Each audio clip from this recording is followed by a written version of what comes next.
wale ave ese maulowanga o se fia ia ilo maota e tu mau ilo no foali I mamalu e fa babau o le afio anga o amanga e mautino au te mawaile mana o le olo oe olo uanganga ke ovo irae o elo umalua papa o paao te mawaile filemu ele ai se tasiua na o e Yesu o te fia ia I maoe o te fia ia I maoe o te fia ia I lo mamalu e fa babau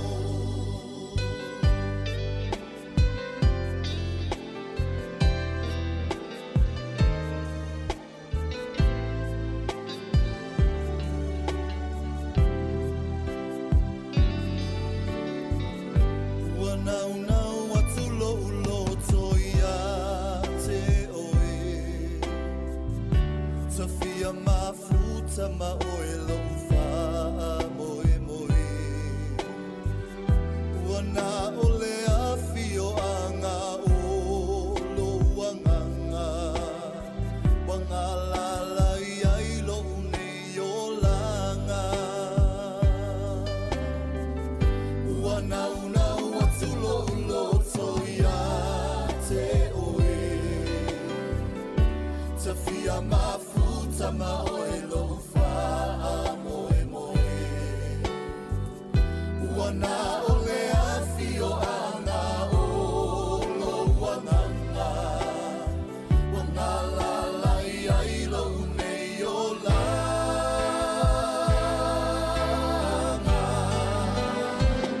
Ole a fio anga o lo uanganga e mautino au te mawaile mana Ole olo oe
O te whatalo whātu i le atunu ule nei tai au fau, wha maa lor whanau manuia, tātou iei le tai au le aso whareili o le aso sifuru ma le lima o le masina.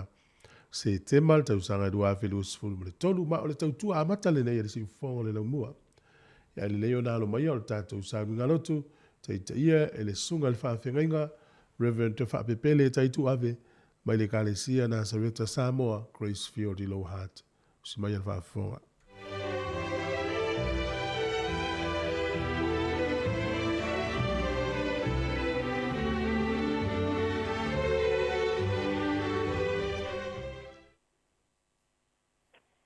Talo fatu ile. Pa ia o le au whaafonga i nei foi tai au pou. Ma lole soifua manuia, ma le langi e mama. Ma i lava i maunga te tele se ia, pa ia maunga iti. Ta talo fatu ile suafa manu ma lo Yesu ke wiso. O le tato wali ma le whaola. Ai o te wala watu ma le anganga maulalo. O mai au le au taitaina foi tatou il tatou. Tapo inga fai fatasi luma o le atua i le nei foi tai au. O le au tatou tapo ai atu i le atua. O le alofa mai o le alii o te pese ai lava e whaavavau. O te whaailo atu i lo ugutu, lo wha maoni i le atu pulanga ma le atu pulanga. A wana o whaapeani. E ati na e le alofa e whaavavau lava. O le langi lava. E te whaatu mauina i ai lo wha maoni. Tātou te talo mo le anganga pa ia. Anganga pa ia e o oe lava o lo mātou fesoasoa ni sili.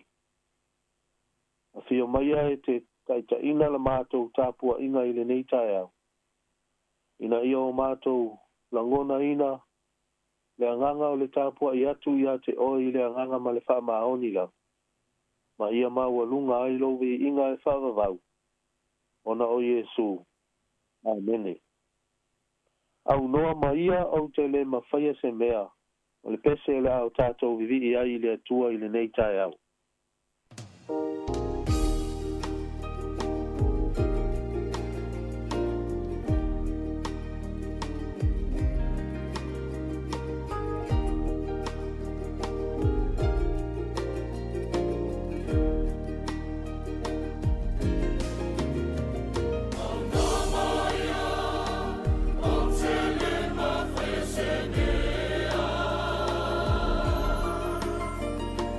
No.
faitauina o le tusipaia mo i tatou. O le amaua se tusipaitau mo i tatou i le nei taeao. Mai le whengainga tuai. E tusi o le perofeta o Tanielu. Lona mata upu e lua. O te faitauina le whai upu e sifuru fitu e whaapau mai le whai upu e lua sifuru ma le tonu. Tanielu i lona mata upu e lua. Sifuru ma le fitu le whai upu e faitauina. Whaapau mai le whai upu e lua sifuru ma le tonu. Ia whaafonga mai o nisi nei o afio. O afionga tusia lo tātou wali. O nā luatu ai lea o Tanielu i lona whale. Mana whailoa atu le mea ia Anania ma me Saelu ma Asaria. O ana uou. Ina ia lātou whaatonga atu ia lofa mai le atua o le langi i le nei mea ua lilo. Ia le whaumatia Tanielu ma ana uou whaatasi ma le au popoto uma o i Papelonia. O na whaali mai e i le whaalinga i le pō i a Tanielu o le mea sa lilo. O na whaamanu ai lea o Tanielu i le atua o le langi. Ua whai atu Tanielu, ua whape atu. Ia vi ia le suafa o le atua e whaavavau lava. A wae ona le poto ma le mana. O ia fo'i na te li iua tausanga matai. E ave se ina e ia o tupu e tō fia fo'i e ia o tupu. E fōa ina mai e ia le poto i e o popoto. Ma le malama i e o iloa ma fau. O ia na te whaalia mai mea loloto ma mea ua lilo. Wana sila fia le mea o loo i le po uliuli. O le malama fo'i la te mau whaatasi ma ia. O te whaamanu ma vivi atu ia te oe le atua o utama. O le ua fōa ina mai ia te au le poto ma le maalosi. Wa e whaailoa ina mai fo'i. Ia te au le mea sa mātou ai oia tuai ia te oe. A wā ua e whaailoa mai ia te i mātou le mea a le tupu. Ia tauina ia whaamālama ma. Tāmanu ia mai le anganga pa ia o le atua. Ia nā fionga ua whaitawina mo i tātou i le nei tae au. Ma wai fo i se mawhauwhaunga whale anganga. Tā so ina ai le tātou. O launga fo i le whai unga o le nei vai asu. A o anga atu i se aunga ngā luenga. O le la unga i le suafa mamalu o le atua toru tasu pa ia le atua le tamā. Le atua le alo ma le atua le anganga pa ia. Ua o whaupu ina se manatu e au i ai ni la ngona wha le anganga mo i tātou i le nei tae au. E whapea. E ano a i au wala e whao ngā e le atua. E whaailoa ai lona mamalu, lona siri ese, ma lona matautia i le tangata le talitonu i a te ia. E ano a i au wala e whao ngā e le atua. E whaailoa ai lona mamalu, lona siri ese, ma lona matautia i le tangata le talitonu i a te ia. O le tala malama le tala ia Nebukanesa, le tupu o Papelonia, o le tupu e ia ona ia atua, ma ona tupua e talitonu ma ifo iai, whaatasi ma ona tangata. Ai nāla ona vaai mata o Nebukanesa i le mamalu, ma le matautia, o Jehova le atua o le langi, ma le lalo langi. Le atua o Aperamo, le atua o Isaako, le atua o Iakopo. O le atua fo'i o Israelu. O le atua fo'i lea o loo tātou uifo matalitonu i ai. Le atua le tuspaia. Na whao ngā e le atua Tanielu. Ma isi tau le lea sai uta e toa tonu. O tau le lea o le urua i taimina. Na tuu ai e le atua sai uta e whaatawhea i Papelonia. O na olo lato le ustai. Lea la ua maua e Nebukanesa i Papelonia, Tanielu, Hanania, Mesaelu, ia Masaria. O ingoa ia la ua li ia na o mai malatou mai Jerusalema. Mai iai fo'i ia winga o latou ingoa ia, e tala whea ngai le lei, mano latou talitonunga i le atua o Israelu. O tani elu o lona winga. God is my church. O le atua o lo ufaa masino. O Hanania o lona winga o lona ingoa. The Lord shows grace. Paali mai le alofa tu noa o le ali. O mesa elu. O le winga o lona ingoa. Who is what God is? O ia lava o le atua. O asaria. O le winga o lona ingoa. The Lord helps. E fesoasoani mai le ali. Se vaila i le matango fia o winga o ingoa. O le wali ia na o mai mai latou mai Israel. E tusa malo latou whaatua tuanga.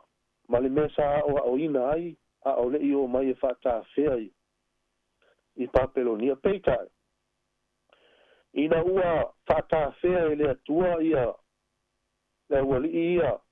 Ia Nebuchadnezzar. Ma Papelonia. Whaata fea ai le tupu o Yuta o Joakima. Masai utau malam.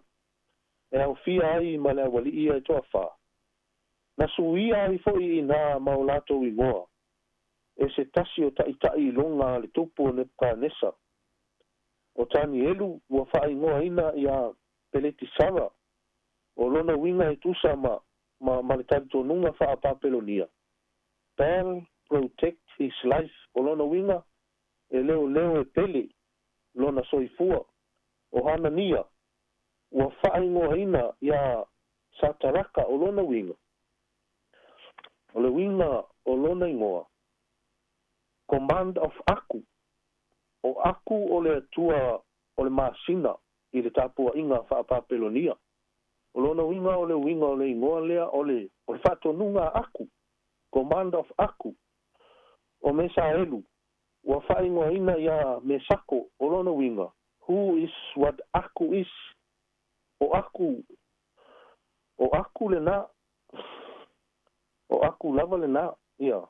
O le atua o le masina. O asaria ua whaingo ina ia Abteniko. O lona winga.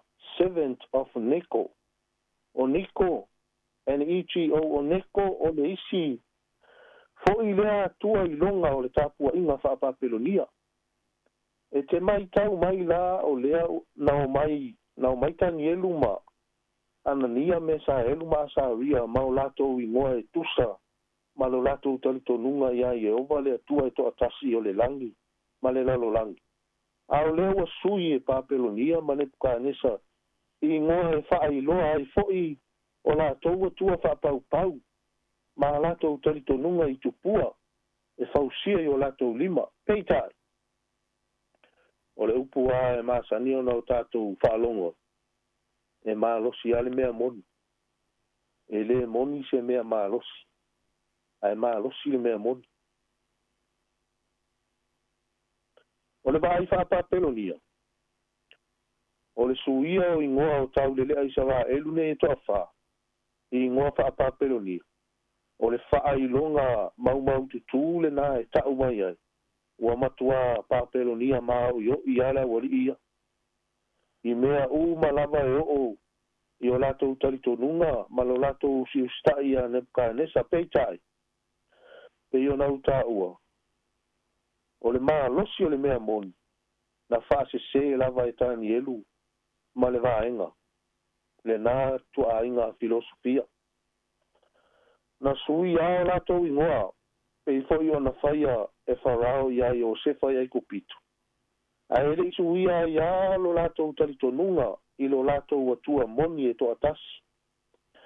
Tolu tau sanga o tau mawhai le isi tama wha moe ina alina a Nebuchadnezzar o Asepenasa. Tau mawhai Asepenasa e whau tani elu maana uo ia e to atolu. Ia whai mani Papelonia malolosi. I mea umalava. E o ai mea ai. E te tau ona a ai aso taitasi. I mea ai e awatu e Papelonia ia i latou. E le Italia e tani elu a latou mea ai. Leanga o mea ai. O mea ai na o mea ai wa uma o na ofo atu mo taulanga i o latou tupua ma atua whapau pau. E talo sanga atu tani elu ia Asepenasa. e tu mai latou ua lava ia fua o la auaina latou te ai ai ma la au fo'i e tau mafamata ua lava latou mea na ai ai tau mole aspenasa ua fefe aspenasa fai mai ailoa e Nepukanesa tou te leo ai ana mea ai e tipi e sea e Nepukanesa lo uru te itulou le ngangana se fulu aso na teste ai pe na su'e ai e le wali ia le ai e tani elu ma ana uo ia na o laula au ma mea ai tau mafamata e uma le tori tausanga na fai e le trainer a tani elu ma ana uo to atolu i le fai unga na mata upu mua o loo ia le fai matalanga fa apea ina ua fa matala e Nepukanesa ina ua fa tala noa e Nepukanesa tani elu ma le awali ia to atolu na matua ofo Nepukanesa i le popoto tau lelea nei pai mai ua iloa e Nepukanesa e fa asautua se fulu ona sili atu o le poto tau lelea i se wā elu nei na ilo tangata popoto uma o Papelonia ia e saoa o le poto o le mea mai le atua tele a tangata popoto ia ai telefoi ma le au fia popoto e moni le ia le tala lea Nepukanesa e afua i ana tangata popoto ma ana taula aitu ma e ta ua o whawhatau o tangata sili ona popoto i mea le o langa nei mai o tangata fo ia sa wha moe i ai Nepukanesa a ina ua sa ili se tasi o ila tou na e wha matala ina miti a Nepukanesa le ai a masesi na mawhai o na whaia le nā mea o ai le taimi o le a whatau nuu le oti i tangata popoto uma o Papelonia ona o le ai o sesi e mawhai ona wha matala ina miti a Nepukanesa ai tu lai ane loa tani e mawhai atu ia Nepukanesa tu mai se taimi mo ia ina ia mawhai ona ia wha matala ina ana miti o le taimi le na tu whaatasi ai loa tani elu na tu whaatasi ai loa tani elu ma ana uou tuli vai matangi i le atua o le langi alofa mai ia aua ne i whano i la tau whaatasi matangata popoto o Papelonia na whaali le atua i atani elu li whaalingo ma wha matala uma i atani elu le winga o miti a Nepukanesa na wha matala i tani elu le miti a Nepukanesa ma wha sao ina ai le ola o le toa tele o tangata na se manu e whano i le toa sao Nepukanesa si itia ai ma le tūlanga maualunga o tani elu i to tonu o Papelonia o se fe au o lo o tau moli mai mo i tātou le au whafafonga i le nei fo i tae au a o se wha manatu fo i mo le au whaatua o nei aso ua matua tele le mau tali tonunga ese le mau tāpua inga tau whasese tāpua inga whaati a polo ua wa aia i nei ona pō a ia o tātou maua pea le loto o tāni elu tātou tū mau i le mea na o ina ai tātou tū mau i lo tātou tali tonunga i ai e ova le atua o le langi ma le lalo langi le atua o Aperamo Isaako ma Iakopo le atua o le tuspa ia wana o ia lava tātou te ifo ma o tātou tāpuai i lona suafa mamalu ameni wala o tātou whaai ui le talo li ia oi tamā i le neitai au fou whamanu ina lo suafa ia ofu lava oi le vi inga a walava ne ia te i mātou a ia fo'i e tu lava lo vi inga e whavavau. Pa whetai lau upu. Taimi mātou te whaita wina ai mau mātou whaasoa. Mātou te langona ai le pai mai o lo file e mui o mātou lotu. I ia oe ta mā, pa whetai mo le nei asfou, pa whetai le ola ma le malosi. A o anga atu o tangata ma le nei atu no I fe au mga aluenga. Mai se fo'i o whanau I au aonga tama. Ia tu ina atu I o ao le soifua ma le mātou wolo. Ta mangalo I mātou a wao I mātou lava o tangata le ato atoa. O tangata anga sala. O tangata I se ma o ese mai lo fina nganu. Ta mangalo I mātou lau whanau wha mone mole. Ta manuia I nei aso I fuafuanga ma lava singa o le awhia ngai malo tunu. Ta manuia fo'i I le pulinga le si fonga o le lau mua e mai fo'i le songa tu fue male. Loa loa o le lato au whaasala lau. Ia ilo poto whaapitoa mo I lato whaatino ina aia lato ngā luenga. I le aso ma le aso. Ia vi ia lava oe tama. Ia mawalunga lo vi inga. Ma ia tātou au whaatasi ma oe. I taimi uma o lo mātou ola. Ona o Yesu lo mātou wali ma lo mātou whaola. Amen. Amen.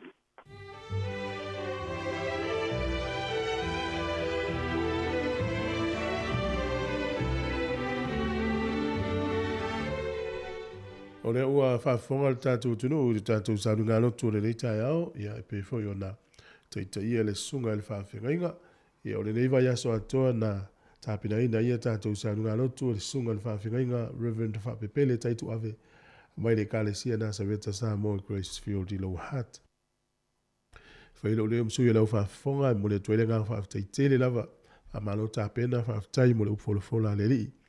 O le tatalo, ia anga le leile tua ma whaamanu atu, tu mau pela le wha unga wha au pela sunga ang le fo tua mo no fo alo nu ia fo tapo inga le kalesia nu ia le alo atu I tapo inga lo raspo I o mo fo fuanga le wha unga le vai aso wha tai tele lava ua lua su fitu minute wa te ene fitu ia afa fitu o le tato por kalamel ata o le tai au ia o le inga le tua mai le kalesia na sareta ila na ufi pese ia wha whenga ma tua o le la usi me il wha fonga le ngole pese matanga o fia na wa ma elea tātou se e tu lor por kalamele ata o tai au. O le aso wharaile o tātou iai, o le aso sifuru le lima o le masina o se te maa.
Hi Samoa, it's Auntie Chala here.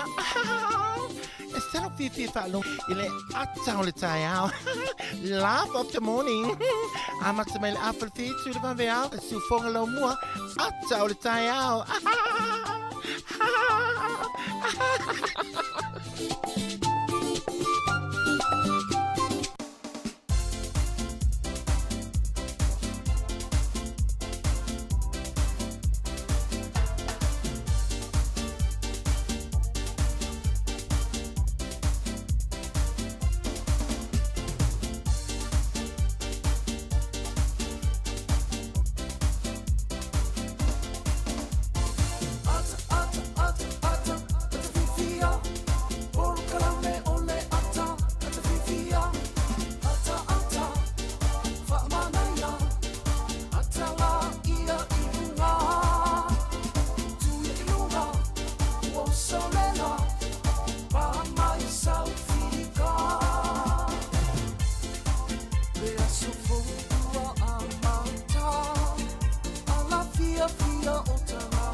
Tatou taunu mai nei le aso wharaile wa afa tonu nei fo il masina o se tema i le tatou wholaunga o le nei tausanga ia ma eula lofa malanga le leo le tua le fo teitai mai lo so i fua mana ola tatou toi whelo i lunga pea ure ia ta lofa lava ma lo so i fua ia oa mai oi male ainga ia ta lofa lava ia ma lo lava tai lava le awai mai a longo mea tatou whaasala launga mai lava i le aso fua o male nei taimi io ma lo lava le wholau manuia so o se vai ngol langi o mo mai fa se longa pe ni se o mafuta mai Alaska, Australia, America, Samoa, Samoa, e Hawaii, fe la vol langi o mo mai fa se longa. Mai se foi tono ni usila nei, e a mai la mo Wellington, fa talo fa tu le nga fifiti. Ma non fo la.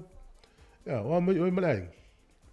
Ya, le aua tatou iloa ia e le malu pe le tai e fo la wai o tatou sa fo yo le nei o langa lo tatu ia ia fa pe e fo lau ni se vasa so le nei tai ia anga le ia tu le tu fa lo tu tele fa ma fan tu ia oi ma ai no por kala meno ata tai le fulam talia nei tatu fa fianga ma nei fa manatu ma tatu telefo ia ma ta upu tatu tala no mai vai ia le tau di mai na le disi o tatu man Samoa ia wala ta longa i le po la stona nei po tai au salo le tasi lo vea wa ulia le sa ia staimi o no tango le to lau atu mo le silfia ia le taimi o fo lo fam fata lo fatu sunga fa fenga ngam fa le tua ia o ta mama tina ma tua tupu mata mali fa le tua matausi sa o ma le voluma o le malosi o le tunu o nei fa nau fa le pe fo o yo le tonu o le fa le pui mo le fa le mai ma lo le so i fo mluia ma lo le fo lau ia le tautua le nei si ufonga le mo i Wellington ia o le tautua le whaavaina i le tausanga te si vai valua le ua tolu se furu tasi tausanga o le tautua si ufonga le lau mo ia o le tatou tautua vai vātasi ia ie na mua i malai ia le umato mai e whaawau atu ia e stein voi ia o mai li si vahenga e whaawau atili le tautua ia o le anganga lava ia whaola ola pea le tatou ngangana le ia tunu ia mo moli atu aifi au tā ua mwhaamanatu le tatou tunu o tatou au maua le nei atu o New Zealand ia nei la tai au ia ma tawina fo le langi le lei o le tau ia o le aso nei te vai le lau fonfie fia o tangata ia ma fo le wanga ia tu le malo longa le fai o le vai aso ia o le toi aso fo ia onga le whanau ia o le vai aso fo ia tu ua i loa onga tamaiti malo loa ia ma o la tu tau noto loto maiti tau tia o loto tamaiti tato lo fo le walata marikirisi masimel tau sanga fo au tatawa ia au te loa iei nisi wa level tuaina tatalo tuaina o mai kirisi masimel tau sanga fo se yo tafa fao po Samoa pe o Australia po Hawaii po fea se tunu o Pasifika ia o lo sai fa ia mai a lenga aluenga ia ma nuia fo ia onga o su enga alfa unga le tausanga le whanau ia le tai au ia to yo whanu fatu tatou paanga lo momel tau tua Facebook ma lo soifua o le YouTube fa pel tatou app ia fa pe foi ma le tatou wala leo o le tasi o ono tesi ma le tasi whamo i nei Wellington ia la tal pese ma le sunga ia Matthew Seinafo ia o vivinga o le afionga o lo tofanga mo le fusi ma tanu ma leu ia I lo tofanga o se melfa fo. Good morning. Ma lor so ifua ta lo falava fa tai ma futu mai.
Sale balasi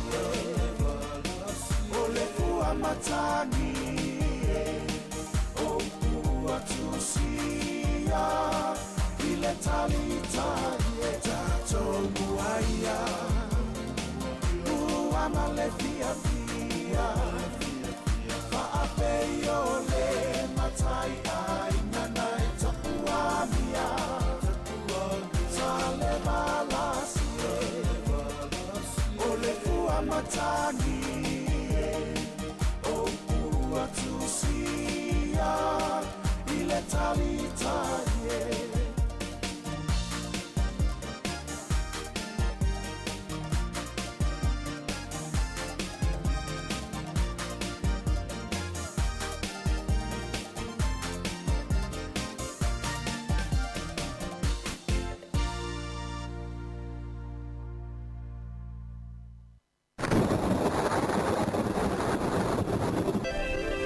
E usa men whaafonga le tātou tala o le tau mole rei tai au peon whaari le ofisi o le wha i tau o le so a oa whai mai e ina i te mona mata lea o na langi le lei whaasono atu i le awa oli. O le aso atai au e langi le lei le tau o le aso sā i ina i timu o le aso ngofua ma le aso lua o le aso fau matua langi le lei a le tau. O ka piti manua tu whangarui matau naki a winga i o le tau lo iai tu mau tu salima Wellington i le so. A matau na kilia malangi le lei mawai ale matau le la. E tutusa le lei lava ma Wairarapa, Hawke's Bay, Taupo ma Marlborough. O le maulalo le fuole malulu whamawina lo i le tasi Wairarapa, whapefo Taupo. O le ea maa whanawhana o le maulunga whamawina, e se fulu ma le iwa whamawina le Hawke's Bay. Ia e se fulu lima, se fulu ono, so fitu lo iei le tele o vaenga o luna o ta ua. Au kilani le so e tutusa le tau i au kilani ma Wellingtone, a matau na vai ale matau le la. E foi nai timu ia fa foi no la talata ne iai o le motu i saute matua langi le ia le no le soni o Picton Blenheim manu la tane iai ia e foi swinga e tau ia le matele la ia e foi nai timu ma tele la vai na langi le tau le yaso o Queenstown le langi le tau Dunedin ma Invercargill ia tutusa le ma Wellington. O le maulalo le fuole malulu le moto i saute e lua whamawina i kala i estete ma Queenstown. Ea ma whanwhana e se furufitu le maulunga whamawina i le soni. O le au te lenga o le atunu le iaso e fōringa mai ia e whesuisu ia i lava winga o le tau. E nai timu nisi o taimi va ia le mato le lai te leo vaenga o le iaso po te leo taimi o le iaso. O le angoto i fōle lai le so Wellington i le se furu 2 minute te ai leono na le fiafi. E oso a ele la tai au, luas furu minute te ai leono i le tai wa tai au. O le fuole malulu i Wellington manu tua o yolo i ele vao le whawha solo i lunga i le se furu ma le tasi. E a maa whanwhana lo i ele se furu 5 wha solo atu i lunga le se furu valu. Tala o le tai mo le au wha ngota o se fiau ta ua fo i mo la toi fia tau sami le pa ua. E a whala titi lo mana o te usala le au whaiwhaiva.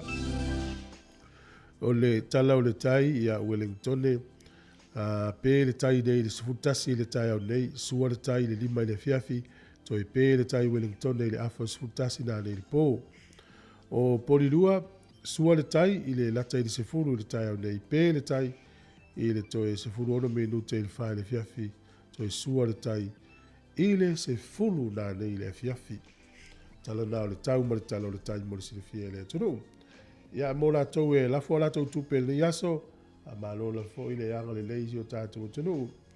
O le tupe le ua whamawina, tasi le tālani usila, mawala tupe Australia iwa susene, iwa se furu sene, tupe Amerika e 5 furu varu sene, malolosi tele tupe la wali ia. Tasi le tālani usila, mawala tāla fiti, tāla tolu se furu sene, tāla tolu se furu sene. Tasi le tālani usila, ya mawala tupe Samoa, e tāla 5 furu ono sene, ele utau walu ilunga le tupe. Tāla 5 ono sene. Tasi tāla ni usila, mawala upaanga tonga, e tasi tesi malitonu o upaanga tonga ile so. Tāla Samoa, lewa tāla 5 furu male ono sene ile aso lei. Malo la vale anga lei, manuia la foi. Ya, lau a mafola isi o tātou. Tero, ya ai o la vano wha manuianga o aso i fua.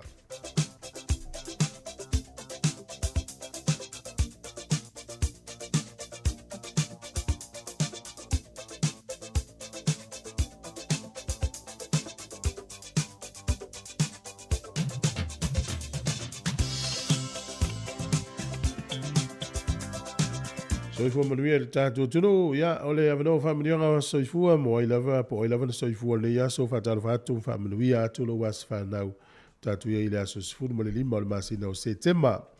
Manuia tele lo was soifua ile nei tai au, tātou emaili na, aso whanau at samocapitalradio.co.nz, pe afia main whamanianga.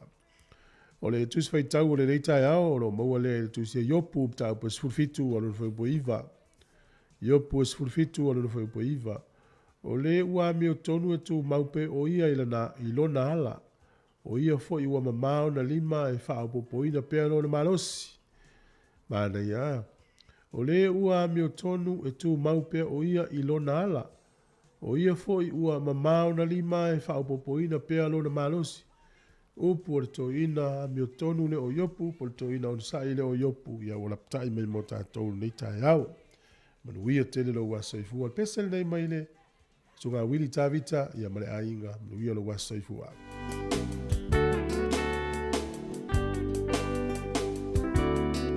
Elelea so mawana whaiele atua. Ai ese ai ole nei aso malona taua.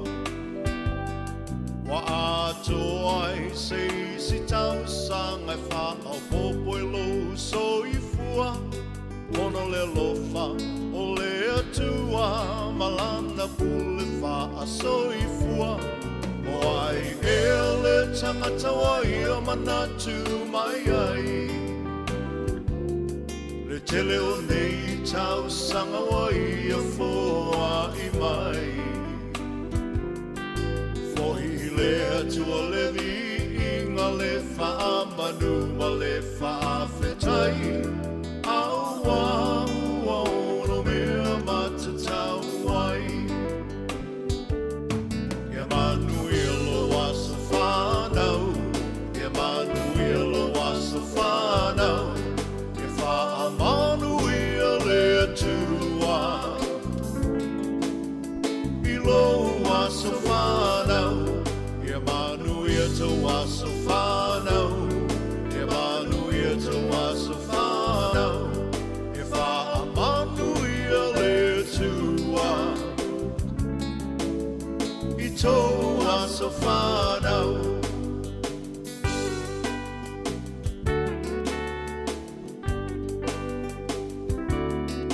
Le atua e le mase ua lona fina ngalo. Asa moli moli le nei aso e ale le tatalo. Le atua wha fofonga tatalo. O le atua e tali mana o ia foi. E mali e ai o tato mana o wha a thita o le whetai ai le o langa. Mai o le tino e tapa tau tali ai le malanga. Pawhetai le atua i lana wha malo lo mamana. Mai malo si ai maula i le tele o nei tau sanga. Ia manuia lo wasa whanau. Ia manuia lo wasa whanau. Ia wha amanuia le atua. Ilo wasa whanau. Ia manuia te wasa whanau. Ia manuia te wasa whanau. Ia wha amanuia le atua. I tō wasa whanau.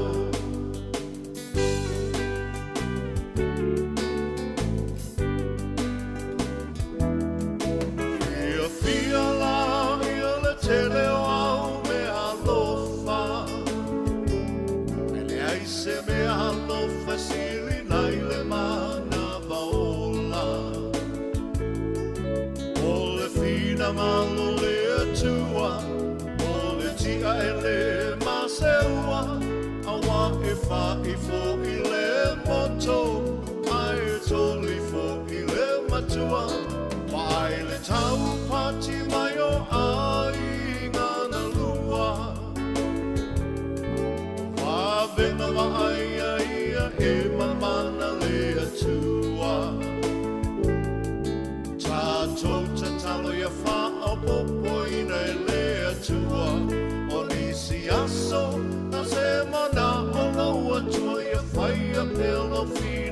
malo. Ia manuia lo asa whanau. Ia manuia lo asa whanau. Ia wha manuia le tua. I lo asa whanau. Ia manuia to asa whanau. Ia manuia to asa whanau. Ia wha manuia le tua. I to asa whanau.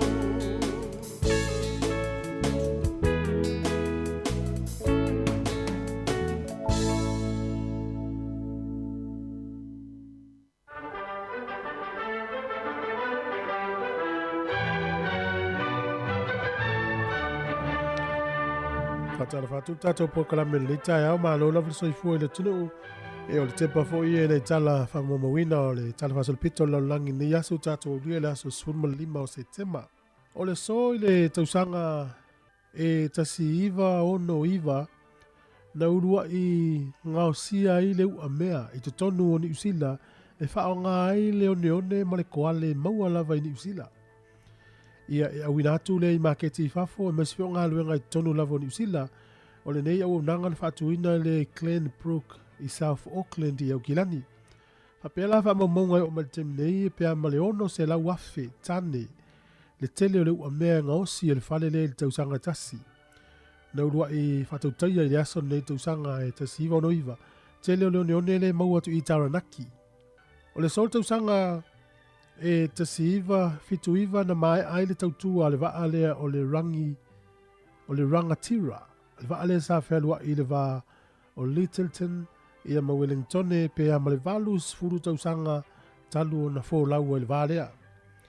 O le sol tausanga tasi iwa valu wha ia na whana wina ai e le princesse o Diana ia le pelenise lo na lua o le malo o le li lea o lo na ingoa o Harry ia po lo na ingoa na tau wala uai o Princess Harry lo na ingoa Prince Harry o le sol tausanga e lua afe ia na amata ai ia ta alonga o Olimpeka ntali malo ai ia au se talia i Sini ia o le ta alonga ia o tau mafanfana o Olimpeka e lona luas furufitu ia ta alonga o Olimpeka o tau mafanfana na te tala i le aso nei Sini Australia tausanga i lua afe o le so e whaamanatu ai e nai nu uia lo lato tuto tasi mai pulenga se pania e au fiai Costa Rica El Salvador, Guatemala, Honduras, ia maisia tunu.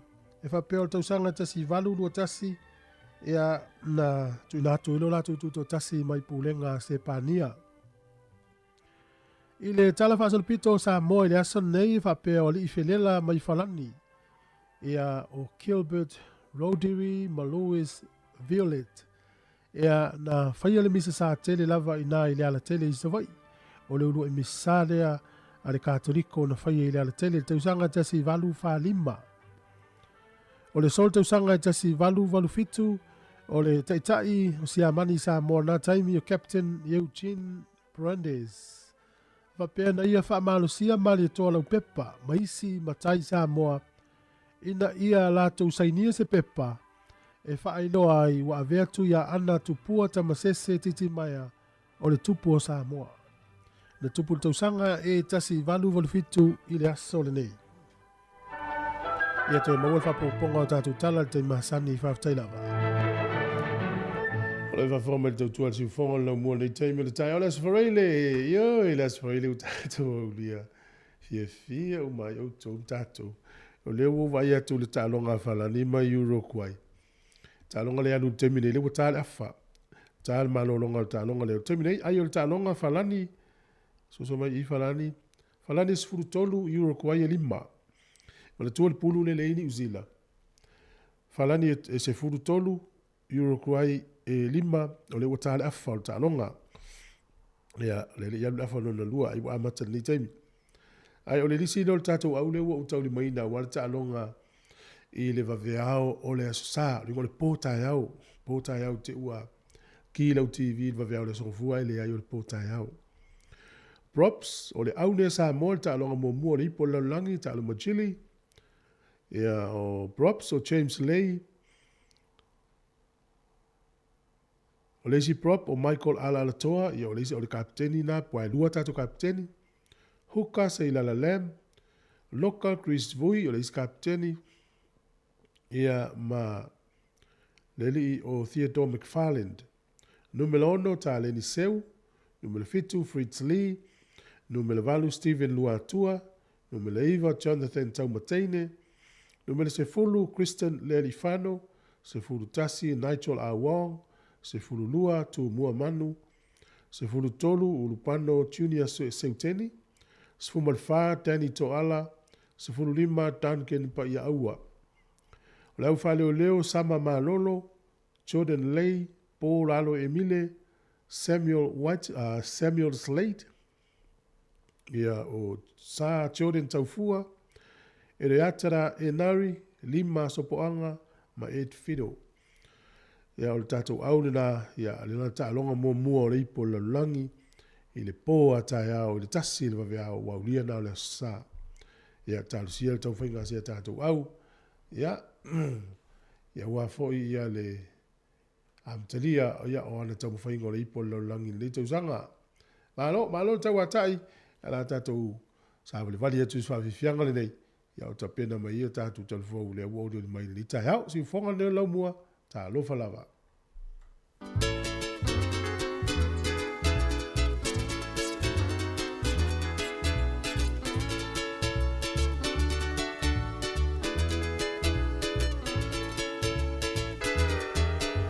Tau fe ai le atua loa, ai le angai pala ai i le moa. Tamali i le tu whanua ai loa i ona fua. E wha pena satani, i lona fia poto i le lalolani. A o mai lei unga wasusunu i le afi. Talalala o lia papa o lia mama o lia papa o lia mama la olia papa olia mama olia papa olia mama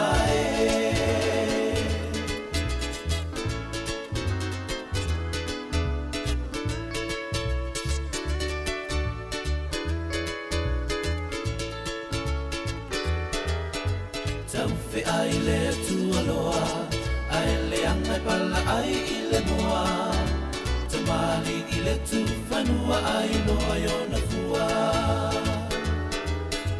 E wha pena satani i lona fia poto i le lalonangi Au o mai lei unga wasa sunu i le afi Talalala o lia papa o lia mama Olia papa, olia mama Talalala, olia papa olia mama Olia papa, olia mama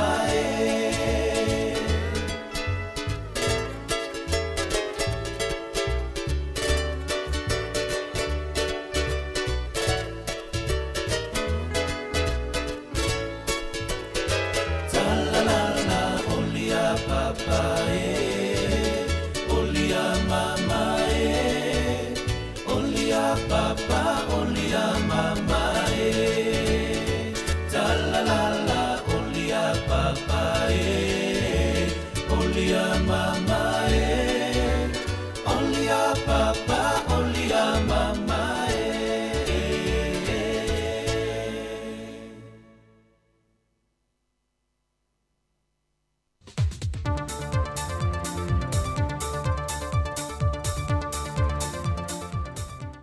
O te whatalofo le tātou tunu e se isi wha o pōponga le nei, e tale meo lo o te tupu le tātou tunu, usi mai el wha whonga.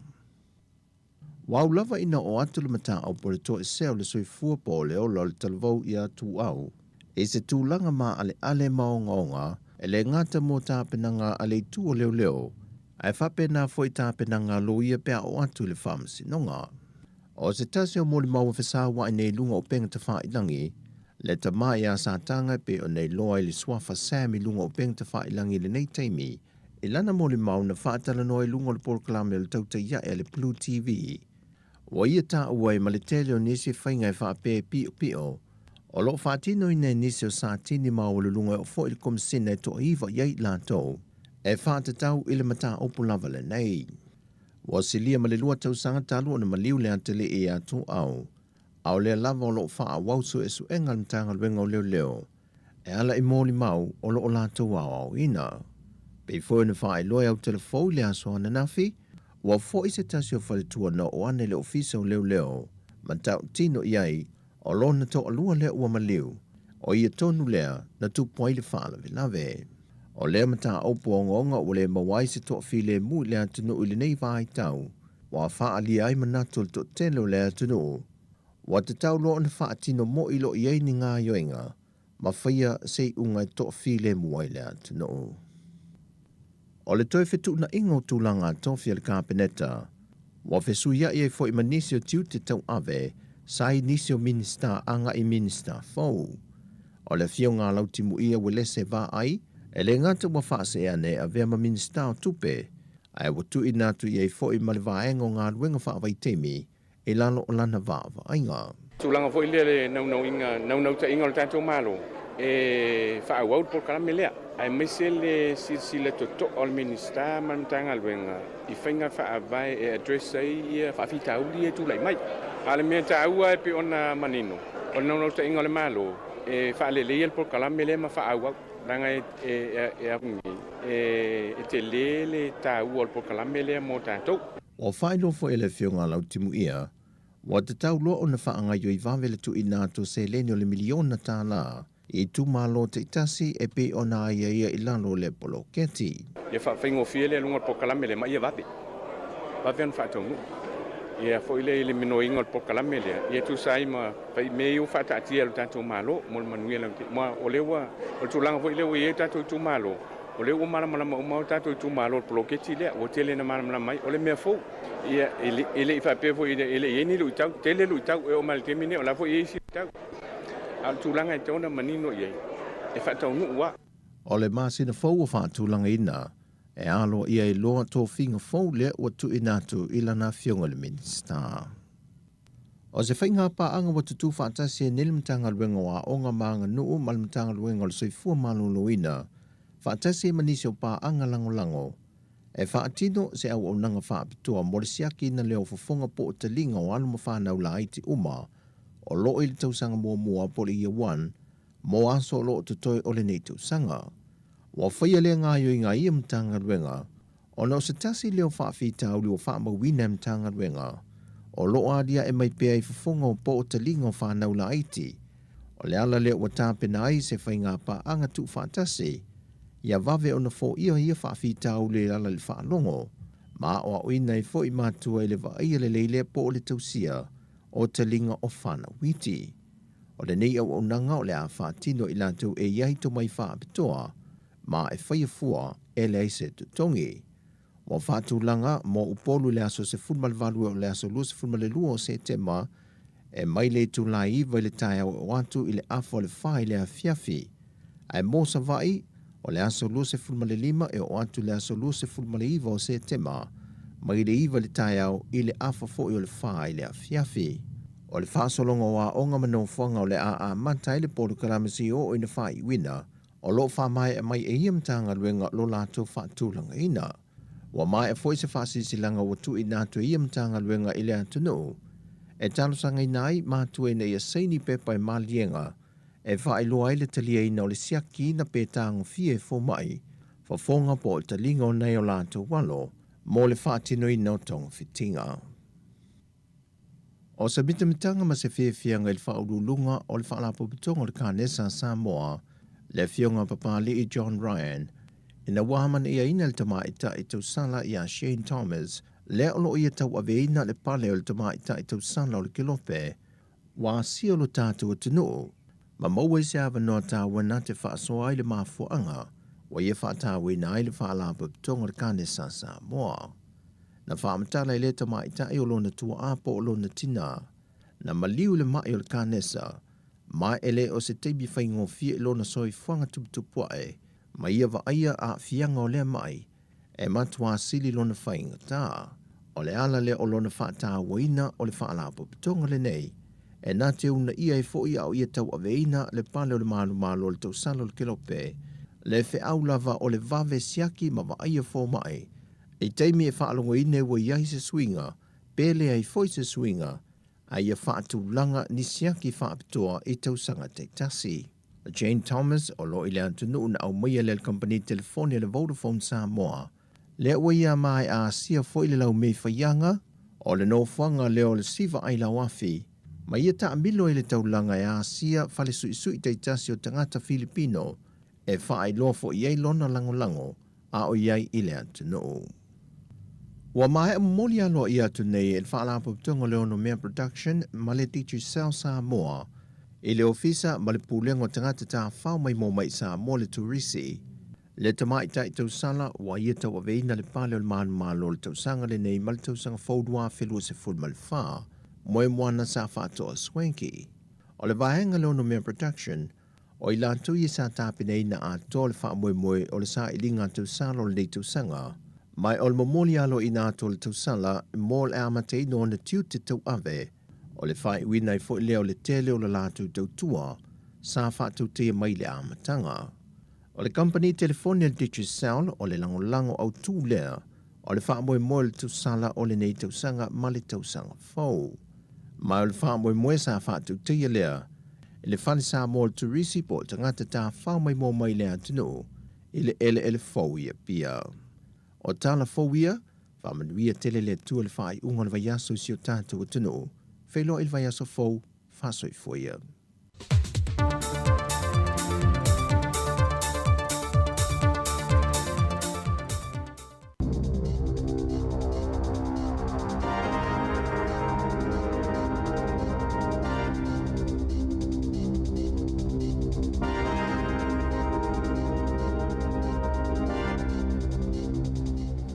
Lava o si mai le whaafofonga o seisi le whaapoponga o talafong mai le si ufofonga le lau mua mo le nei tai ao aso se furu limo se te malua a whelua tolu. E tele porkala me mofela awa inga na whaale tonui au kilani le aso ananafi o na oni o so whainga whaate konolosi na whaai nai porkala me e whaangaluia I na ingaluenga mofela awa inga. O porkala me le e whaatawai pepa malanga muno foafi sa whaina peitai na mawhai lava o na whaau malanga pasi manofo hafi. Na whaalia ele ofiso whela awa inga au kilani, ele o a fia whaamaumaunga patino tangata I le oso whainga, maolo o whaau na whaia suenga I lea mata upu. O le aiaini a upenga fōu a leo e suitulanga ai I Tasers, peitai ele o whaailoaina mai e leo whaapele minista o leo Jeannie Anderson, po o a upenga fōu ai pe whaapewhia fōi o na whaamautinoa o saunga le mu le whaonganga mo tangata lau tele. O le masino Januari na amata whaalau iloaina I le Taser 10, e mawhai o na whanaina I le mamao e se fulutolu mita. Peitai, o le masini tuwai e na o le fitu tesi maliono mita le mamao e whaonga aina ai. O le vai aso taluaina tula ai ailu ma le whaamasinonga I New South Wales, le leo lea na whaonga aina le Taser I le tina aiva se furu 5 tausanga ma maliu ai lava. E to atolu tangata solo te ei Wellington e na loka I nana nafi. O na wala taunga I o inga na vali ma whaaleanga I naiti o ata o se whale whaatau ta avale I Wellington. O le au solo te ei ana polokai awala I Wellington I vai aso tanuai, na latou whaonga aina se vali mu, ma vali aiti o ata o le Gaisley Motor Group I le awala I Cambridge Terrace. E taunu atu leo ua whaonga aina e tangata e to o tolu se ke lu e whaapipi I o latou tino I le sima I lumo le whale ta avale. Sa latou whaaleanga ina le whale whaatau ta avale, o na latou te talitonu e le ofeso soani le whale ta avale I suinga o le tau, e ala lea I le whaatau ato piki apu ma SUVs ta ai lua se lau afe ta la e te lea I le kāpone. O le isi o le tootonu e au fia I le scientist I li taia o Rosemary Penwarden. Lea na whaasimalo na 5 ilunga le awala I Wellington I le isi solo te e na whaia. Ua tuuina mai se lapata inga mai le malo mo tangata New Zealand o loo fuafua e malanga I fiti I ano fouta I le pepesi ai o le manamata tā se itulou. I se pepa o whaamatalanga mai le matanga luenga o soifua malo loina I fiti e whaapea o loo tausa ilia le mafua anga o le whaamai. Ma ua iai se popolenga I le lema maa o vaitau mafa. E silia ma le fitu se fulu tangata I le itui sisifo o fiti na whaamaonia o loo ngase e au fia I le toa se fulu valu I whale mai. Toa fitu tangata maliliu aele I whaamaonia mai le mafua anga moni. O loo fautua ina ele matanga luenga o le waifafo ma fe whaatawa inga tangata e malanga I fiti I a tautua nā le tausia le lei o le soifua malolo ina e pui mai ai I le whaamai o le manawata tā.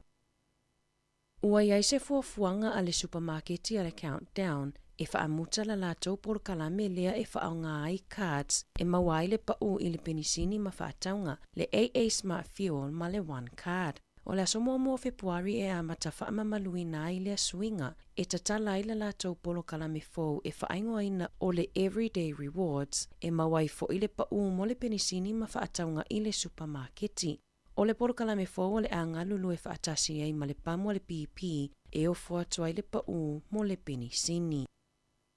Ua whaamaonia le whaatuputupula ia o le numera o tangata Pasifika I tutonu o New Zealand pe a whaatusa I isi tangata anuu pe ona lipotia se tasi o polo ofisa I le University o Aukilani. O le siti o le numera o tangata Pasifika o le toa telefo ilea o tangata Palota.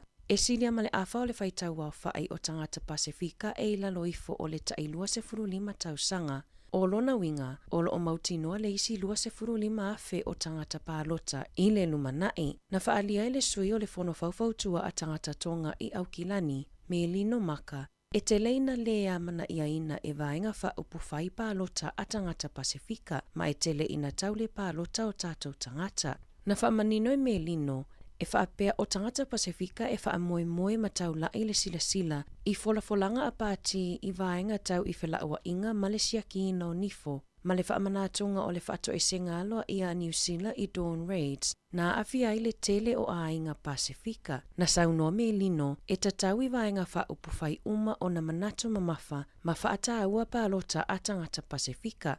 E se fululua whaipule Pasifika a le Labour o loo tula I mai le foi le taimi nei, e au fia ai ma le suipa le mia I a Carmel se puloni. O le vai aso neina wala aua I luma le whaamasinonga le mata upu a le tamatolu se fulu tausanga, le ana o sofa ia ma wha o manua I se talavau se fulu tolu tausanga I whangarei I le tausanga taluai. Ina ua whaalongo le tamaa I se whinaunga I le lotoa lea onga e au fia ai lo nā talii, sa ia fuafuaina I loa malana wo se o sofa inga whaasanga I le tamaititi, ma whaatalitali I whafuane o lea onga, le ana la sasaina ma wha o manua I le talavou se fulutolu tausanga, e o mai le aso, o lo o mawalawa le talavou I mawhatianga ma le langona fefe. Ua le toi mawhai fo I ona savali I lea onga ona o le whaalawelawe na tupu, na molia le tamaa I molianga o le wha o manua ma le tau whaamatau. Ua iai le porkalame po se polo ke tifou o le My Ryman Life Program o lo o whaanga solo e whale e tausi ai tangata matutua. E whesosoani ai I tangata e maua I le ngase o le mafaufau o le dementia. E lata I le fitu se fulu afe tangata I New Zealand e maua I le ngase, ma o lo ovalo ia e ono o atu I le se lau fitu se fulu afe I le lua afe 5 se fulu. I se whaamatalanga a le taitai o le poloketi Caroline Bartle, e whaapea o le tausia ina o tangata e maua I le dementia, I le ngata o le whaatumauina o lo lātou malosi whaaletino, ai ia whaafiafia o lātou mafaufau, ia iai pea le wheso o tainga maisi, e ala lea I le whaataua ina o le sao o le nātura ma le sio manga, e amata le polokalame I le whaia o whaatalatala noanga, ma I lātou e maua I lea ngase. Whesiringi ai po o a mea e fiafia I ai, e fuanga I ai ngaluenga e ave I ai. O le ngaluea ina o le sio manga ma le nātura o mea, e talitonu le polokalame e toi whaafouina I le maalosi o le mafaufau, ma avea ma waifofo mo isi. E mai whangarei I Enwakago, e iai nuolo o iai la a le Ryman Health Care, ua whalau te le tonga la au ma whaianga luenga I le sio manga, whaapitoa mo I lātou e maua I le ngase o le dementia. Tala fōwia me le siufofonga o le laumua mo le nivaenga o le tae ao.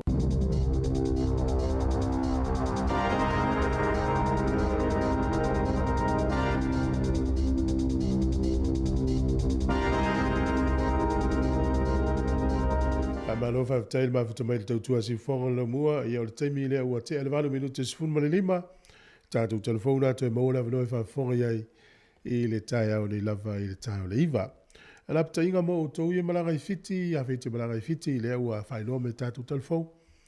O lo pesi le manawa te tai fiti. O te mana tua le tala na ufai tau le vaso i o na tua atu. O le whainga malanga stasi o waalele na tu ua ia. O Europa tu poipo Amerika. Na toi fo i lele waalele o na iei le tangata o le pasese o le waalele. E maua i le diarrhea po le manawa te taa. Te le lopo le whapalangi na le manawa te taa ia ai. Na toi fo i le lei al malanga al waalele. Ia walai loa lei al pailate. Ma tangata i e whafoid. Ia le tangata le e alua i tua le whale ma mahatu loa. E matua i le lei inga luenga lau whainga luenga. Ia ma le si tu i le na o ia le whale le to o tele le pasese. Ia o se lapta inga na mo tātou e tāpena malanga i fiti. Ia whai tete le vai i te tau mawhai. Le ofui tātou e malanga i so se i tua le langi. Whai tete le sua vai. Ai malanga foi sa mo le vana no foi ni usila. E te ala tu sa mo le whenga tai na to inu le paipa. Pe tau mawha le paipa se i tu loa. Ia, o le mena e whamena to to le vai tau mawha pe a malanga. Ina ia saunga le mu le ilau whainga malanga. E ini si o tātou au nanga e fie whalau loa la tu tau tua. Ia, ala tas tātou pese whawhiawhia tuai te tai au. Whangalo tuai lu tau o le nei foi vai aso sa whengai maoe. Mo oi olo o whaia le whatu ainga tausi. Ia le whawhiwhianga nei mai tama sa mōna ngalo. Ia whamalo tau tua le lei. Whamai ale upo le atenu. Ia o i la tau lava fo i e whaia le whaivo le tau tua. Ia ua le pule. No inga o le ala e te ui atua i anga i le pule o lo tau tua. Ia tau tua le lei ma le whamaoni. Si whonga lau mua te ale walu minu te sfurfitu.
Se mea lava a whainga tā o le whaiawa. E moi le polonga o le lotoa la i le tinga. O le vawe a pulo le sua vai vai so vai va. Ai ale alu ua lau lau le mativa.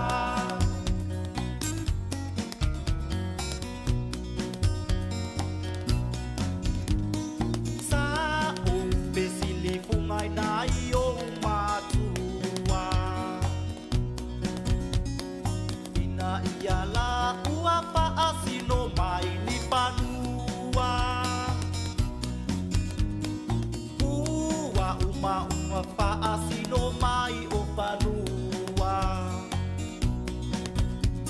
Awoi pepe uma esma o leva o matua. Se mea lava a whainga tā o le whaiawa. E moi le polonga o le lotoa la i le tinga.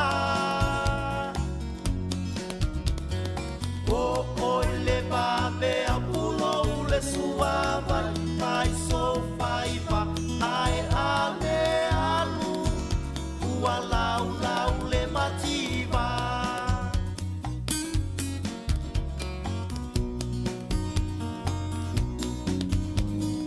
O te mana tua ina le ua o matua. Vai mai e silia ona te ataua. Te opo ilo le alofa ina i o umata. Talu ai le musu o lo tama e talatu so ngapa. Se mea lava a whainga tā o le whaiawa. E moi le polonga o le lotoa la i le tinga.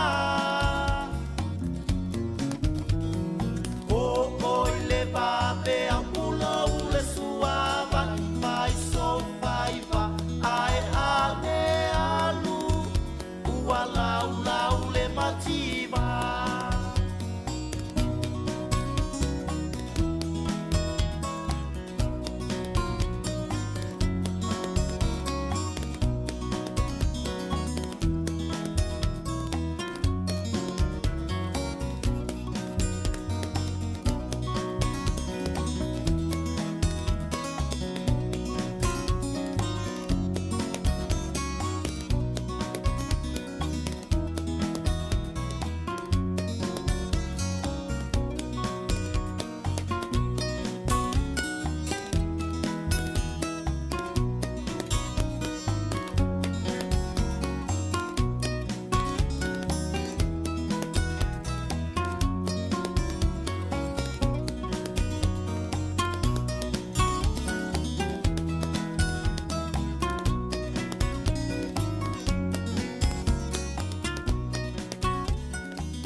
O te lei pālota mua, na o te manatu, e leo o whaatawaina o manatu.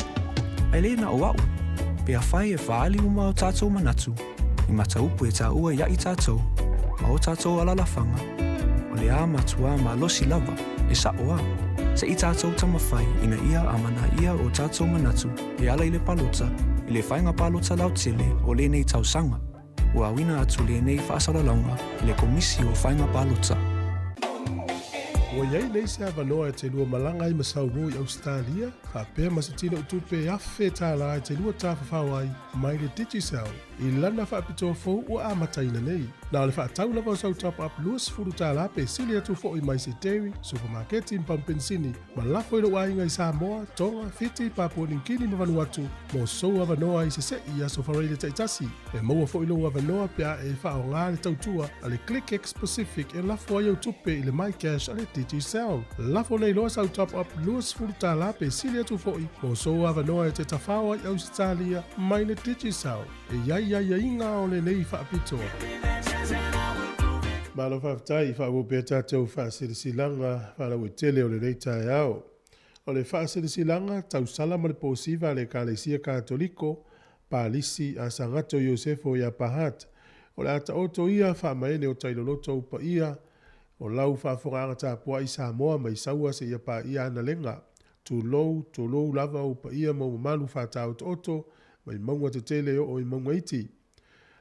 O sa ma fai ngā sa moa tu lou o seia lava i vivia o le ale ma ngā whatau lima ina i so mātou vai vainga a wā o pa ia wa uma o na aisa e le aise vave ma fai o na ia toe au talaina ai mātou te whaatuna watu i lau whaafonga a wala atu le tautua le nei al siufonga lau moi Wellingtone o le mā lava le mativa o mafuai ia ona so sopo le manuvale le fongatia ma o mātou manatu e wha manatu atu ai le awa tele ma le wha alolo tele i o mātou a inga mawō au me mamae i le tala le lei o le a whaatau nuina lava le tātou tau sala ma le pōsiva le Kalesia Katoliko Sangato Iosefo ia Pahat i le aso tōna i nei.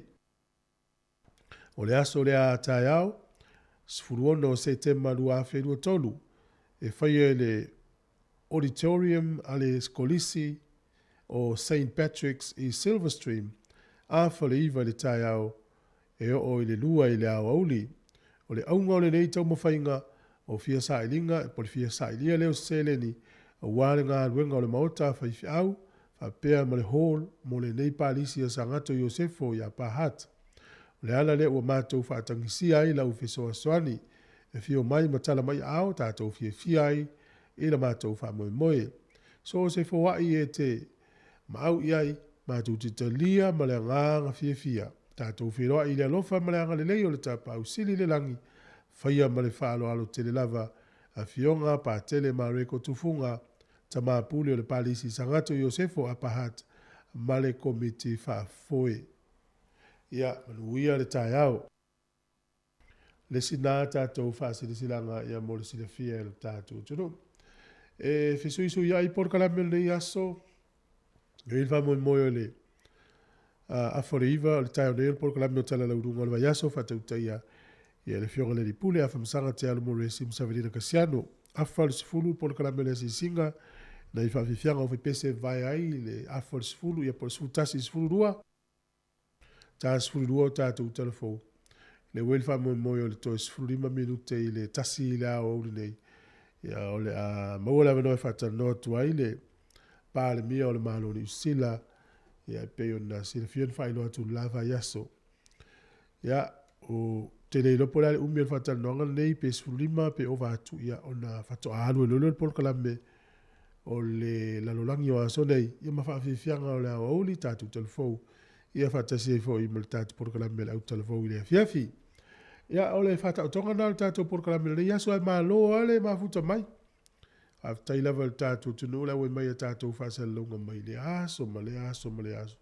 ya ta lo fa tai lava asi to sia ki atu ayo ta longa yo termine so le vai nga euro kwa iri luas fulu falani euro kwa is fulu lua falani luas fulu euro kwa is fulu lua ta longa na le alu termine ya ta ya o fitu ta ya o ta longa le va usila manamipia yo le polo le sto na il tasil va vers sa mo magile ya ole tu langa na lo yo ta longa la wa adu la falona lua ayol ta longa falani lus fulu euro quais fulu le lua ya o mai oi e se va nga o fi fa so mai tatu telefone de ta tala per tatu le ina pe fi vili mai tonu valu lima lu o fa tasi e pole o fa tonu valu lima lua o fa tasi vili mai tatu tala noa ya mis foi la so fi nga lo tatu au le na lau atu nei pe le to lau atu le au monisi ele isi le fia ya o le au nea le tātou manu Samoa i le taalonga ma jele i le tai au le sa. Ia po le pōla sto nai. O le tasi le vaveao taimi New Zealand, lua le vaveao taimi Samoa. O props, James Lay ia ma Michael Alalatoa o le iskapteni lea, huka se ilala lem. Local Chris Vui ia o le iskapteni na ma Theodore McFarland. Numele ono ta le niseu fitu Fritz Lee, valu Stephen Luatua. O le numele iwa, Jonathan Taumateine, se fulu, Christian Lelifano, sfulu tasi, Nigel Awong, sfulu lua tu Muamanu, sfulu tolu, Ulupano Junior Aseuteni, sfulu faa teni to ala sfulu lima Duncan pa ia aua. O le au fa leo leo, Sama Malolo, Jordan Lay, Paul Alo Emile, Sam Slade, Sa Jordan Taufua, Eriatara Enari, lima sopo angama et fido. Tusala le mai tau atu le aulea. Ua loka mo ia pa ia aua ia le su lima. Tau leo tato numere su lima len tau su ea po ois tato fulpeki. Le fōringa mai ia. Ta alonga mai ia lani len ta aloi pa ia aua le su lima. Ia le lauto e ta aloi lor ta alonga le fōringa mai la. Ia o le la ia tau fia le su lima. Ia e fsuisu ia iu mai stu langa i te wetu i. Una ua so ua manatu. Ona o so ua manatu le tau wetu. O le tama leo Theodore McFarland, o le matua i le leia o le taalo le tamaiti, si le peana tu maila le ono, a tu atu la taile ni seu le loka. Ia wai se tato manatu. A e matamata na le taalo le leo Theodore McFarland i o i Peritania. O, ko se le leia o le taalo le tangata. Na winga, o lo manatu nawa. Wane li ile sa o ngai pesenga, e le vana laka pisa ua taalo i fafa. Ana taalo le leo Theodore McFarland le Manu Pasifika, i lo tato nunga piki e lo peleki. Ia wai e anga waa uma tamai talo New Zealand le mono le peleki se vanga nale tamai e tata wala ta alo mo sisi tunu ia ia lo tonu nga ana sau ni ui mo Pasifika e lua ne tau sanga ai o matua e maua New Zealand la titile ia lo wana bana tu dawa o tu le ono tu tale ni se ile loka ia ele ai ia le o la tasta to pese a fie vini mai tātou tala noa o le tātou leina na utalatu. Si ufonga na lomua, a fi fianga le tai au, mai le puni alava.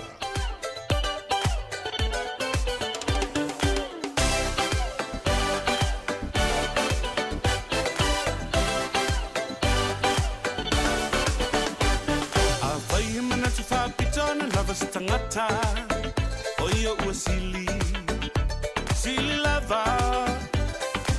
Tule ali mau osa tele na mea ona vinga na menino I love alona valea tala ni wa utatu maua ia fai leina ia manaya foi ele tu pode tole tawi tali filo fama uni ia pese malie na te fate al timu ai sau la ontie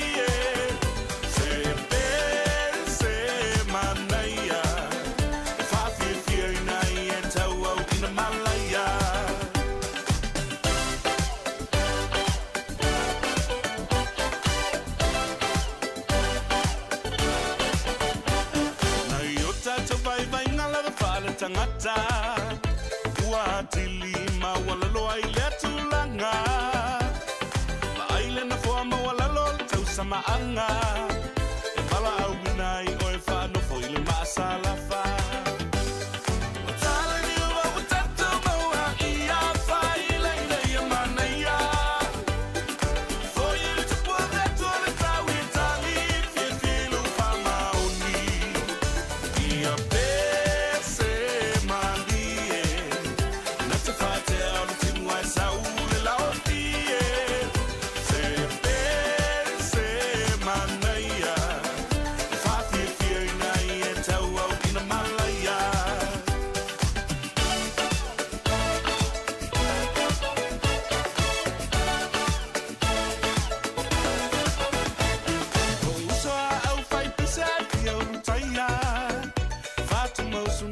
se hace pule oi le paina nei su e tu pe malevi ina me e te lei faia nei moli ai o e tau tau li ai o fai va tale o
alofa si ufofonga o le lau mua.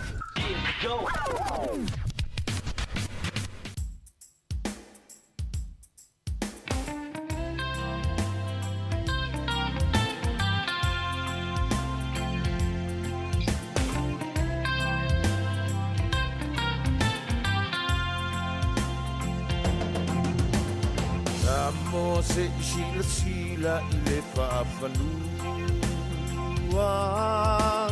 Olo nei tau ki o te mua mua Sili e se o umai whanua O loko ia i lea mai ana mua E whaamaoni e le whaapea o se tala patupua O la usi ua moa O lea ua atoa O loo ia i tama o lea misa moa Ma lei a ewa o le si ua moa Ui lato ia ua ewa ua peini a li i mau oa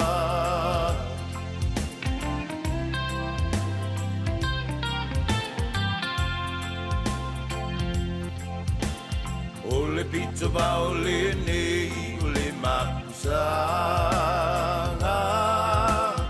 Umalanga umai lucia mai pe au ala O lo o iai fo i male atu vai o le tama o alo sata elea Pei o le tio ata le manino i le sua sua mai o le tai O la usi ua moa O lea ua atoa O loo ia i tama o lea misa moa Ma lei a ewa o le si ua moa Wila tongia ua ewa ua peini a li i mau oa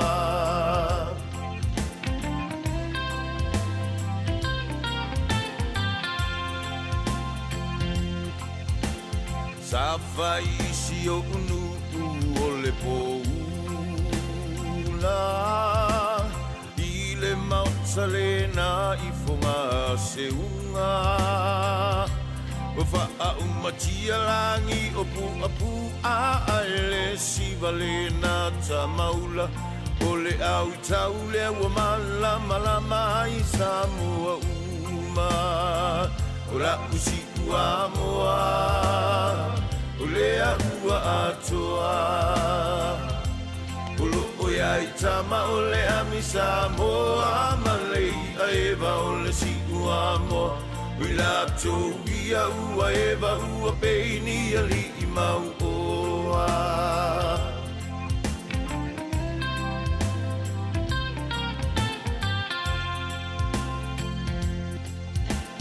O si o tau sala o me ko tangi vale Sa tangi a lo fia fai sona fale Le fale le na o le si ua moa e lau i ula e po i le toa Sa fau umalava e i o le ia au le aoa O la usi ua moa O lea ua atoa O loo ia i tama o lea misa moa Ma lei a ewa o le si ua moa Wila tongia ua ewa ua peini a li i mau oa O la usi ua moa O lea ua atoa O loo ia i tama o lea misa moa Ma lei a ewa o le si ua moa Pa whiwhianga le tai au mele sunga i a pestari o tuana i ia mele pesena si ua moa o le taimi lea ua te alevalu lea ua toi sifuru valu minute o le tale o le iwa tai au lea so whareile o le taimi ni usila le na o le tala le viva mtalatu o au wala e ui me leu tau whawalea ia tu lou lava sa mo lava noi wha so mai ai stasi foi o paanga foi ia na wha seina ia le mele o whaitau atu i le message por fiau tu siale sa le messenger e lungo le Facebook o lo mana mia si ana wo stupe na no folo ma vele tupe e feo lo a o va male afe Ia umai, ele ona na uo, o tau whavalea.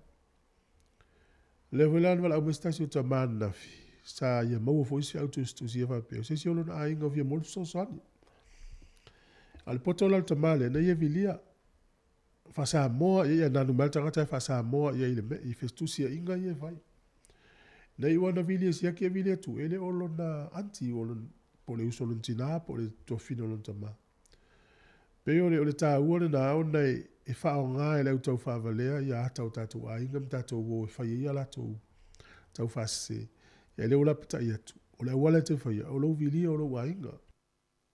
Vili sa o iai, e po o ele so e mesau tupe. Ia na e maua e lune na. Alona, o la nanu mai e whasa moa, e iau tusinga. Ia pe tano fo e poroka, o la wale whaingofia o poroka. Tasi nā tau whavalea. Ole tala leo te fia whamitala, tolo tu si e lungo le Radio New Zealand. I tala i al Pasifika, i le ua unanga na whai e tono ule o fiti, statu atu o fiti. E ta ule eBay shop online. Ia, e whapea ua i lato ofisa i to tonu i fiti, o tapunia lai leo. A matanga o tau sanga nei nālia e ai, ia le tau whavalea le tono o fiti. Whao ngai tangata fiti e whai ma agents. No winga o lato tangata o ie e su e maini a lato tangata. Pea alpoka la mele fwena ngau tele o tangata e tātou ni New Zealand. Ia, le ala ua tau fia ma whamaine ofisa o le malo fiti, ia o le ua tau fia. A ele i se tangi o whauru atu. A ua lato tau fia le whainga lea. Tele tangata fiti sa a wai amatanga o le tau sanga lei. E ta ule eBay shop online recruitment. No inga yo tangata, o mais tangata, recruitment, e mais tangata i tonu al porka la mene, i whaato o tele ya.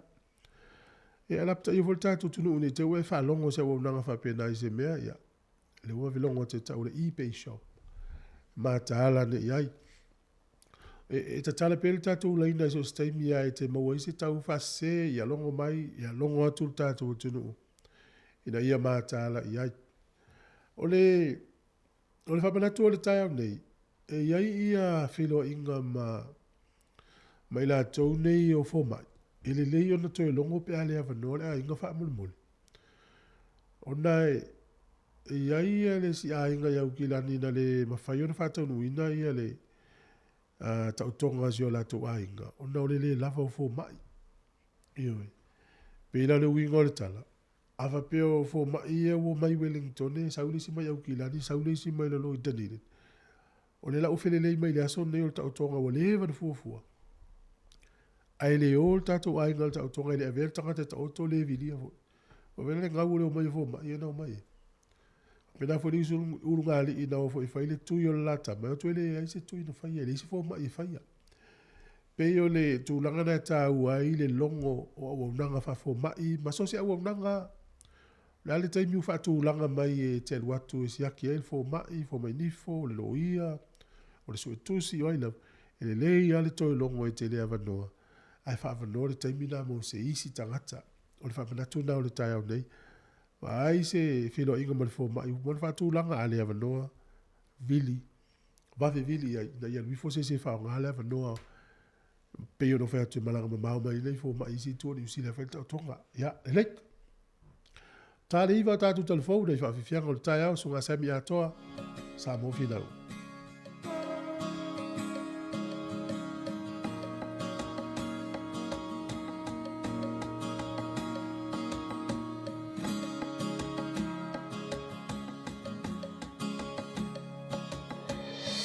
Whai mai tala o le wawau, o tātou o tangata wholau, wholau mai le atu lau lau. Tau iwi male so o pe au mo se sa olo tonga se manu ia o ainga manai whanau o apuliwa o manono sa wai mau koru tele so i fua ua mau mau i le tau mawhainga mai o le mau e tui tonga lea na wala au mali e tō malo tau o le a o walu o tele toe sau, i sa ufia tau. O le tala ia maia, e tui whiti Tala ia na tu talinga mai e tua a ua whai langi lo lato o launga. Samoa freedom o loto filena na asa mai e nai tua a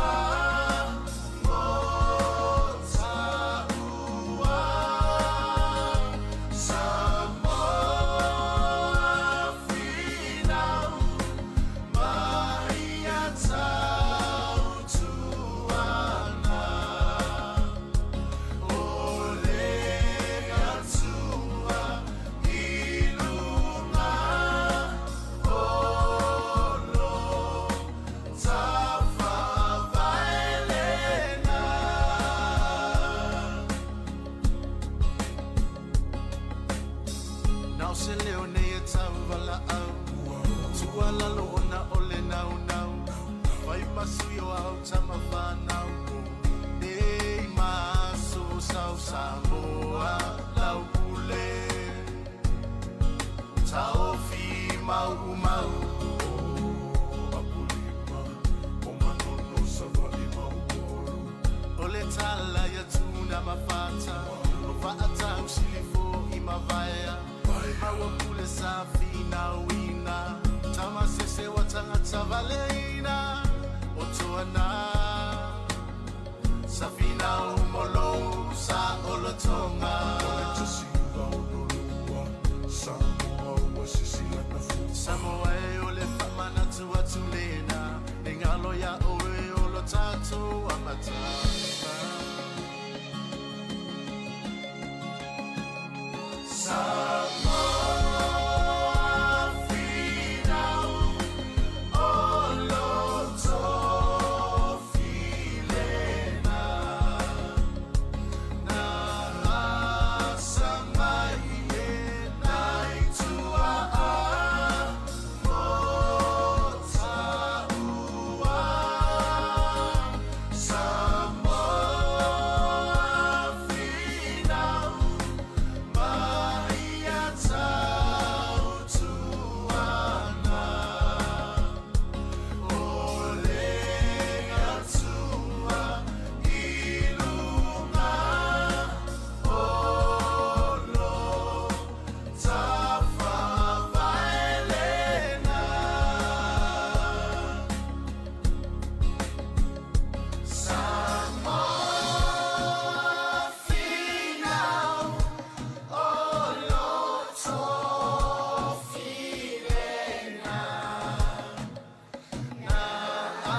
Talofa pa o tono pelongi o lo e whafonga mai i le si fonga laumua i Wellington. Tasi na sa mo fi na utalonga si o me mafa suga ya tono pelongi. E ofo ia to tele le se uli na o isamo. E o me le fe la to tala to o ale isamo. E se uli palangi e le mano lo si o tatu tamiti, tatu tangata. Ia sa. Tatu tangata le matua malo lo si ya. Ia na so manatu ala. Fa ngala al malo si le fe mo manga pe le fe ngalwe. Tua umo. Ia fa pe malo si e fe le market si se me fa ia. Na ia ngalo malo si e solieta ulanga ia e mana ia al fe mo manga e alu ngala malo si. Pio dei tangata ia i fa fole e alu ngala malo si usu va vea fe ngalwe. Mana va mai fale o level po. Malo level fa il faiva. E mali e fo i winga o tangata ia e taula mua e mo moli le fiau tau moli lea o le tau mawhai e whaale leia le tau ia o le sao tangata soifua i le swing o le tau. O tangata ia na o whaila solo te i luma o se whale taa vale i Wellington. E wha mai le telefone na mai nei. O tangata nei, e le fia i la tau. E le fia i le whaatau e le company taa vale, nei por whale taa vale. O piki apu vuita i lua se lau mo tupu afe le tau. La tu te pua ina atu le kasa i le mo si o manga. E pio le autura na o le la tau fo i fia naunga. E almela leo atu ileo leo e whapipi e la wanga o la tau lima vile ke lu e whapipi isi maa whale taa vale. E ana o nuu la fo i e lea e sa wala wa i tangata i nuu i whafo. Sa e tutu tonu. Lo ina ele kea i la tau lima. Whatu i fo i. I le popole tamana i lima bawal me e whain mena whamel malo e whaia. Ta ilo la pula whaatino ngai leo la tau. Ngā lue ngai ve se i tangata nei pe awa tu whapipi i o la tau lima i ke lu isi mao. O fale, me ia whaila solo te. Ia, mo tātou sa moa, ia, mahalo, ile ia sa moa te vai alu solo te nei. La mahala malama si o tātou tunu. E ia awala e whaale oi. Ia ua whaafia na poloka i tātou awala i nei tangata ma la tau me whai. E o le tala ina o le taimine ta tala i le tātou awala faule o le transmission kali. I le wusa maino no whanungo le awala. Poloka i tangata i o ngā ruenga o a onga, e o le malai wa alele, e o e waifo mai ma poi me tua poloka ia. Taurisi au le ia whai nai, o e mau whio inga wherua inga fo i po fuanga o le ia so i nisi fo i tangata whapea. A o le tua lalo ala tato poloka la me, ia to apea le tai, aua ne ia whai na lo whina ngalo tu upei leo leo. Whau au pēr ta alonga le wā whalani ma Uruguay, tem nei whalani lu furfitu Uruguay sfurulua. Ta alonga o le pulu lea i ni usila le whai le tai au nei. Ia, pau leo le ta alonga nei, ia, ta alonga tai au, ia maru atua i loa, yo atua le songa fua. O le whai o ta alonga o le vaiaso nei, ia, po le whai ungo nei vaiaso. Tasi lua tolu, wha lima, ia, se whai tau o ta alonga i whai stele. Ono fitu, valu iwa. E iwa ta alonga o le whai ungo le vaiaso nei. Ioe. Tasi lua tolu, wha lima, ono, fitu, valu. Le valu ta alonga. Valu le ta alonga o le whai ungo le vaiaso nei. A mai al tato pese lea, ia o le toi whafonga me lo le, whapoponga o talfau, ia wale, si le fio me o lo tupu i stato. Tunu mani usila nei. Sunga ia teo whainua.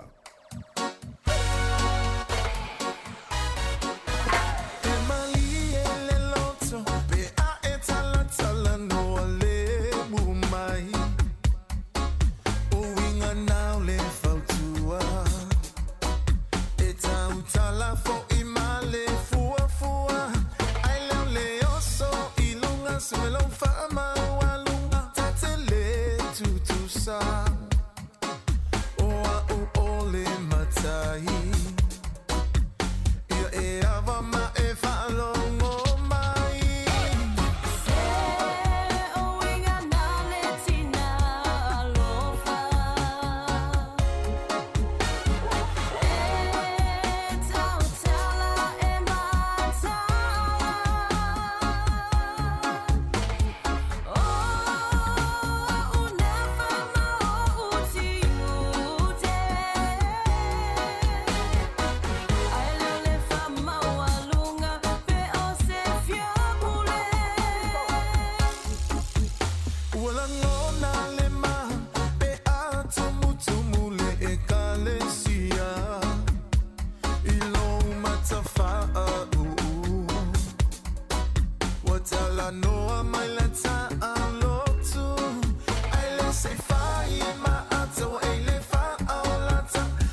vale solo.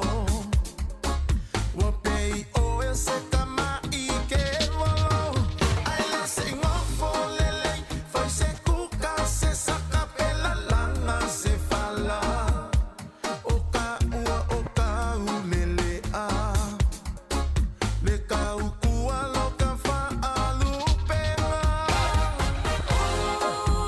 O se ekia ilo pepelo. Eke inge singia lele lewelo. Alengi ole malapanga. Silia ilo foi ilo wainga.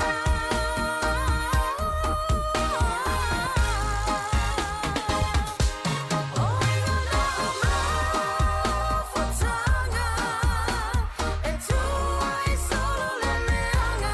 Fela foi manatu. La fomaito e la fuatu. O olo watino etasi. Alofa ma ife alofani. Mole mawale tusi. O me atinga uma. E fofonga lelani.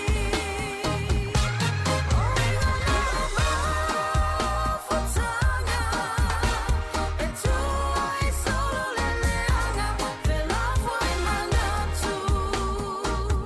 La fomaito e la fuatu. O olo watino etasi. Alofa ma ife alofani. Mole mawale tusi. O me atinga uma. E fofonga lelani. O me atinga uma. E fofonga lelani.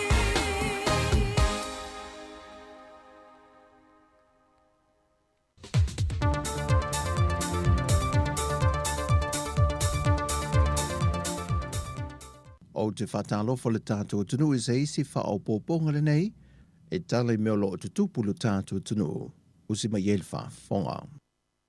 O le toi whetu na ingo tūlanga tofia le kāpeneta, wa whesu ia i e fo i manisio tiu te tau ave, sai nisio minista anga i minista fau. O le fio ngā lautimu ia welese vā ai, e le ngata wa whaase ane a vea ma minista o tupe, ai watu i nātu i e fo i malivaengo ngā ruenga whaavai temi, e lalo o lana vāva ainga. Tūlanga fo i le nau ta inga o le tātou malo. E whaauau por kalame lea. Ai mese le sila toto o le minista manutanga luenga. I whainga whaavai e adresai i a whaafitauli e tūlai mai. Ale mea tāua e pe ona manino. O nau ta inga o le malo. E whaalelei al por kalame lea ma whaauau. Ranga e apungi. E te lele tāua o por kalame lea mo tātou. O whaino fo ele whionga lautimu ia, wa te tau loa o na whaanga yo i wawele tu i nātou se lene o le miliona tā la, i tu malo te itasi e pe o nā ia i lalo le polo keti. Ia whaingo fiele lunga po kalamele ma ia vate. Vate an whatongu. Ia fo ile ile mino ingo po kalamele. Ia tu sai ma pai meo whata atia lu tātou malo, mol manuia langi. Ma o lewa, o tūlanga fo ile o ie tātou tu malo. O le o malama o tātou tu malo polo keti lea, o tele na malama mai, o le mea fo. Ia ele i whape fo ile ieni lu tau, tele lu tau e o mal temine, o la fo ie isi tau. Al tūlanga i tauna manino iei. E whatau nu ua. O le māsina fau o whaatūlanga ina, e alo ia i loa tō whinga fau lea o tu inatu ilana whionga le minista. O se whainga pa anga wa tutu whaatasi e nilimtanga luenga wa onga maanga nuu malimtanga luenga le soifua malolo ina, whaatasi e manisio pa anga lango, e whaatino se au au nanga whaapitua mo le siaki na leo fofonga po o te linga o aluma whanau la aiti uma, o loo ili tausanga mua po le ia wan, mo aso loo te toi o le nei tausanga.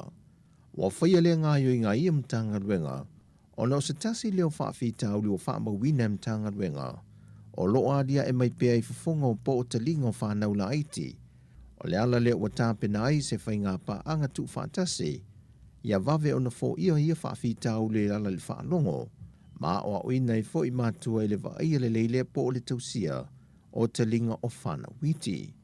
O le nei au nanga o le a whātino i lātou e iai to mai whaapitoa, ma e whaiafua e le aise tutongi. Mo whātulanga mo upolu le aso se funmalvalu o le aso lua se funmalelua o se tema, e mai le tu la iwa i le tae o atu i le afo le whai le a fiafi. Ai mō sa vai, o le aso lua se fulmale lima e o atu le aso lua se fulmale iwa o se tema, mai le iwa le tae au i le afo fo i o le whai le a fiafi. O le whaasolonga wa onga mano whanga o le a manta i le polu karamasi o ina whai wina, o lo wha mai e mai e iam tanga luenga lo lato whaatulanga ina. Wa mai e foi se whaasisilanga o tu i nato iam tanga luenga i le atu no.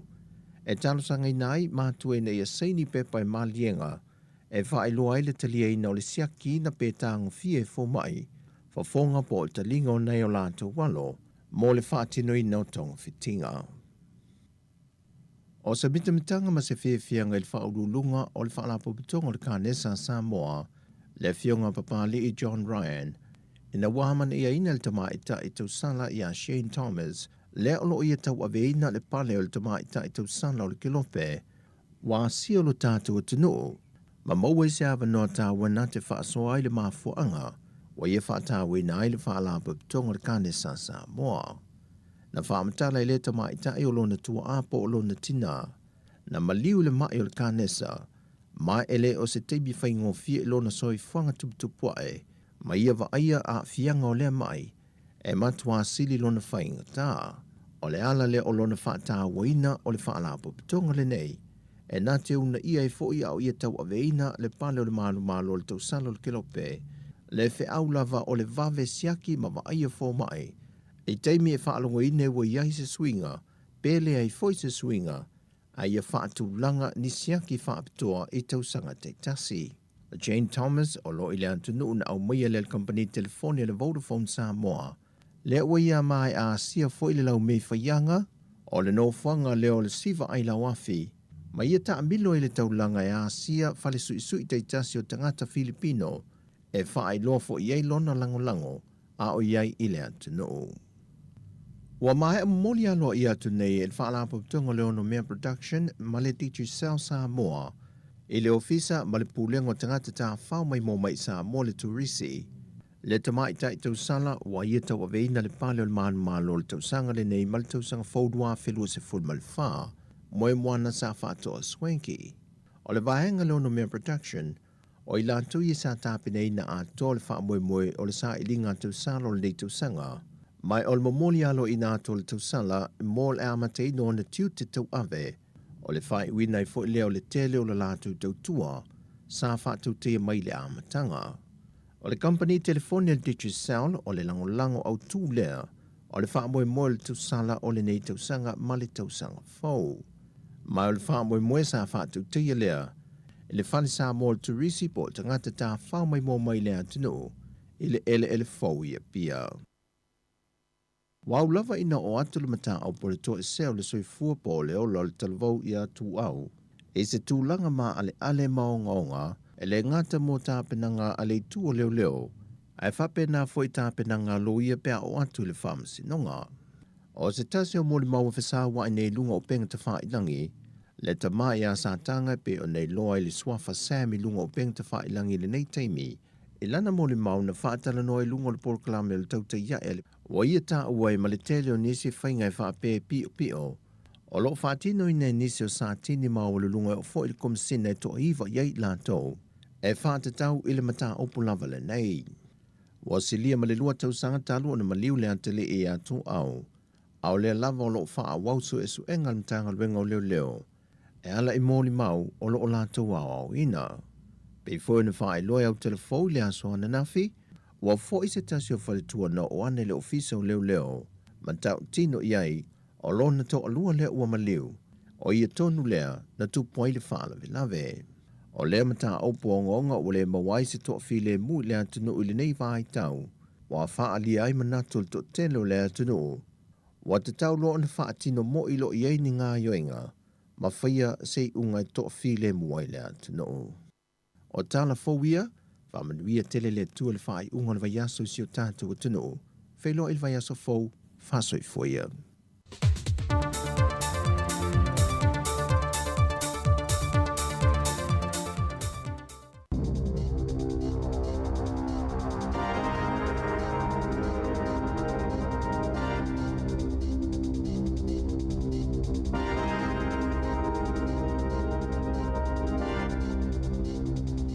Talofa lava usi mai le whaafofonga o seisi le whaapoponga o talafong mai le si ufofonga le laumua. Mo le nei tai ao, aso se fulu limo se te lua a whelua tolu. E tele porokala me mofela awa inga na whaale tonui au kilani le aso ananafi o na oni o sofa inga whaate konolosi na whae nai porokala me e whaangaluea ina inga luenga mofela awa inga. O porkalame le whaatawai pepa malanga muno foafi, sa whaina, peitai, na mawhai lava o na whaawau malanga apasi mano foafi. Na whaalia ele ofiso whela awa inga e au kilani, e le o a fia whaamaumaunga patino tangata i le oso whainga, maolo o whaawau o na whaia suenga i lea mata upu. O le a iaini a upenga fau a leo leo e suitulanga ai i Tasers. Peita ele o whaailoaina mai e leo leo whaapele minista o leo leo Jeannie Anderson. Po o a upenga fau ai pe whaapewhia fo o na whaamautinoa o saunga le mu le whaonganga mo tangata lautele. O le masino Januari na amata whaalau iloaina i le Taser 10 e mawhai ona whanaina i le mamao e se fulu tolu mita. Peitai, o le masini tuwai e na o le fitu tesima leono mita le mamao e whaonga aina ai. O le vai aso taluaina tula ai ai luma le whaamasinonga i New South Wales, le leo leo lea na whaonga aina le Taser i le tina aiva se furu 5 tausanga mamaliu ai lava. E toa tolu tangata solo te ei Wellington e na loka i nana nafi. O na wala taunga i o inga na vali ma whaale ngai naiti o ata o se whale whaatau ta avale i Wellington. O le au solo te ei ana polokai awala i Wellington i vai aso taluai. Na lato whaonga aina se vali mu, ma vali aiti o ata o le Gaisley Motor Group i le awala i Cambridge Terrace. E taunu atu leo leo, ua whaonga aina e tangata e to tolu se ke lu, e whaapipi i ai o lato tino i le sima i lumo le whale ta avale. Sa lato whale ngaina le whale whaatau ta avale, o na lato te talitonu, e le ofeso soani le whale ta avale i suinga o le tau, e ala lea i le whaatau ato piki apu ma SUVs, ta ai lua sa lau afe ta la e te lea i le kāpone. O le isi o le to'otolu e au fia i le scientist i li taia o Rosemary Penwarden. Lea na whaasimalo na 5 ilunga le awala i Wellington i le isi solo te e na whaia.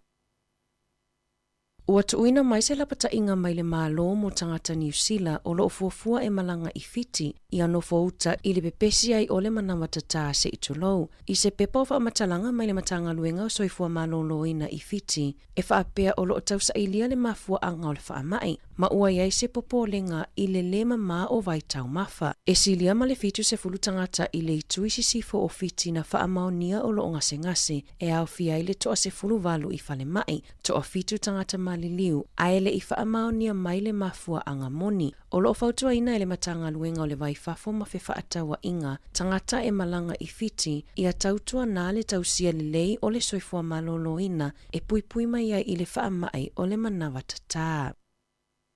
Ua iai se fuafuanga a le supermarketi a le Countdown e whaamuta la lātou por kalame lea e whaonga ai cards e mawai le pau i le penisini ma whaataunga le AA Smart Fuel ma le One Card. O le aso mua Februari e amata whaamamaluina i le suinga e tatala i la lātou polo kalame fau e whaingoa ina o le Everyday Rewards e mawai fo i le pau mo le penisini ma whaataunga i le supermarketi.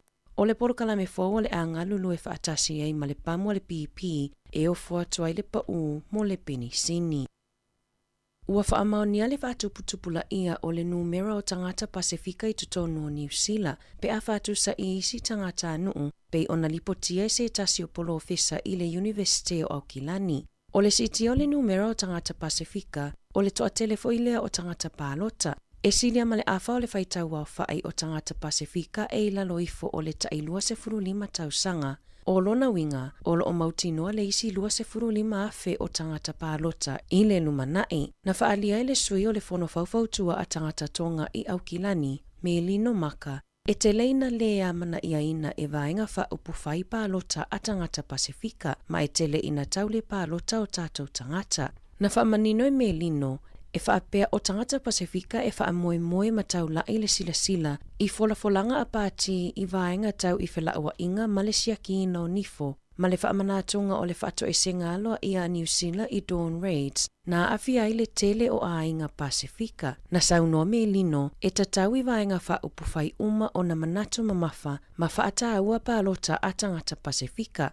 E se fululua whaipule Pasifika a le leiba o loo tūla i mai le foi le taimi nei, e au fia ai ma le suipa le mia i a Carmel se puloni. O le vaiaso nei na wala aua i luma le whaamasinonga le mata upu a le tamatolu se fulu tausanga, le ana o sofa ia ma wha o manua i se talavau se fulu tolu tausanga i whangarei i le tausanga taluai. Ina ua whaanongo le tamaa i se whinaunga i le lotoa lea onga e au fia i lo nā talii, sa ia fuafuaina i loa malana uo se o sofa inga whaasanga i le tamaititi, ma whaatalitali i whafuane o lea onga, le ana la sasaina ma wha o manua i le talavou se fulutolu tausanga, e o mai le aso, o lo o mawalava le talavou i mawhatianga ma le langona fefe.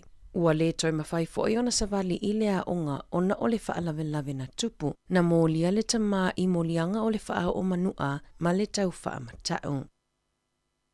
Ua iai le porkalame po se polo ke tifou o le My Ryman Life Program o lo whaanga solo e whale e tausi ai tangata matutua. E whesosoa ni ai i tangata e maua i le ngase o le mawhauwhau o le dementia. E la tai le fitu se fulu afe tangata i New Zealand e maua i le ngase, ma o lo ovalo ia e ono o atu i le se lau fitu se fulu afe i le lua afe 5 se fulu. I se whaamatalanga a le taitai o le poloketi Caroline Pato, e whaapea o le tausia ina o tangata e maua i le dementia, i le ngata o le whaatu mawina o lo lātou mālosi wha le tino, ai ia whaafia o lātou mawhauwhau, ia iai pea le wheso o ta inga maisi, e ala lea i le whaataua ina o le sao o le nātura ma le sio manga, e amata le polokalame i le whaia o whaatalatala noanga, ma i lātou e maua i lea ngase. Whesiringi ai po o a mea e fia i ai, e fuanga i ai ngaluenga e ave i ai. O le ngaluea ina o le sio manga ma le nātura o mea, e talitonu le polokalame e toi whaafouina i le mālosi o le mawhauwhau, ma avea ma waifofo mo isi. E mai whangarei i Enwakago, e iai nuolo o iai la a le Ryman Health Care, ua whalau te le tonga la au ma whaianga luenga i le sio manga, whaapitoa mo i lātou e maua i le ngase o le dementia. Tala fōwia me le si ufofonga o le laumua mo le nivaenga o le tae ao.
Ai whawhiwhianga so whiwhiro i o te tae au, o le tautua si ufonga le mua, le pese nā, ia langi nā te lowe pese le RSA, ia o le pese le whatuina i le atio, e le sunga ia le ala i tango moa, Felice Mikaele, ia o nai whawhiwhia te lowe pese le RSA, a o te anei le iwa milu te lus fulu mle lua, o le afa le iwa le programi o tala la urungo le vai aso, afa le sfulu, programi le ase singa, whawhiwhianga o pese vai fo e tasi fulu lua telefou, musika o le awa uli, to e kuata il tasi. Mo la veno e whatanu o le pāle mio ni usila Chris Hipkins, le fionga le lipule a whamsanga te alu moresi. Ia ona tau tua mai no le programi le langi o aso nei, ia manua tua ilo i whawhiwhianga o le awa uli, telefou, programi lau telefou le fiafi, ona mai aile o le yaso le tau le lima. Awa pe, o whaamanu e ina si au a inga leo ngā tupulanga lona tolu. Tasi a oe, lua il whanau, tolu il whanau o il whanau. O le mana onga lava o le tamama le tina, o le fia pai, fia songi, fia fusi, fia sii. I le whanau o le whanau. Po whera iei po Australia, po Amerika, po Samoa. Ia, o isi fo ia inga, ua hau atu leo ngā tupulanga lona wha, o le matua manai a lava na whamania. E le to ina is wafa ia, reading on to ina, Peel McEwen. E no foi na lo i plene meno foi. Ia, o au ki lani lala i ua whanau ai, ia le whanau fo i po leo na granddaughter, po leo na tusol grandchild mua o le whanau mua le to ina, o fitu walu tau sanga le to ina.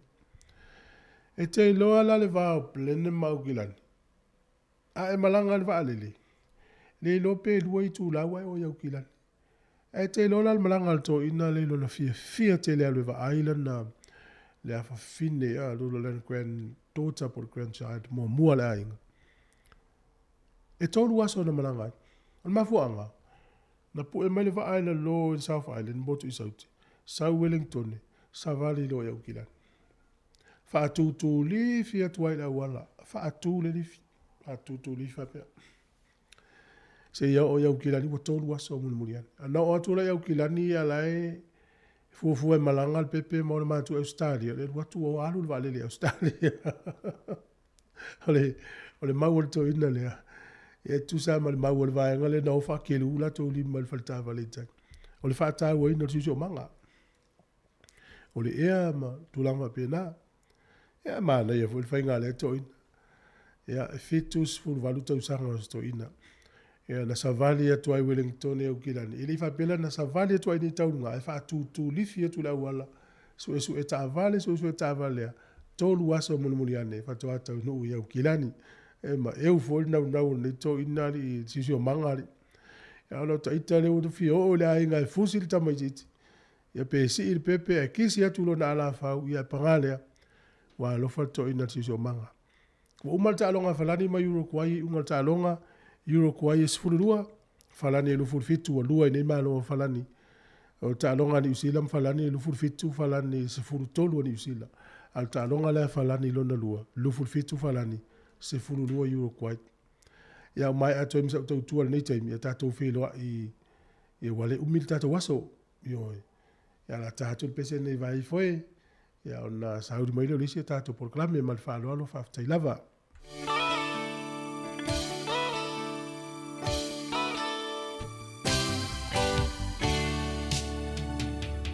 Solela susulumai ma umana tuai Ia Samoa do ulu o te nofo ai Pe wha a pe whea o na ngalo atu o ele vai Samoa o le penina o te fia iai O solela ua susulumai ma umana tuai Ia Samoa no ulu o te nofo ai Pe wha a pe whea na ngalo atu o ele vai Samoa o le penina o te fia iai Hangi mai se matangi e mamoli atu ai Oh Walo faida sa o atalasi Hangi mai se matangi E momori atu ai Oh Walo faida sa o atalasi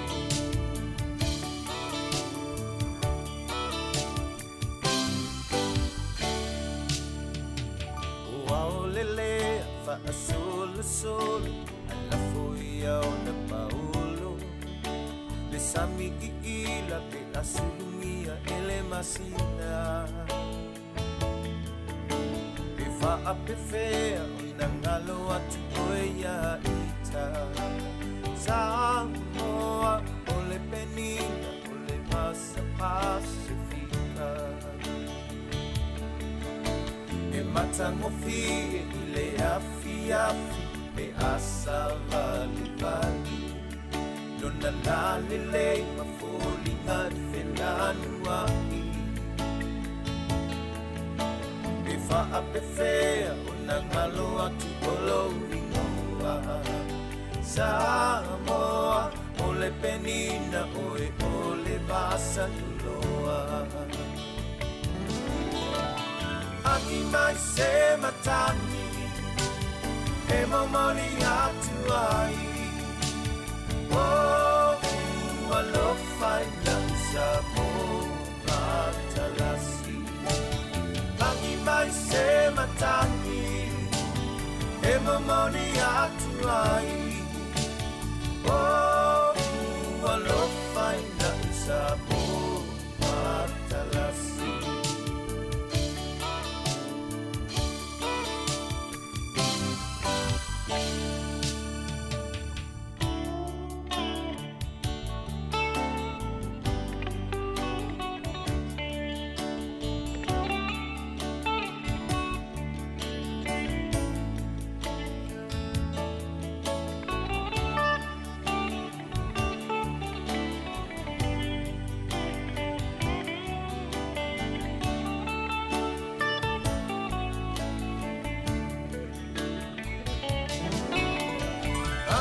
Se matangi e momoli atu ai Oh, alo fai lanza mo atalasi Aki mai se matangi e momoli atu ai Oh, alo fai lanza mo atalasi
wai o e sunga le mana mea pe a fai ua e le kea tu wai pe a sia mea e ta fea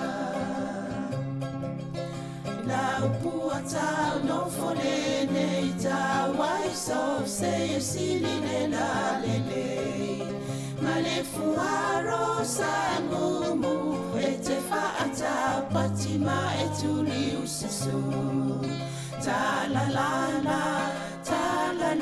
la a fio oe ai alu ita Ia, whaatalo whaatu lau whaafonga i le nei fo i tai au. Ia, tō lono tō pa ia mau tō mamalu. Whaalea tuam whaalea nganuu, ai na ona whaapea atu tālofa lava. Ma lol soifua whaafitai lea tua. O mwhen tātou ainga whasilwha i lunga le ea nei tai au. Tal tonu i alo maupele soifua lau le leia te uto uma. O le tātou pokalamil nei o tala lau lunga le mai aso pia na masani ei tai au as whareile tai tasi. Ia le fo umatou whaatasi ai. Ia maafionga. Ia i le alipule af msanga te al moresi. Ia ma le sunga ia la wano a ti lawa e tala noa. I le pokalamil nei tai au. Ia malo lawa soifua ia lo sunga nei tai au. Whaatalo whaatu ho i le po ia maulungo au whaafonga i le nei vai ngol tai au. Alo le langi mama le soifua lau lei. Ia mai se fo i le fionga ia af msanga. Tātu walamalai nai mai aso i le mawatu. Ia malo lawa malanga manuia. Aftai, malo fo i le tamu fo i whaau pel poka la me tātou tai au i asfariri pe o mwhai atu. Ai whaaftai whaatalo whaatfo i au rua, ia amisi fo tātou o whaafonga si ufonga la mua. Malo lawa soi fo maumalangi maa. Ia, malo, ia, atono, ta wala wano le sa tu ia tu lawan muli panga, sa tu wha muli ia whaftai o le umwhen tatu i wheno i male fionga le li pule. Ia tal tonu fo i Samoa sa whainga malo lolonga manuia, o ia i Samoa. Yo e teimi malolo, e teimi an mafofo i le malolo, mafofo so pa me whali le i ngā ruenga mai stulanga whapena. Ai lei, o teimi mua le taluna unga lua i si ufonga lau mua o matua i ave separate. Avel vai aso ato ele ai mas e telefoni le se mea e na le malo lo le le ma e mane foi o tele si me o tava ai i Samoa sa o Samoa ia sofa so sa vai so o po e ma va ai le telefoni o la va ai le swinga vo i Samoa i Atu no i a hinga o fale o awala o ese o nanga ese o lo fai i Samoa ia le telefoni au tu risi te milena te ita ia pe o fai ngo fia le malanga tu tanga te Samoa mono no foi ia o te avo ia na o pa langi sa masani ia te la tio lai tu mai ai nga Samoa lai kiu mai pa i te mi o breakfast ia o te mi tonu na wai lo ele si tia o le tu langa o ia foi le tamau ai ngo tatu tangata wale tu na pa langi o atu no foi o te ia ma au e swimming pool ala o tumu te meti tātou ia atonu atangia ina le tia o le tūlanga o soifuanga o e tātou tangata i whafo. E Malaysia me la ki tātou i o atu whafo Australia, New Zealand ma Amisia Amerika. Ia wa o le exchange rate. Tūsa nai whapopo ilau tupe le tia loe ma e showso loe ma e tipa tangata ma watu le tupe lea. Awa ana latu al tala New Zealand lai whaonga i o. Ia atonu le telefo sau whaasoa wa le te ia la tu atala la tu pe Samoa ia e fa ponga na ona o le suinga o le tau o le tupe o le mea nana te va ia te fa atala tu nei tangata i la tu tung ia o le lua tala lima sifuru tolu tala te fa pela ia le tai pe fo mai i le minimum adult wage le New Zealand lua sifuru lua tala fitful tala New Zealand ia na e fua lo le tu inga tupe lai mo na tangata la i tasi al me fa sofia o ave si tupe ia pe ia va tu me le fa ta o sa ulansi o se me fa pena ia tonu o te loa o si tangata te le la tu tupe mo mai tupe fa pena lo tongi lai mo va yaso a tonu ai vo no malanga o lo sa mo e pe ma se te le ta lai sa mo ia o winga ma sani la ho yo o si o tātou tino, pe o na saunoa lau whionga o pasanga o le pe o le tūlanga na pe e vave ai o na Ono mase se. Yo se leni o easy come, easy go. Mase se ala tala lava. Ma ni la sa una ngai le te leo le swing o so fwa ngo si ta tu tino. Te ai mai se ala va ngo tu lisi pe ya ona tato moli mo win. E pe o fale na sa sia tato o i o no po. Ia o neias. Ia o moni de le ia o tau stanga o tai au ia umi ala ina. Ia ai mo ia ina i papa e pe lua tonu fa ai ma tele lava. Foi tau fa la usa mo e te tasi ala usi silatu tato loa ale mai Australia ia po onisi. Ia la tau la e fai malo no atu ia e ma se ia mana i tele tu le atina o turisti. O le si pisinisi lau te loe a vo i tele na le sa mo o rental cars.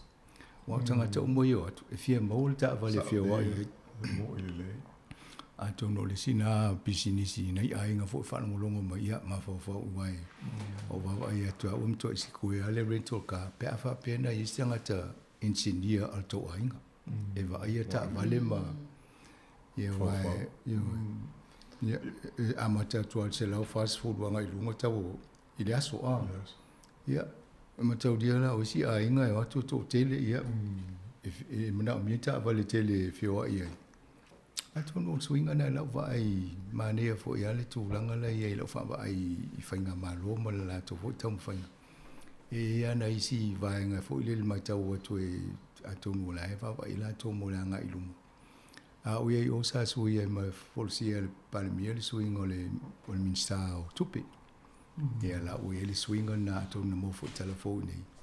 Ia ato no fo i whaia o whainga i o to finga ne e afalta usanga pol paenga. Ia e ni swinga fo i le ia am ta whaioina le palemia. Ava e ato al palemia e tauna sa whaise e tūlanga whape. Ia on whaila i o swinga whape na. Le fo tata mulma wina i nei. Le mane o le si vaenga e lua si vaenga ia o le tato office fasal lau sa mo pe o le si vaenga na o lo fail nga luenga ia e si teime no to mai mo fo le pe sa fasal lau ina ala o tele na mai vaenga na tampinanga o wai fo ia fasal lau nga le fiber ma me fa pena ia pe o vaenga na ta wana mautinoa ma mausali ne mo le anga iluma. Ia ma tanoanga fo i tu sai ma le tato app ma tau ria fo i sa ia Dr. Otavoi, Dr. New Zealand. O ia le sa ia le tato app ma mi tita va fusuanga. Ia na maula no tano ma Dr. New Zealand. Ia tano fo i le ngata le tato app. Ia o la fo i wo tala no mo la fo ia lu fa la lo tato app i me ia sa mo wa ia le nga mo la to.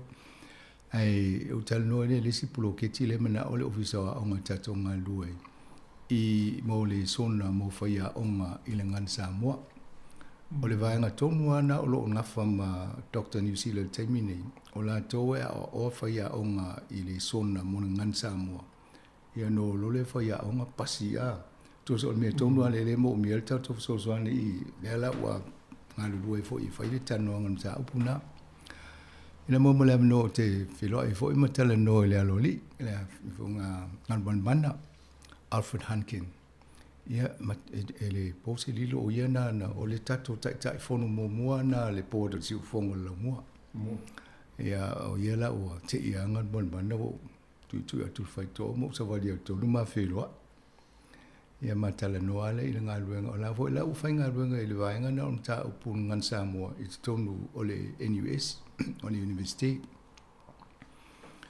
On New Zealand, there is the Dean of Faculty of Education, to the law of Aya Atol Vangana, Angan Munman, Ole Imta up to Samoa. I to tonu for ya o ile no fangale, olo yamale commissi, ole language commission, the Sato Organ Samoa. Na, or commission Lang Samoa. Yeah, a pe tolu ya vaenga yela wa I tele lo tele la sa tal no po chao fa tasila to pe ese ale vaenga le au te tono vaenga mo ye tolu e tau na pi tau au le ina ia faingo fie mo so longa le ia fanga La lai tusi le si tusi ngal man mana nei fa tau ai I vaenga ese le ngana e matau fo yo yele ye sia na tusi mo ia o fo sa fa ia o mata ia le vaenga le ngan sa mo I le University Victoria ia na wol ese to mo New Zealand na lula ia ta le commission ngana sa mo tutuila ia ala uto ye nei po I sa mo ia o ia la uto ngalu nei ia mana ia lo fa wa le vaenga le eu fia foi lá eu faria ele tato app te I vai atua o mi ai tau tala mai le oma fa mai me tonu ale o tau vai pe fa fena foi sa me fa pe fai na le son ia no fatu le vai o te loi va ve pe sa o te pi ma si fonga lo mo le uma to fai ai tato tala no ma fai se e la le fa mo masina o te se mala fa pe fai sa wi ia la tam fai se fono foi mana fai a onga ia mo ngan sa mo nei mana ia sa wa fai san sa noanga vai foi tu langa ia le fai ngol le ngal benga sa mo ia a tau no mai foi nei Dr. New Zealand ia me foi na le la o tal no foi nei fai a onga nei o ava no na fai ona mai la tau ma pasi mai le la to foi sila fia I le tu langa o vai ngale o le la wapa ai pe no tanu so ai o le ngan sa mo e tau na tato nga lu fa ta si male malo sa mo a mi sala ila to lo fa ya ngan ele a ngale ese le curriculum in New Zealand ese le curriculum o Australia wa I po fela I te wo uma e wo mo ya ngana ese dialect ese o ngan sa mo wa le o ngatas e pela la fi fo fa no longo mai le mauna e mai le isa ma le tato nga lu fa ta si tu langa le le pe o si vai ngana le no fio o I ta mo tal no ta op tom wai a wale anga I lungo nga luenga pe o na tato anga ia tu ye o le si me madi e au I sa mo ai sa no le minsta o ta ona fa anga le como le liu ma fa ma fa ma I fainga e ma fa sa mo uma le tele o pe pa ye I tu singa mtanga luenga ma o fa pe ia le utala no me uma ia le na fata wol tato ngana le app le app le na fai ia va ve fa tai le la tato wo fata si tu langa le ia ai fai fo me la to fata wo ina ngan sa mo il va ya sole le te wila o va pela lo ma fo pe ia si se le fa nganga la to o le fata wo ngan sa mo o va sa mo le tu punga me le ngana e nga ia tato I fa na fa tato tato le ngan sa mo pela I New Zealand ma au sa mo ona to e punga mai le ngan le tau fa pe fa tato lo fa sino banga e kava o mani ngan ma le culture a ma me va pe na o le sa no ngala fio nga ile pule le tawo ia va na le wa o ia ile fa ma sia e po sa no nga mai mi sta por malo ele fo te man tu ho ia le malanga mai ia awa tu sa nga na alo ia le tatu tu ia official language official language ia na va lua la malanga na peritani sa ia la le fa tu dunga ho ia kapineta I na no po tau mo fai fa sa mo pe pa ia al kapineta ia sa tau mo fai fa sa mo to fo amtanga lo ngai ma to tu singo pe ave pasi mai se me ia pita ia mi sa fa so solo mai to sa ia pi hu kau ma tele vo ile inglisi ia fa tu na isi ta to ngana le te fa long ia pe na foi la ma to pe o to fina nga hoi malo e fa malo sia pe ta to ngana ma se la fa nga I no o mene o background sia mo como le liuma ia wa he foi te mi sa fa pe mo ia ile ai lo mo via sa mo ia le mo mia se a pe na I tal to nunga sa ia a foi o le ia le ta to mo ni no ia ma era pe ia ona ia ta to op sa fai la le workshop ile te mi ton le te wile o le workshop le e a foi na vala o o mo tanga to le media e o tu se fa longo le fa nga ngol ngana I lungo la to fa sala longa o le te mata o lia se valina o tato tala no me ki ka mafusuanga fa mai wala o li tai ne si fa to le e no fo le fale ma no fo ma tu si la lo me la se e sa no nga fa la tu ngol TV ma le tu e le lo pola la me fa e wala nga na sa wa ma a le fono la le na fa le so le ne workshop le e o tu mata la no le fa nga ngol ngana I la to fa sala la ia matau lia foi la e fesiri tanga to le media fa pe ele o ma ton palangi o ma to sa mo le ma te lo tau tala ngan sa mo a ia fa la o fe filo i o mal fa nganga o le ngana ia pe o vai ngana sa o mo na to ala o te alu ia o la so tonu ale te o mo le le fo tano ngam so ta inga mali si tamata I fo le na tala no mai le alu le Virgin Galactica le aerospace yo te ia mo lo fo ta inga ia cancel o le alu le media briefing le au no fo mate fero ai ma yo le sina tu langa mani e fo lo i sa mo te tonu ale o si ma fine le santa la no mai yo o le inspector o le aerospace le o si aki va le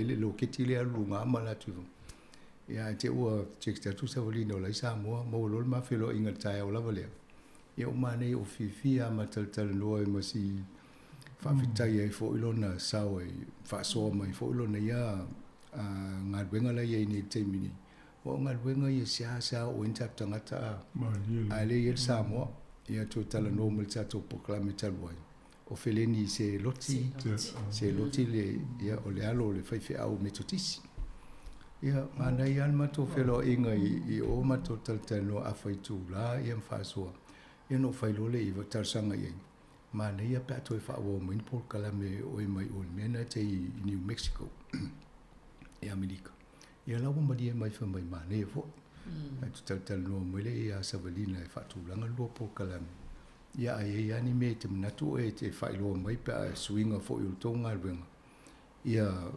mane pe mai o le fa ta o fa ia matu atu mo te ngoi la lo fa mo le lo te fiado fo ia te na me te vai tu atu il planeta o le fa mo tu il swafo le mafini o le tu la le il ko inga le si fai fe au le sa no vo ina mata fele a fa ia se loti na ala in west na que não conheço eu pelo tu AP mas aí não foi logo a sua forma foi só que ele não pode só foi pelo fai lá foi lá na manius toi olha na olha to le ia le to inga ruenga o fapia ma ruenga ia le fie mo tanga te ese o tato tamafana usa ili malo e fatala no tato por kalam e tau foi le o lu tau na mo si alon fa na le fa ya e va vai po ai to inga ruenga mo to inga ruenga fa peta tu ili te o si sa mo ia o ia na le tu mo siaki o mo le tino lo ke ti ali ya lunga fa mai e o lo le tai mi alo le lo ke ti am sanga ma to o mo la fa ngol tu mo vai dunga la e va ia to mo mu e se le si le vai ngol muli le la ma to fa fitai lo le tu o lo sa a le tai mi a to le I vai lo e se vai ngai wala fa pe talo si o ni tu se mi o vai e le lo po le e fa I u banga lu ngal tanga tala to ai le lo po la se fa la ve o tu po e pe o si vai ngana na ma le fi to mo le ye sa mo ya e mo la va no ma fi lo e fo e ma pu e ma le atana na la fu mo le to vai ngai ma le yo pe nai vai tala na mo la ngai sa mo e te mi na ye ma lo la ma ngai al fa no lo wa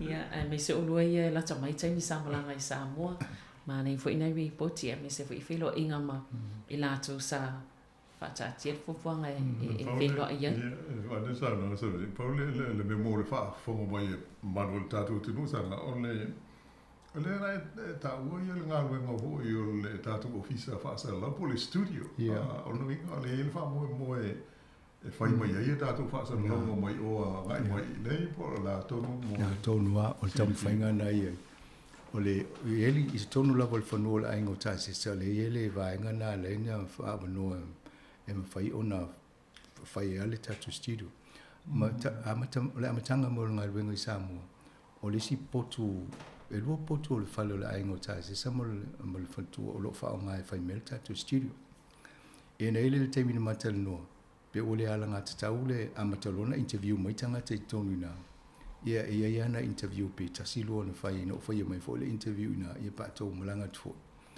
o le fale velave ila wa ele fe le talfia ngai ndanga o le fale ole ainga ia soli mai le lounge ainga pe o le fale ese tu lo alfa fo nga le tu no fa tu lai fatali se fai fa le al tato studio ia na mane lo le va tu tato malo e le solia i fole ia tu langa la na ia la ia le va nga na la u fai ni ola o mana fa fa le to no studio soundproof le to o le fa o manga le lope o tu ma sina fa in November ia wa amata ia ona fa nga le lola ia fa tato interview na mai si va nga o le to pole lola i lungo le fa le ia le fo ia tu so le peka apa le anga le si o la ia le si wa ia tato ni e lu tato studio le ia o i mo le si pot a ise me tupu ia la o le si va nga e pe o tu langa na ia i va va i ma fo ia mai tu te le ava no i tata no fo i ma le alo li ia ngal bon mana o fa tu mana ia pe fa ia tu o ni por kala me ngan sa mo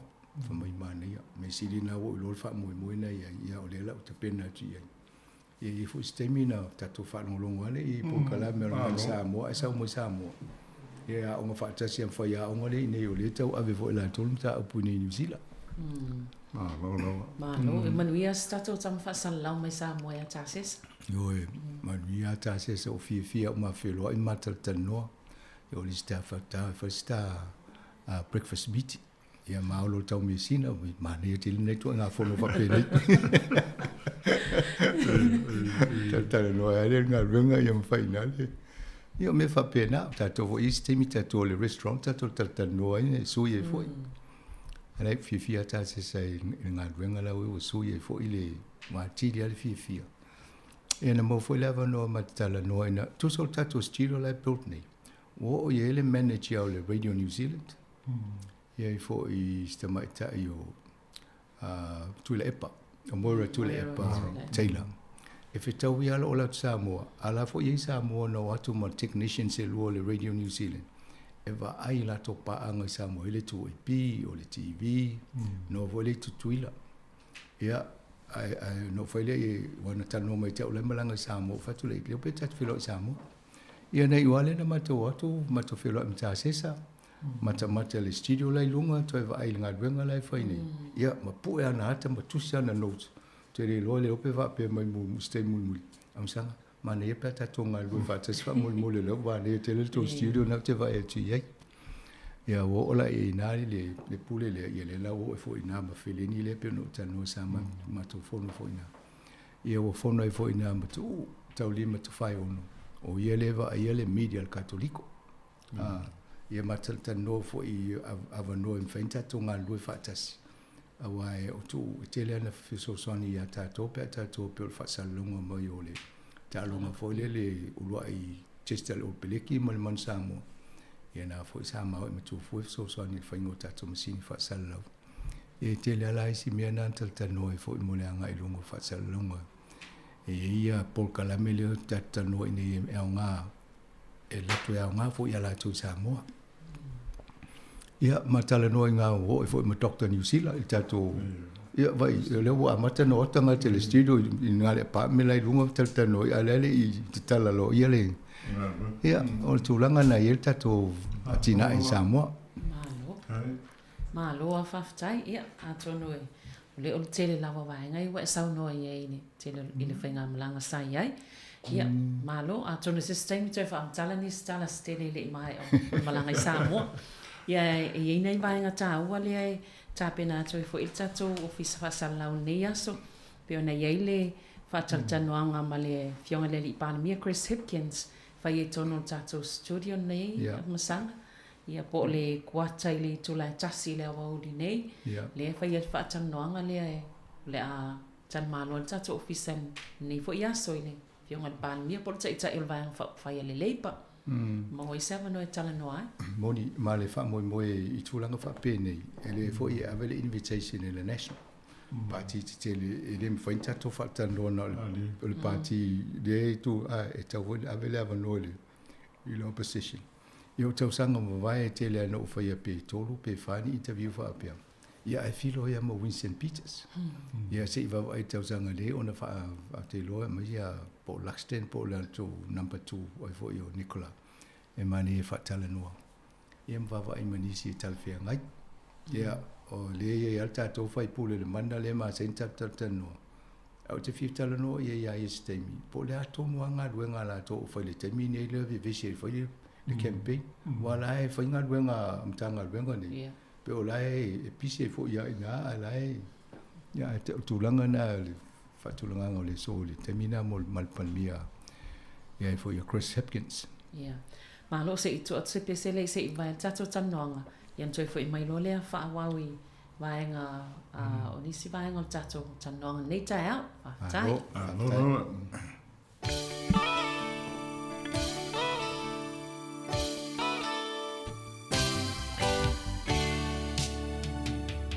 Solela susulumai ma umana tuai Ia Samoa do ulu te nofo ai Pe wha pe whea na ngalo atu oe le vai Samoa o le penina o te fia fia iai O solela ua susulumai ma umana tuai Ia Samoa no ulu o te nofo ai E wha pe whea na ngalo atu oe le vai Samoa o le penina o te fia fia iai Hangi mai se matangi e momoli atu ai Oh Walau pandang Samoa talasi Ani mai se matangi E momori atu ai Oh walau pandang Samoa talasi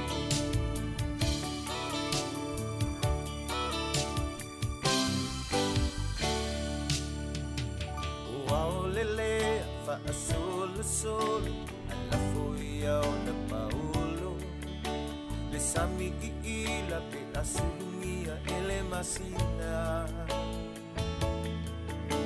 pe fa pe fea na ngalo atu oia ita Samoa o le penina o le masa pacifica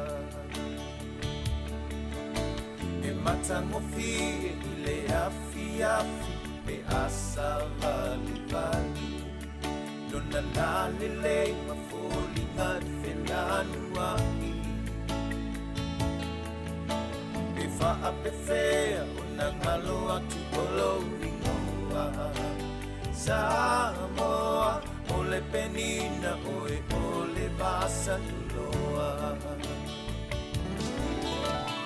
Ani mai se matangi E momoli atu ai Oh, walo fai dansa Ia te whatalo whatamea inga po kalame o tala la walunga o le vai aso Pio na tato i ele nei tai au tatanoa toi mana fionga E li pule af msanga te almoresi a whapia fo ia le sunga ia la wano ati lawa O le vaenga le af msanga pe mana i fo ile fai sau noanga i le tūlanga o le workshop ia po o se seminar le sa e awai e le Deloitte Tono fo ili vaenga ta awai Fona e sao no in nei tai au i le fo i seminar Ia mane tau ia lo fo i mai ai amata le seminar le breakfast seminar le tai briefing le afol fitul afol i vale sonu o le vai soni ile masino mati na mai ele sanga mai le Deloitte i matau lio Deloitte le sa o ki kanga tato tusi ele se veina i fai la to i Australia ma New Zealand i company te tele o vaengol malo official malo tanga vaengol malo ia ma not for profit organization ia mai se tanga tena e vele la to survey e il masino mati na mele yo tali wo le la au ia na mele ye o le so lula o le na mai ele fatulanga o le la to li poti fatau italiana watu e vaenga eseni e se la to fulu le fa yo company tanga luengan malo ia ma tatola o le na ia na mai lo le o tali tu fa ta se la toma mai o le ongol fa moi moi le e whatatau i le Bribery and Corruption Survey. E mataulia pe o vaenga ia te tele a fia i tele ngā luenga laulangi a. Mo meo tupe ngau company ma le whaingo ngā luenga i le tusai ma te inga ma whainga le lei. E pe o vaenga na no fia a wai au ia. O te wawa ai i tūranga i o lo whai e isi ngā luenga. E ta ili ia la tō ngā luenga ina ia pui ia. Le au whai ngā luenga o le komiti whaafoe. Ia matupe ngā luenga ina ia whai tūranga alo ia ma manilei. Ia, mana ia lano ta latua e mai fo i wha momonga. Ia tai tusa malo to mawafo whaingo mea. Ole mawal tō tele. O teimea e pito sili o na tupo i wha lavi ngā luenga. Pa e se me vivesi ele se ngā luenga. Pe ole taimi o le COVID. Pe ole tau o Ukraine. Po ani me wha vivesi ele tō ofisa po se me wha pena. Ole taimea na sa ofia i loa ia. Le fili to tono o nisi fo le au whainga luenga. Ia ma le whautuanga. A le ale culture po le whainga ngā luenga. E o whaatasi umai e tal tununga tangata ngā lulue ma le board mai wapena o na whainga fia la ia. A iei loa isi ngā luenga tua to tele le au whainga luenga. Ese Aukilani, ese Wellington, ese. A le leila le whaafoenga ngā luenga whapena. Ia ese ale mai me whai Aukilani, ese me whai le motu i saute ese.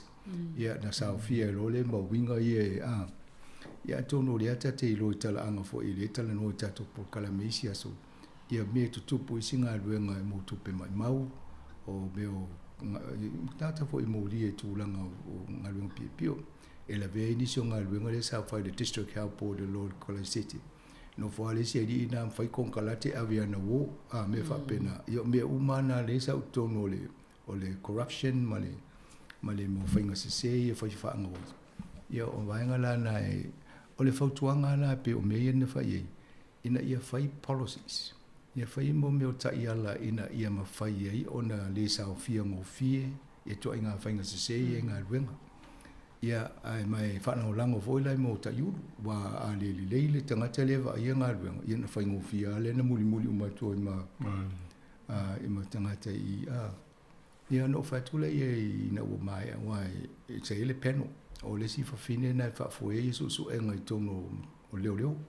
Wa la tona pe whaatoa i hei pe a hei su ni whainga whangau ima mea. O le tālala le whautuanga le whine lea. Follow the money. A wai, po le ame tupu i mene tauna e sopa o whela e lotu tupe tau e tau ana no fo se bank account a se si pe ui se bank account a. Ia o la tona mau e so e whapena i e tangata na i loa ela ia ma le si whautuanga vai le Lincolns po le social media, le Facebook. O inai e loa i wo tangata ia le so tai. A so ele po el tangata le kolu pe ngā lue whatas. O inai te mau wai te wawai e a. Ia mo la tola le whao ngā le social media mea. No inga a so e o istemi e te awa mau wai nā po ina te tala noa ia ima. Ma whainga whapena. Pe o le tūlanga na no whaile i. O le whale lawe o le mele tano tōku pālanga. E tū mā ngā isi atunu. E le whape o tō e corrupt. Au la tō wana culture. O te mantua i le teimina mato ngā lulua le amatanga au tau sau le tio. Ma le sau ina tō tōlo MPA ma le university. No whaito le se rina sau mai saina. Ai ale corruption ia au tō i Malaysia. E whamai. What corruption? It's our culture. Ia, au whai ngā mea lai nai te whai. Ai le definition, le definition, le whauinga ngā le pule corruption. E whamai. O le mea e maua isau tupe se me te whaia. Te mawhau ma whai e maua lau tupe a. A o le whainga la le whai e tātou, ia pia. Ia watu le mea whaatau sau lunch. O te lau manao se mea mai a. Bawa lau loto fo, ia na ioi. Ia alanga lai wha is whapia. A whapia te usau le minsta, a te au ave tato whalonga ave le awhetala. Le whapia, po la fo le mea lau ave la mea aila bribe po le minsta a. E o le whape na e tau wha mamlama. E ia ia me talwhenga, ia i fo i me le talwhenga.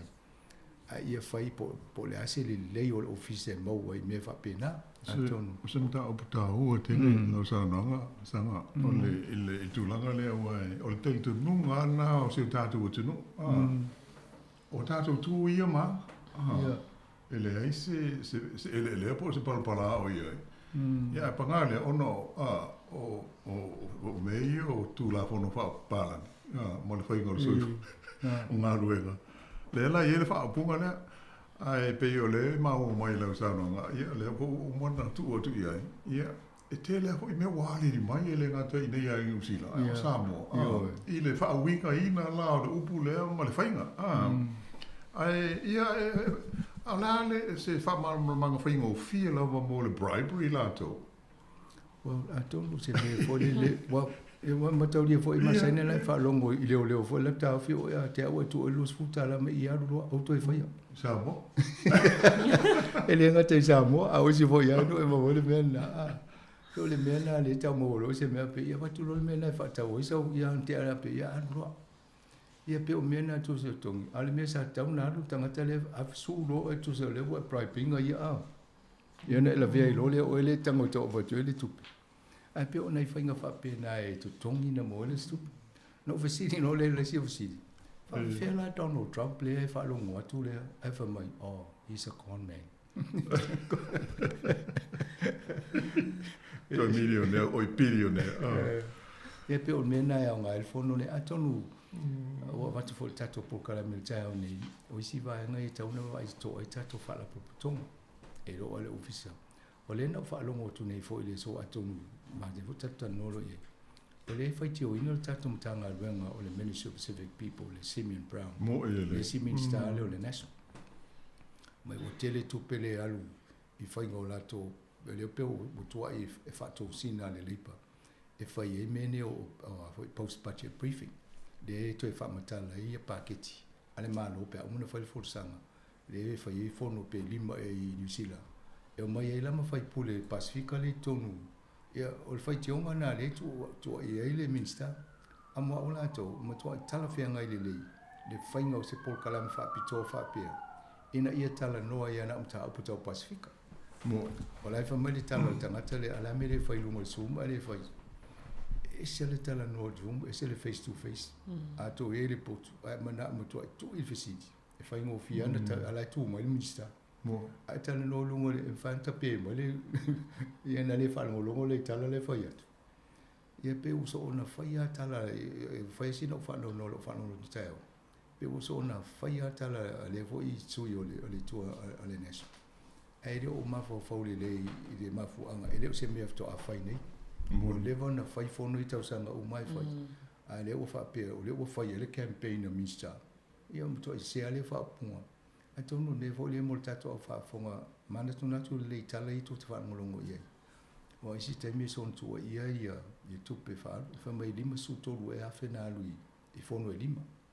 Ia e fika ia to nga meni ia le lo ai se lo mai su e mai tato ofisa po ani si mena foi e palangi e pe fil tu penal wo ni fono va pe na tato lo le senga tu pe aru fono Pacifica tu pe aru fono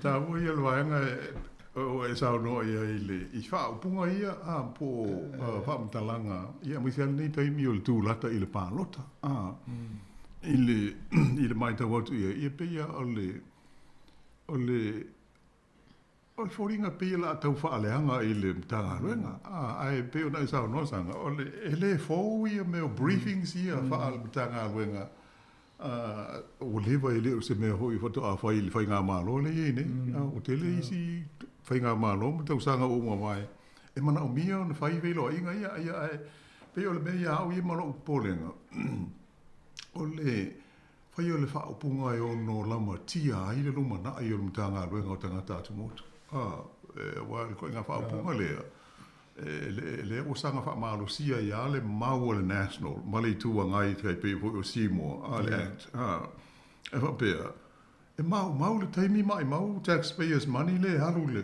mtanga ruenga tato ia e to tele da to o lo o tel donu ia ia le fo ia tato te manino malama le e te le ale ta ua ho yo le ia se mata nga ruenga mo tanga tatu motu wa le tu sa tato ia si sila ia I fai ko fia pilionga le o tanga ruenga mo maori ia ma fua ia le la o pro e fo tato mana onga fa pito fa tanga ta Pacific ia ai pagale a fai o fai nga le ma o nei na ina tari tonu ia le to tele ia pe suil vai ngā malo tu la i mai la au fai tio le ia nei ia ona tātou tau leo na tātou popole ia ia mamanga whangafa ala ina teimi e whai ei whai unga o le pālota i teimi e whai ei tātou pālota le o le to mātou e tolu vai asa mana ia malo ia tonu e tele vaenga o pufai o le malo na o nei whanga solo a whato singa le teimi nei ia matatou whanongolongo i polisi po whiole a ngā i eima mawha i eima fuli i whina ngalo tangata ai ele wha moe moe pe ona tala no ai fo ila whionga misanga o le asolulu i le fuafuanga le i teimi o le pokalame o le ato whewa i le ai le amwhen whaata atia i seile tele o polisi o vaenga wha upawhai i amwhen whaata tala no le teimi na ona e la i titi le teimi nei le amwhen tala no ai vaenga tāua ia le ato i wha awawa ia wha o ngā solo i polisia vaenga wha upawhai e malama mai tangata mfua ia la tau pālota ia me se lam ta upule pe ona ulua saunua i nei i se tatou tanga wenga lea ia tau tatou pole i nei foi vai tau le ua ia ole faite tenga mo tatou le tio langa e tu la fono e pui ai e tatou tala e fai ai atou no nga wenga e fai e tatou le tio ina ia tau fai e fa malama polisi a vaenga se ina ia fai e lau fai talia ala wa si la fia ia meo o tu lai mai awai le te le ale piso palangi la to back mamena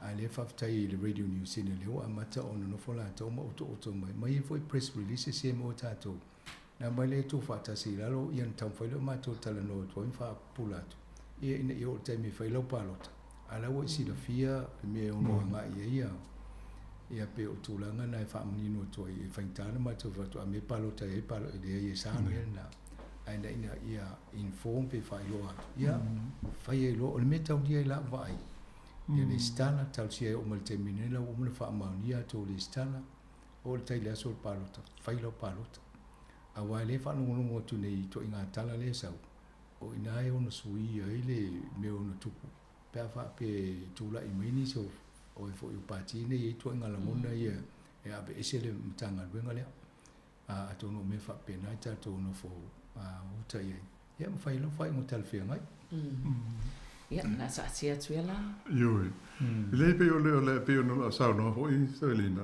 ia pe o le fo fo nga nai vai so ia o lo de to e a le yo le palota ia kai pe o se ta to por kala me va bito ia so lu ia sanga fa manino atilia i tala no i polisi es ia ai mai se apati de tele ia lua a le autu to no o fai o malo ni sila o le leipa ma le national ia mai si foi parti la i le lango ia i wa te taua pe o sa no le fio ga umsa taua tatua ga ia tu le palota ia wa tatua to foi manino uma ele angal manino na mato ia ai le manino maro la ia ona na mawai le nganga ho le pe ta tia ia pe ele foi ese palota po o musu ho le pe mai mau fo le cremi pale ai pe ona matu tau longo pe le ai awole foi ese fa o punga o mai mau le timi o se ia de tau o tele le tatu palota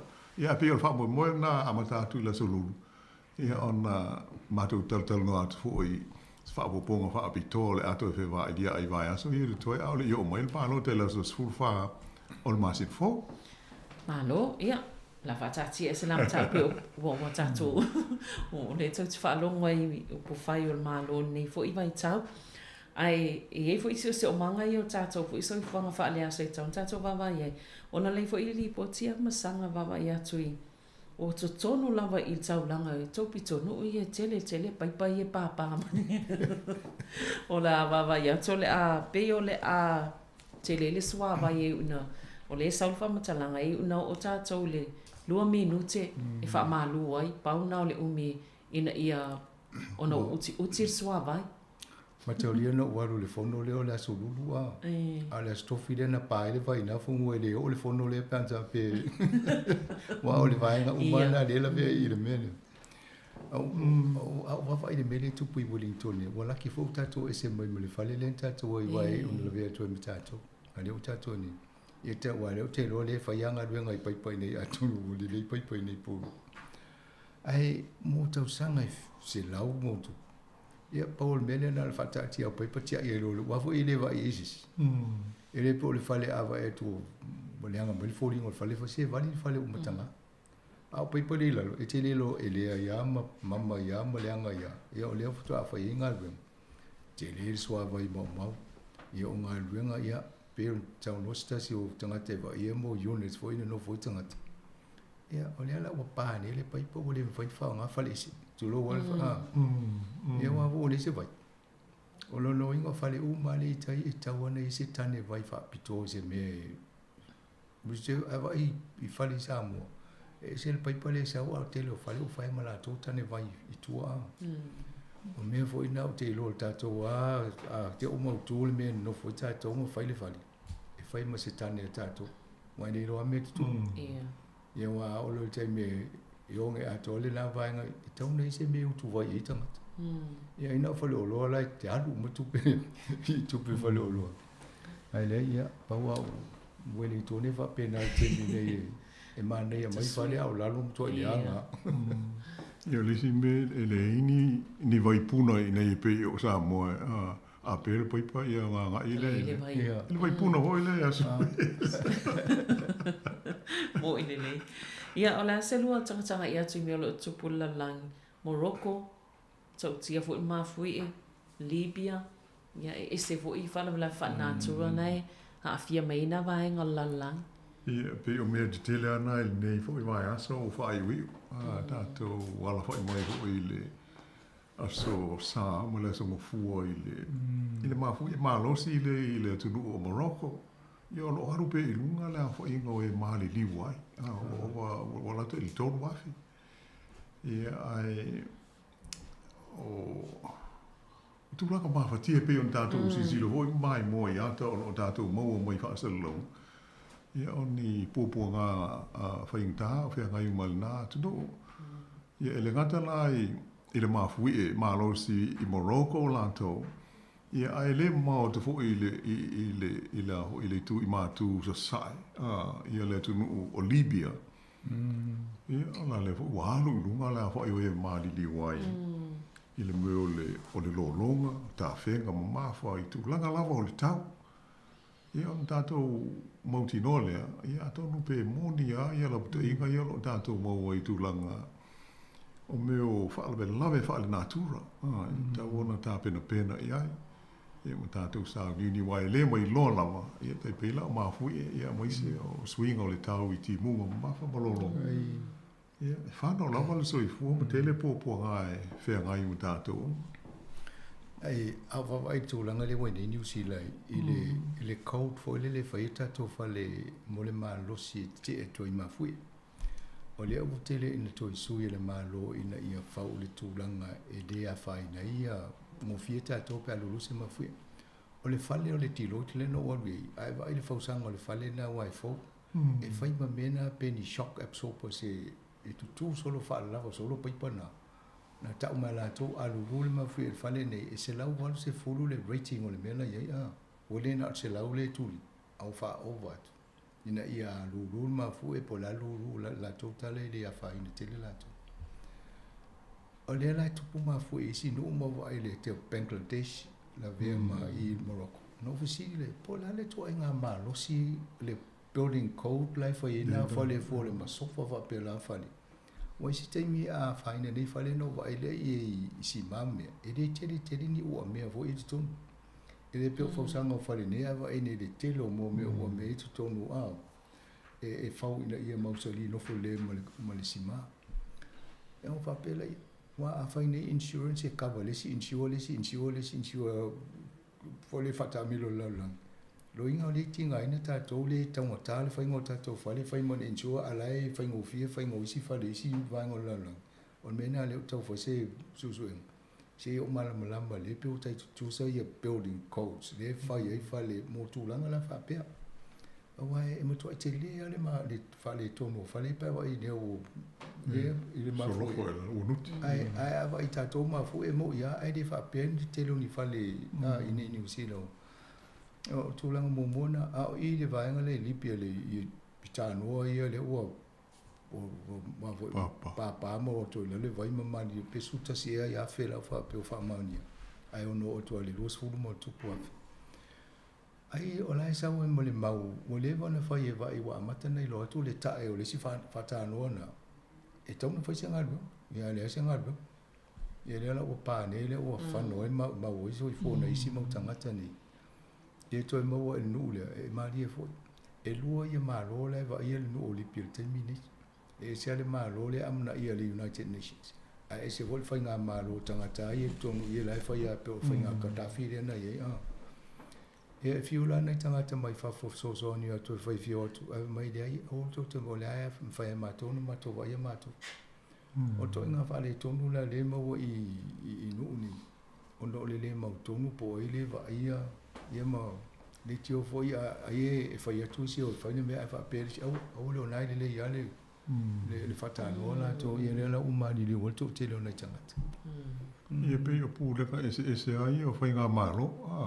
O le ae whio lono tātou i nei, nā ole te le au le mau wha o punga i lea pāti, ma lea pāti, ai lea ia ni mga tuawe vesi ho ile le pe o ia nu. E le mai lo le pe la o le mele i nei, i Libya lantau, o taluana o mātu i a Gaddafi. Ia ele i ia se tūlanga ho le pe o mautu, i o mautino e tasi se pūlenga, ma se whai ngā mālo. Le ngata o atunu te tele to e mau o loa, to tele tangata. Ai whai ngā tā ho i lape a whai e whaale tonu me o pūlenga. O te lofo mo to e te pai tōle mena tu. Mata o lia sa te mina a whai nei po kalame as whalele. E tala noa i o sa whai inga whole o lipia langa lei mo me tau whatoni tōru nuclear. Anu mamawa. Ai umai le se me le mo o va pela i o Amerika le na tu pol fa le tong te le le o mai nei le o fa ia va ga ngale a la tona na mai le mau o so me tau nuclear le tono e nei o na fa si o ti ai mo ta ia na ia e le ngata i Libya a fa be fo i mo Iraq ia Hussein Saddam Hussein e le i me so o so fa ia fua e Amerika ia si atu no ai le ni lato me tau fa nuclear po ni me tau ona ho e pe ona pisa ai le pe e le se be ku pula pe o le mele sa tau no fai e ta tele mai lo masano pe ana o tato eu que lo ai vole e se tanto mo fo nga ele ile malo si le na fa nga ai pe o leo watu le whainga o le culture, le sia tu tam whai e whai le culture, e sia le whainga o Samoa, e sia le whainga o Tonga, e sia le awa le tai e la tua tunu. Ia pe nau tau toso whaatasi o mai a tangata. Ia, mālo, a tono, e tā ua whutala no i meo no tupu o no le whuinta tō vai atua, piu whawo mai a Putin ma Kim Jong-un la tō. O i nālau te loa le te le nei vaenga i o me e taun tātou whiwhi ni a tau niukilia la ia. O le sa, ia pe a whau si lau mai mo le marona whaafonga i le malanga le an Palestine ko lea i mātu ilusia. Le sa alu i le train e le i alu se waalele. Ai e mali ela e la o mai tau e pe o lipotia e le tasi se train na fa nga i le mala i ona pui nga ho i fa pe e le si train na ai e se ale train na wa tu ile ia le Palestine le o e pe o le fa punga peldania ho ile le o le si no fo afi o le tikoi e po se me tau fa folinga ai le si o al wai ia fu la a o so fo ia is ia pe pa ia la se Palestine ia nala o le mo tau no mo ia i Moscow ia foi gamala e lo penal se helicóptero punsa ai va pe ola luli ia lele ia ona ole taimi e foi le tato po kalame o lo so mai ia tato no fa tai tele lava no fio msa pe vola sunga la wana mo po kalame ni tai au mana e foi le o tato to ni ta ma lo fa tai to mo le tau fa ngol tato po kalame o to sia ia le amane foi le o tato a to no mana e foi le tato to wa a fa le to no le si wa le no ia la e fa vo po kalame o tai la wana le fa so ni vo tato po kalame Ia, malo whaftai, ia, leo whafonga le tātou pukalame nao tala la walunga le vai aso, ia mantua o le awa uli nei lea la whaatamnoa toai, ia le fionga i le taitai o le vaenga whaupawhai le leipa, ia Paul Palmiel taimu nei, Chris Hipkins, le fionga le li pule, ia mo e lea vanoa mwhen whaafonga ma ia i le nei fo i vaenga le aso ai mātou te whaatou whaasoi fua mo le nei taimi, ia po nei fo i vaenga le aso. Ia, whaasoi fua. Tai, soi fua ia.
Malo whaftai o nau whafonga le tunu tātou porkalame nao tala la urungo le vai aso, te maula vano le vas fo pe aulia. Taimi nei o le porkalame le sisinga, fie whaino atu le sunga le to ina malolo pensione, Reverend Elder Risati sonete, i o le awhia ngai mal porkalame le tai au sma i le whafonga.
Fatalo fatu le ava ma le falo alo tele te tauai i le mamalo le whafonga ne hutai ao o te fatu lo fo i o tau paia ma mamalu sausang ta whale malo whale anganu o ma whale kalesia malu lo tele fo i o le whafonga talo whalava whamalo le soi fo maua ma lo tau rangi maina whatalo fo i o nai o tātou matua tausi o tātou te mam tina mātutua Malu whātau tolia i ngase, o le malu o ngotie I whānoa noanga.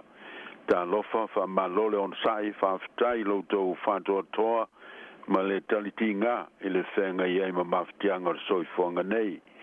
Tātou whamoe moe ma whātua tua pēr, I le mana wha malolo, o lo tātou te pāu I le langi, e tā ofi mau I nai loutou soifua, ma so mātou ola I le manuia. Al si fonga le nei o le lau moe Wellingtone malanda por kalame masani o le asia singa I ngase I as fraile taitasi mai le sfulu tolu sfulu I le sfulu maltasi I le tai au. Te vala o tuai se I tātou tāpua I le tua. O le mea le mātou te le whawai vai ai a wae uilawa ina tā wau ina umalo mātou tangata I whafo o whafo wina le I tutonu I le aso ma le aso. Awa o le whātua tua o mātou sawa vali ai, ai le o le tino mai o mea. Se o tātou te tālo. Le tua tolu tasi pa iai, le te maa le alo ma le nganga pa ia. O le te maa o le whawavau ma le lii o le file mu. O le tua o le alofa ma le alofa muti vale o malawa. Nga lue mai alo o nganga I o mātou loto, a mātou o tāpo iatu I lau o fio. Mātou te vivi I ma whawhitai, ma whamanu I laulawa fio o na o lautou singa lofa I le soifua ma so mātou ola o au lia manu iai foile ne yaso. Mai se o mātou loto whawhitai o na o manuia ma le mātalasi o mea lofa fua I fua ina mai. Mō lo mātou whaunga ina I le tino, te nane le mawhau ai mai se o le anganga. O mātou whawhitai la o fio mo anga waa, ma le poto whawho mai, o whaanga waa I nai la tau, o whaia le au au nanga e peo nei wala winai, I le tau singa ma le tonga fitinga o ngase. O sao ni au vai la au ese, ma mea whai ngā luenga o whaanga ina, mātou te whawhitai ai la o fio. Mātou whawhitai alo mana, o lo au wala ese mai, mo le fo ia ma le tonga fitinga o ngase, ma le whamalolo ina o mai. O mātou whawhitai mo o nangale lei ese tele o wha tino ina mo le manuia lau tele o tangata e o fisa ese o le maloma o na matanga luenga o whalapura patonga au ngā ai mai se foi o lotu mai e kālesia ma tangata teito tasi. O mātou whawhitai mo lau whamalolonga mo e mamai ai mai se o lau whamaisenga ma lau whamawhanwhananga mo e uma e whano noa.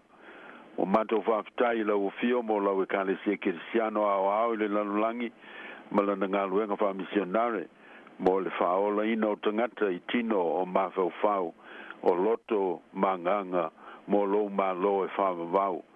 Sili pēla mātou whawhitai o no Yesu Keriso lo mātou wali I ma lo mātou whaola o lo walo na liu tino tangata ai. Ma tā pena mai ale ngā luenga o lo mātou whaola tanga o sao nia mo le lalolangi a toa mai mātou uma e ala I lona soifua pa ia. O mātou mauai fo I le whamoe moe I le ola fo ai meise o le ola e whawavau I talatu o le oti ma le tunga mau. E tu mau I lau o fio le vi inga e tu mau lo suafa le whawhitai le whamanu ma le whanetanga ne I o I le whawavau amene. Tātou pepese I le vi inga o le tua.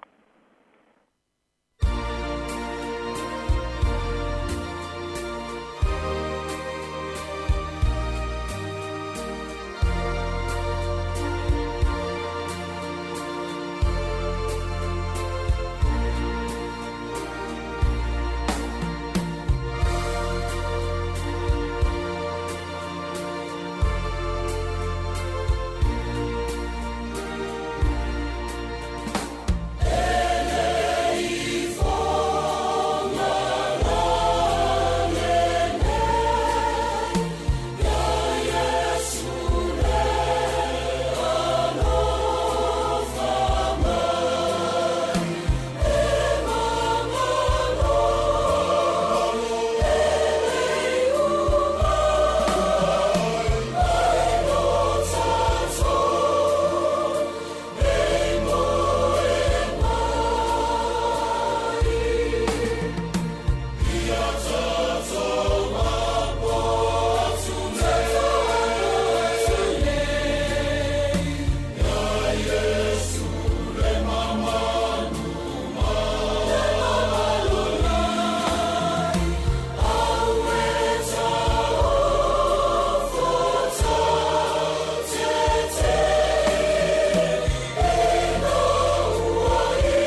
Faitawina o le tuspaia, tusi mai le whenga inga tuai, o le tupu e lua, o lona matau pue ono, o te faitawina mai le whai posifulu mai le wha, whangata mai le whai posifulu mai le valu, whafonga mai o a fionga pa ia nei a le atua. O na awina tuai lea e ia, I lea mea o solofanua ma kariota ma au tele, o lato o po atu, o na lato si o lea ai, o tu lai lea o na le tangata o lea tua le tae o lava o alui fafo, whauta o au o si o lea ai, ma lato solofanua ma kariota, o na whai mai ai lea o lana au na ia teia, a we lea li ie, pe whape fea se mea, tātou te whaia. O na tali atu ai lea o ia au e te whewhe. Au ai tō tele o ia te tātou, ie o ia te lātou. O na te tālo ai leo e li saia o a whape atu, lea li ie whapapula i o na mata, ina ia nei loa. O na whapapula ina lea e lea li o mata o le tau lea. O nei loa ile e ia whaauta foi o tumu le maunga I solo whanua makari o tāwhi o lato wangawangai I a el saia. O ifo au I anteia o ne te talo I leo el saia I le li o whape atu. I e whatau o soina nei tangata. O na whatau o soina le e ia o I lato e tusa ma le upo el saia. Ia whamanuia tere mai le tua I lo tātou whaitau, ma lo tātou whalongolongo ia nā whionga pa ia. Tu mau ia te ilo na vi inga e whawavau. Amen. O le aunga le soa whal te maa le alo, ma le ngang pa ia. Lele ie e whapupula I ona mata, ina ia nei loa. Mai le tusin whaitauina le lua tupu ma tāu pui ono, pa iu pos fulfitu. Na si tau le tupo Suria ma na au le tupo Israelu. Ma sa lato tola wapi solo ai.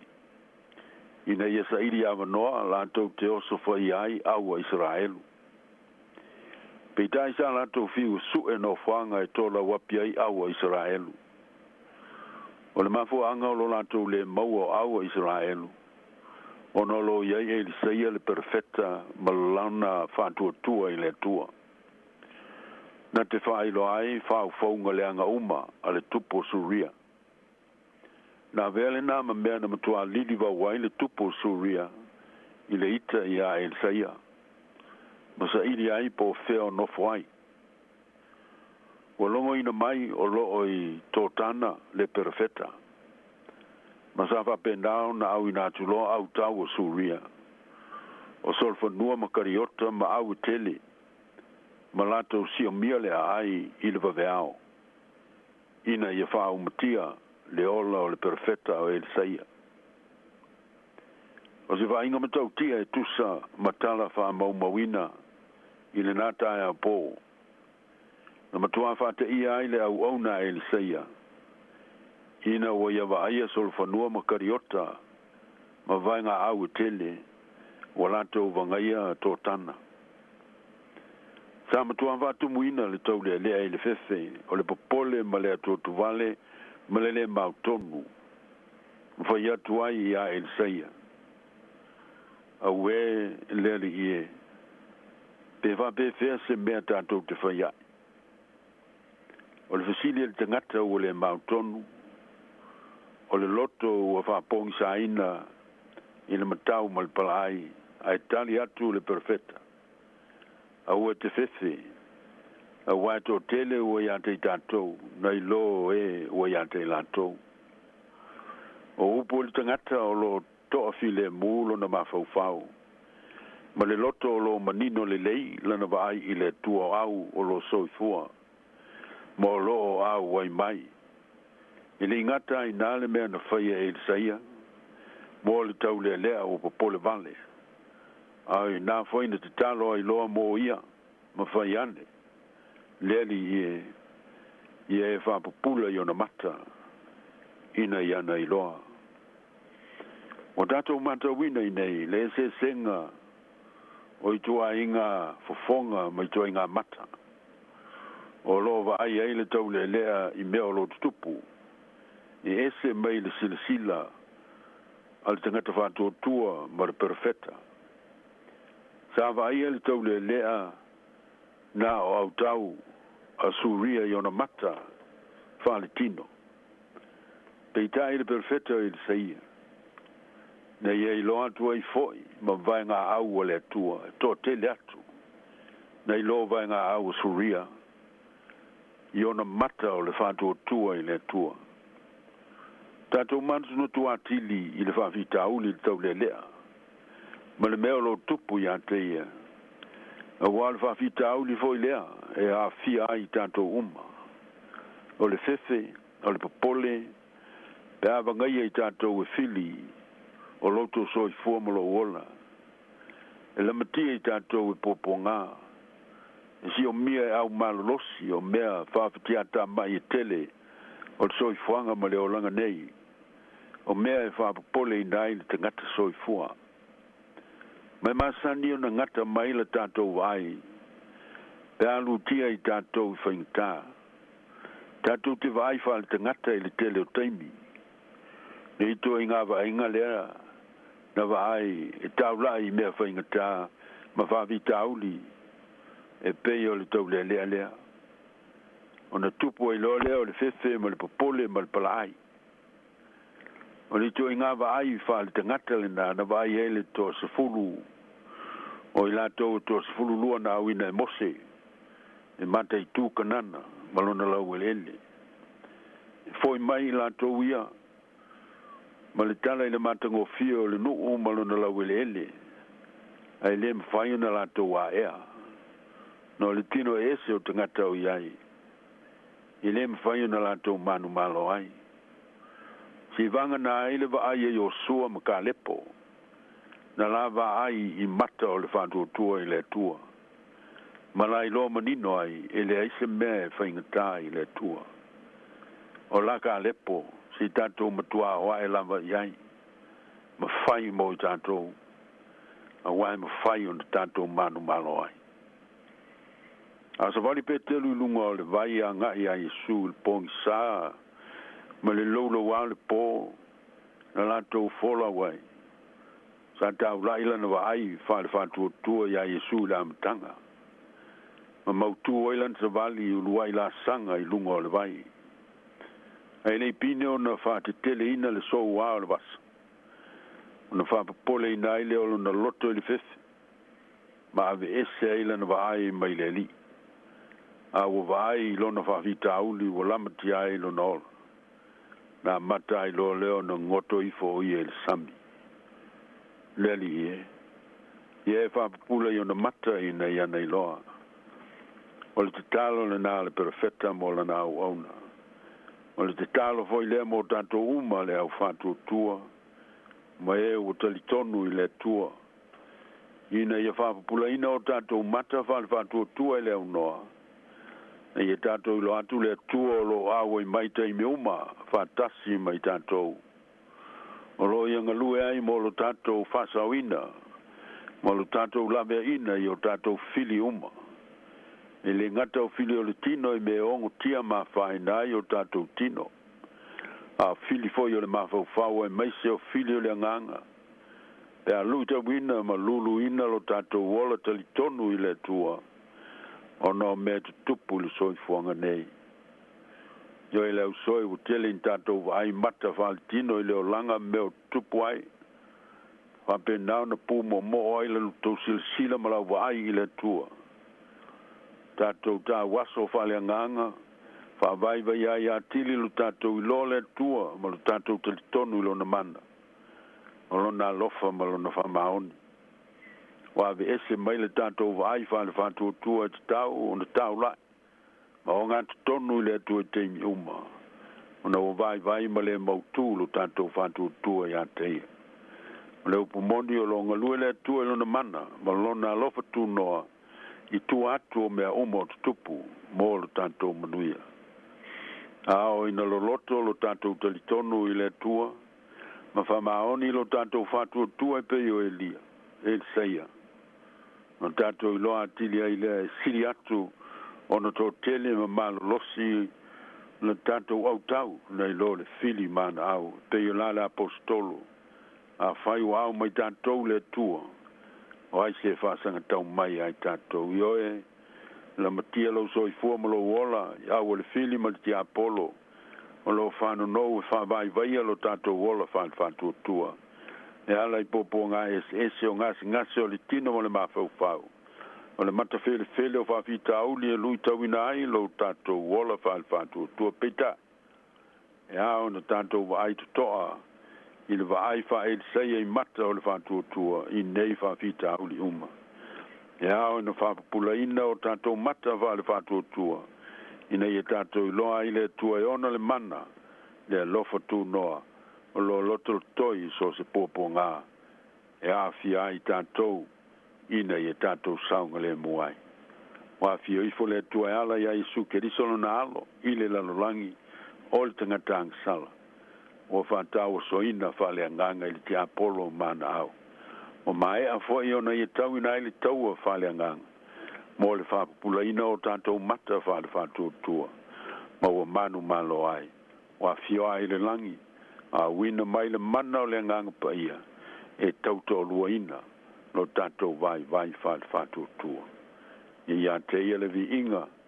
Ne i oi le whawe vaulav. Amen. Si o tātou te talo.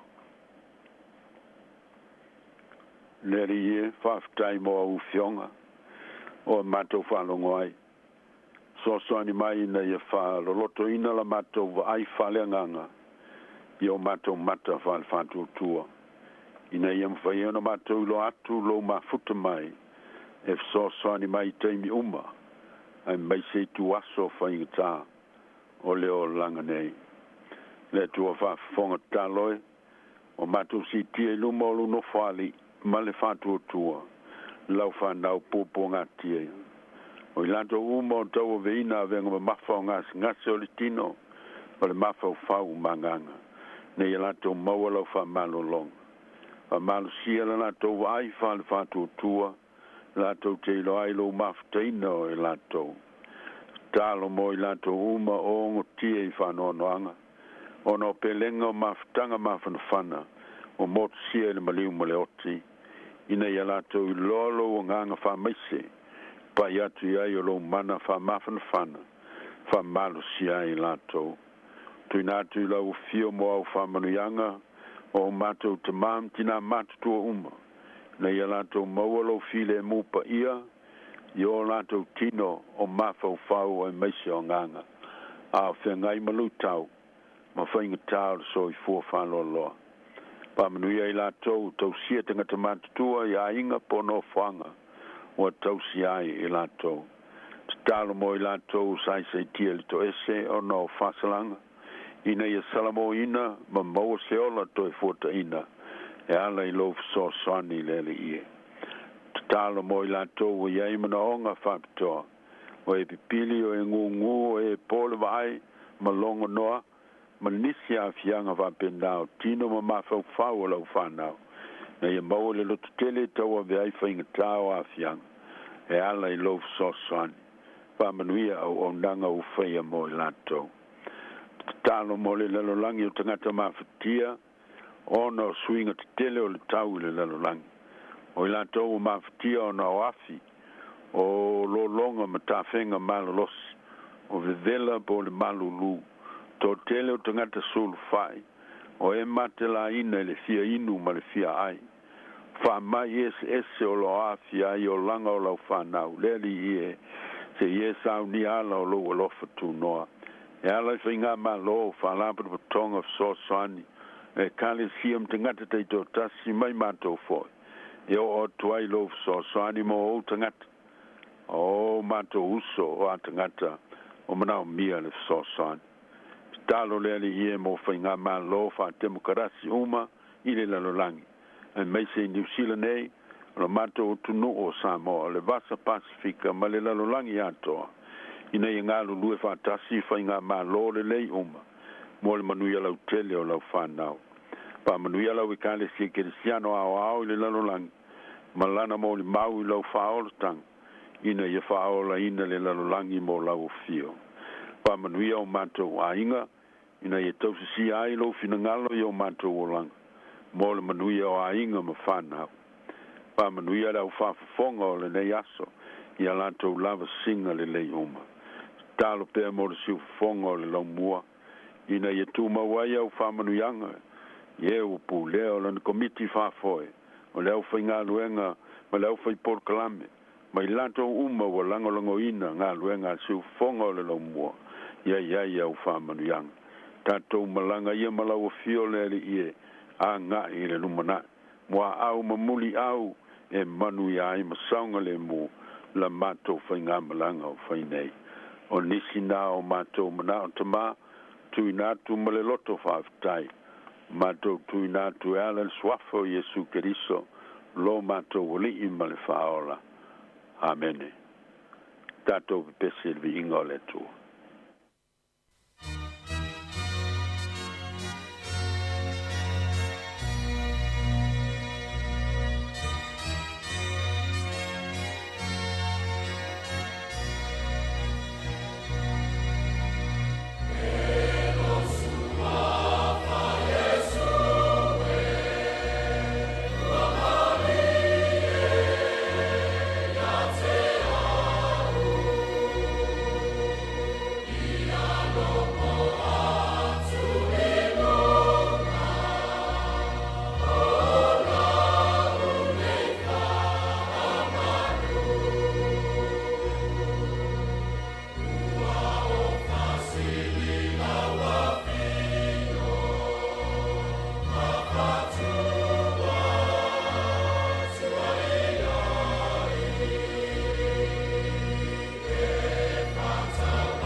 tu fue mo le fa foi no tanto por kalame le nei foi aso ama lo lava nga lu e fa manu e pele tu e o to faiva auto fe au manga luenga ina i mawai sona vi inga i manu ia pe le au fa fonga manistangat ama lo fa tai manuia fa i ngol vai aso tanto fa i u il talo tu mama ye yo manto lunga malunga la fa na popo nga tia u mai le lalolangi le lo fa tu no te le la u fiole tua o lo manto te ma le lo fa sili ese o Yesu Cristo o manto woli ma le faola ye ma o pe manto le ma tanga ma fana ma lo lava nga pa ia nei se yo i le fa vau e fa vau lava amen amen.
Na ua whafonga na tunu ul porkalame le se singa e le whangaloina oe o lo maftia fo i lui tau leo langa nei e alai mai o le tino ia ma whawhi tauli fo i e pei o na lui tau ina pel fo launga ia anga le leile tua le to ina malolo pensione risat son ete whawhtei te le la mol porkalame fo ai pele e le tua lo soi fua lao le lei wala fo i ngā nuenga o lo tau tuai fo i le atinu e ala tu le porkalame le nei o le ase singa manuia te le whai ngole vai aso whawhtei lava.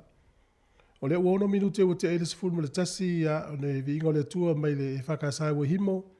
La tau tupulanga talavau le pese se lau iwa sifuru tolu le kale se whakasa ua fia au nei. Ya mai alea ia o na alo lole i tātou whaafifia ngasu fifiloi o le tai au tātou sifuru le luon whaafonga le i tātou talavau. O le toi kuata i le tasi ma o lawe noe whaatan noa le Palmio New Zealand Chris Hipkins. Ya e le fionga le li pule a whamsanga te almore sisi ufonga ne lomua.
O te whamalurua tu le pese le na tau atu nei. E o le pese na wanao o tu sia I a o le au pese na le whakasa wahimo. Ala au tala vau. Ia loinga e se le ngol pese e se le pese whamalurua tuai. Ia la wha uau nei whawhiwhia o pese le nei taimi. Ta sifun male rua o tātou tala vau.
So far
Sawi oilo wau se tau mai o na o ita ta oto mai wau tafa musu musu mai ilo talinga se tau mai telefoni dia ia taita awane I engalo ina le ta fengainga nai uma fau fau nge chupuke ia so uma le fieva aia oi le maname I taimi uma lo ufatu ape yo ma fau faunga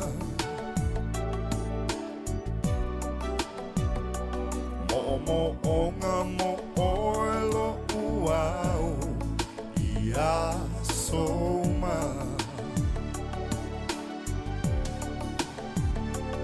ole sami o maunga mavao o te tawasa ai o whainga tamatinga o mea uma o te inu ia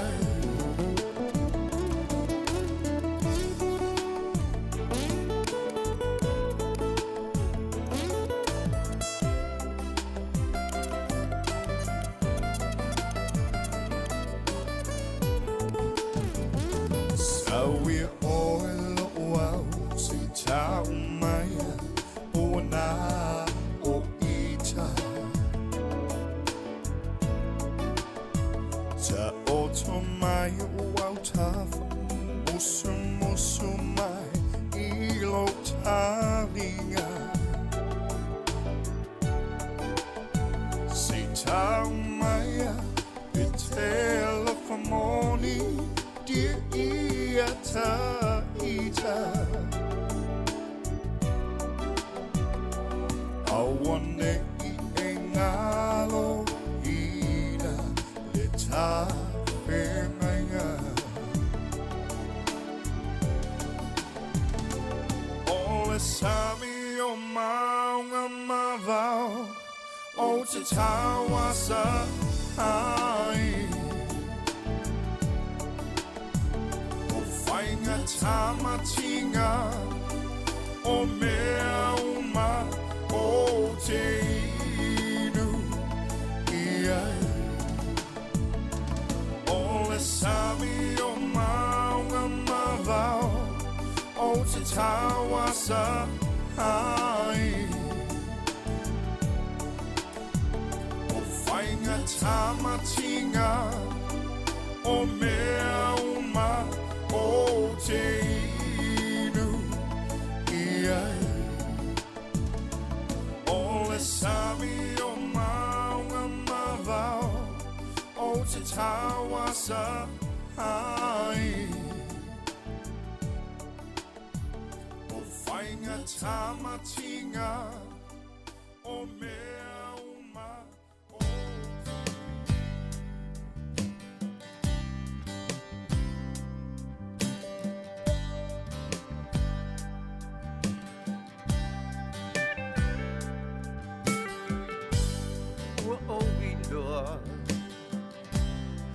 ua e musu ai e te le I tau mai ia te au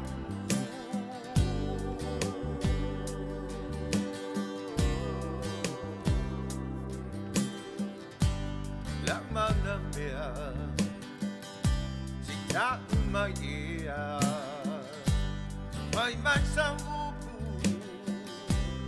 e poni ea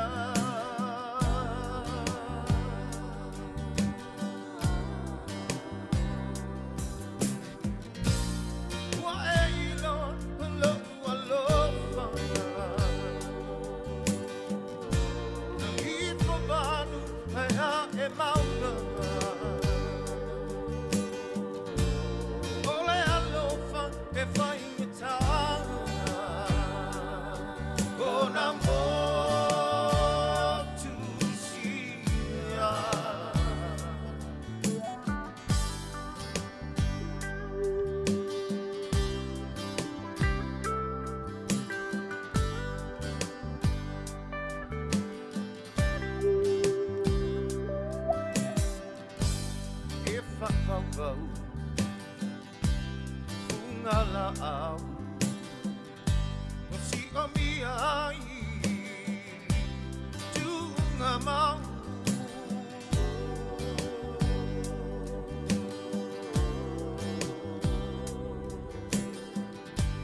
E whaingata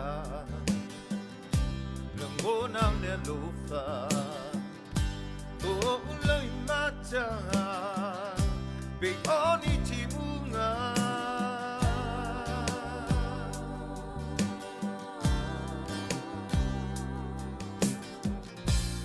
Wa ei loa loa lofa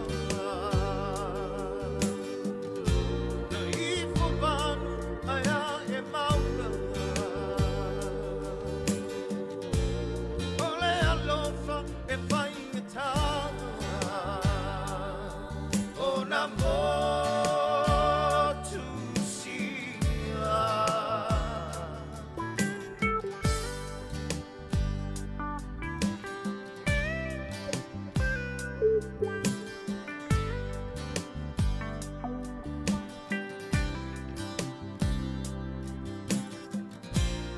Wa ei loa loa lofa Na ifo vanu aya e mauna Ole alofa e whaingataunga O na motu sia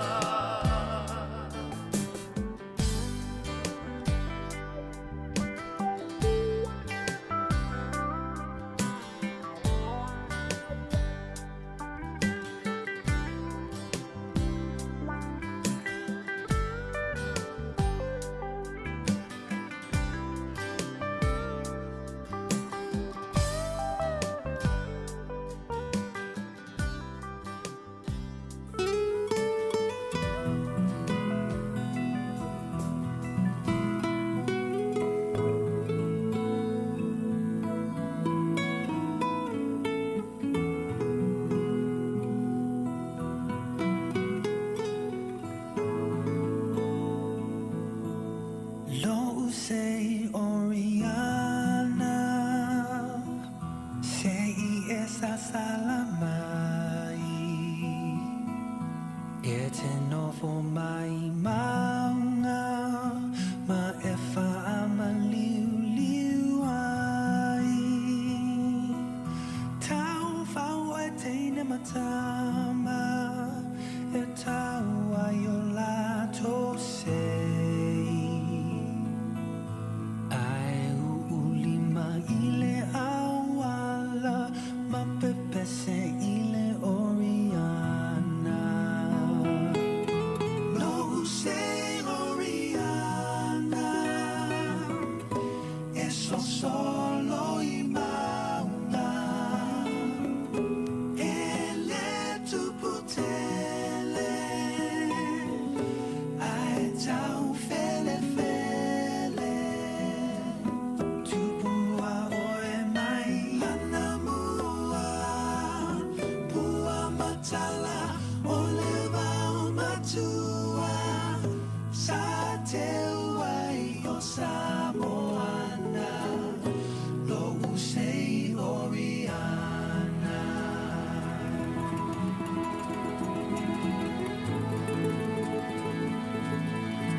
Lo usei Oriana Ole fua matala Chalando ai tama Ia fia fio e fana Sui ula fe filoi Sei tu fa sa sa Sa vali vali ile masina Ma pepe se ile Oriana Oh sei Oriana E so solo i mauna E le tu putele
Koko he tamamanu na tuku ikine kako au na hangu mawai vene aloha mai ko kiyokumata ko awe wia lele atu ki moana aloha mai ko kiyokumata ko awe wia lele atu ki moana wia lele atu ki moana Kani e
tātou, tātou te ewa le Pacific Club, e wha umai o le pō, le apatuna e le lololo, e te le mai fo iai, eva iai wha te ai lo vai vai, ia ti, tais, tia, seka, pisa, musika te fia ai.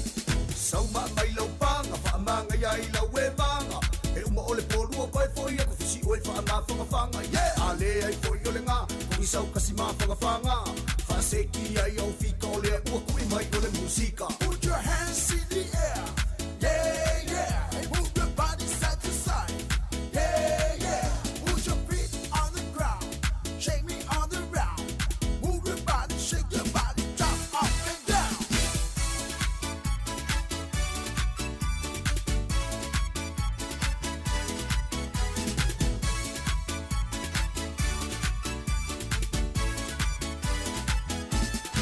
Say mapumaya, sinapanu, say pamaro sinuai. Make it kasi, make it was sole, say 544. Fayo lima, fayo wai, bea na malawai. Ese umalo musika, ete vai mamaya. Yati, tais, tia, seka, pisa, musika ete fiai.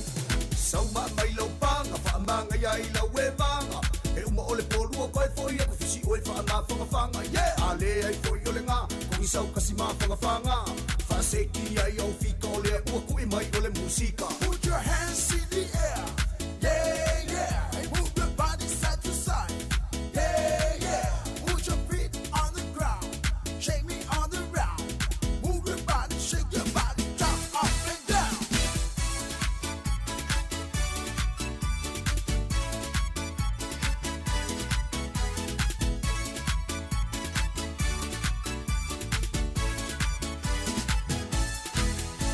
Sauma mai lau panga, wha amanga iai lau e manga, e uma o le polua koe fo ia, ko fisi oe wha ngā whangawhanga, yeah! Ale ai fo i o le ngā, ko i sau kasi mā whangawhanga, wha seki ai au fika o le ua kui mai o le musika. Put your hands in the air, yeah, yeah, and move your body side to side, yeah, yeah, put your feet on the ground, shake me on the round, move your body, shake your body, jump up and down.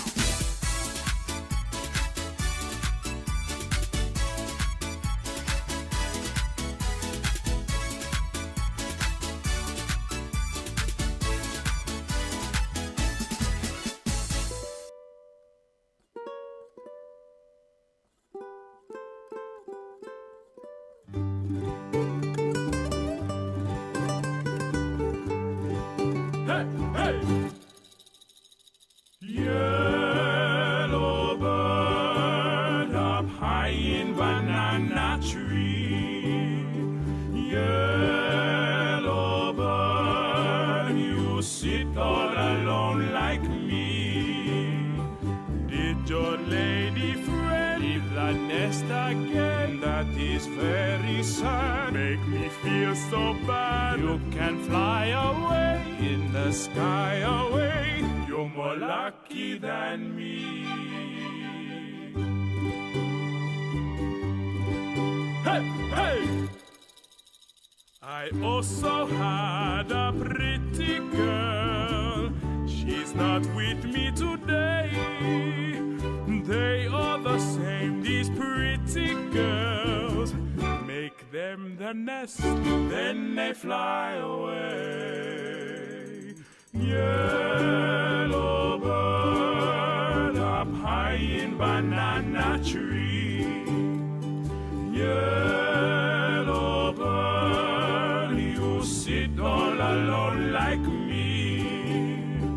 Better fly away in the sky away, because coming soon, pick from 9 to noon. Black on yellow too, like banana you, he may pick you someday.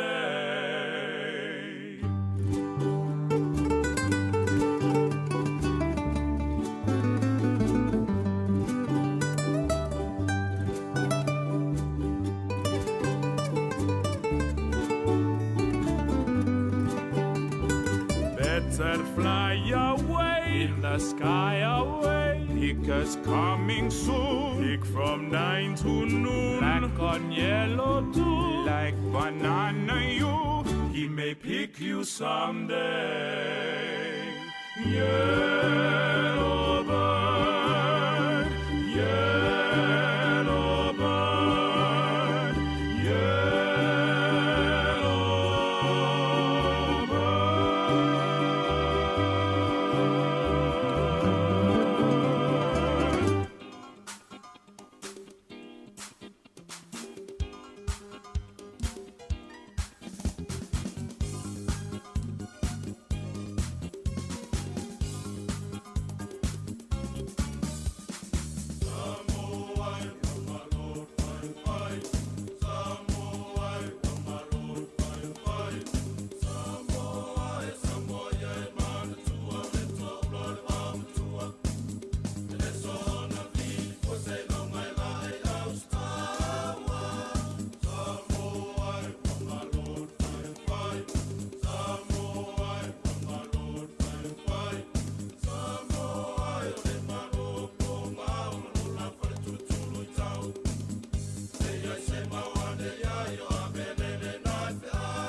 Malo whaftai o le whafonga ma le tautua le siwfonga le no mua ni teimi o le tae au.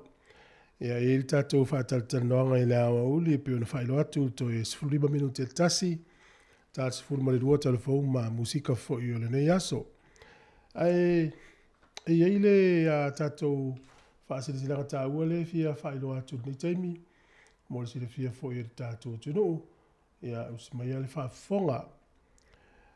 O le whasilanga le tau sala mal posiva le Kalesia Katoliko Palisi a Sangato Iosefo Apahat. O le ata otoia whamaene o tailoloto le paia o lau whafonga anga tāpua i Samoa. Mai saua se i paia na lenga tu lowo paia mau mamalu whata oto mai maunga te tele o i maunga iti. O usama whai ngā Samoa tu low. O se i alava e ivivia o le ale ma ngafa tau li maina. So mātou vaivainga a wā o paia wa umau na aisa. E le aise vave mawhai o na ia toe au taleina. Ai mātou te whaatuloa tuai lau whaafonga anga e a walatu tautua le siufonga lau mui Wellington. Ua le mālava le mativa ua mafuai o na sosopo le manuvale le fonga tia. Ma o mātou wha manatu atu ai i le ava tele ma le wha aloalo tele i o mātou a inga mawou. Au mea mamae i le tala lelei. O le awha taunuina lava le tātou tau sala ma le posiva, a le Kalesia Katoliko Sangato Iosefo i Apahat, i le aso tona i nei o le aso le atai au, se fulu ma le ono se tema lua afe lua tolu, i le auditorium, a le kolisi o sa St. Patrick's i Silverstream, ma i le afa le iwa le tai au e o le lua i le awa uli, o le aunga o le nei tau mawhainga, o fia sa ilinga, po se fia sa ilia leo se seleni, a wale ngā luenga o le mauta o whaifi au, whapea ma le hall, mo le nei pālisi o Sangato Iosefo i Apahat. O le ala leo o mātou whaatangisi ai lau fiso soani, fio mai matala mai au tātou fia whaatasi le nei wha moe moe. So se fawai e te tau auina ma au iai, mātou te talia ma le ngāanga fia tele. Tātou whinoa i le alofa ma le aga le lei o le tapa au le langi. Whaia ma le whaalo lava whaaftai a fionga pātele ma reko tufunga. Ta maa pule o le palisi sa ngato Iosefo Apahat ma le komiti whaafoe. Ia whaaftai tele.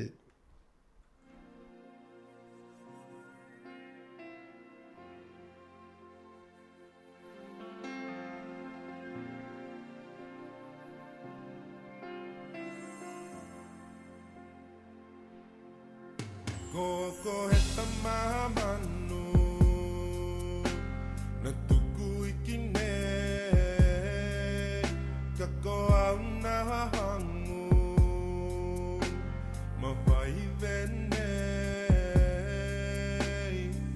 aloha mai ko ki o kumata ko awe ria lele atu ki moana aloha mai ko ki o kumata ko awe via lele atu ki moana via lele atu ki moana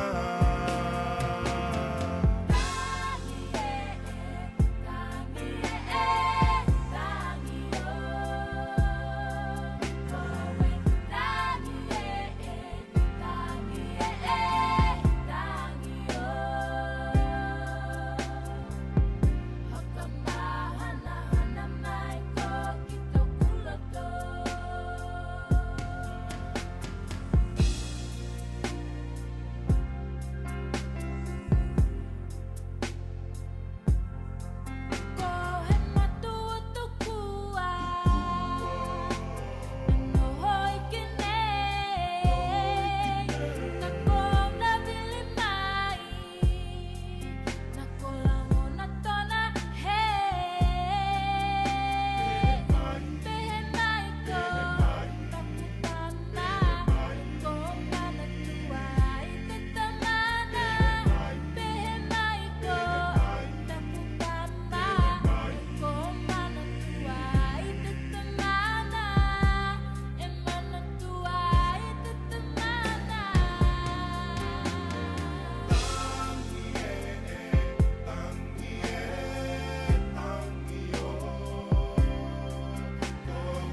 Hey!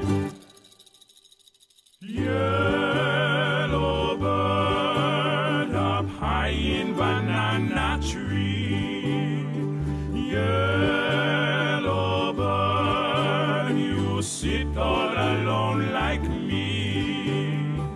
Did your lady friend leave the nest again? That is very sad. Make me feel so bad. You can fly away in the sky away. You're more lucky than me. Hey, hey! I also had a pretty girl. She's not with me today. They are the same, these pretty girls. Make them the nest, then they fly away. Yellow bird up high in banana tree. Yellow bird, you sit all alone like me. Better fly away in the sky away. Because coming soon, hick from 9 to noon. Black on yellow too, like banana you. He may pick you someday.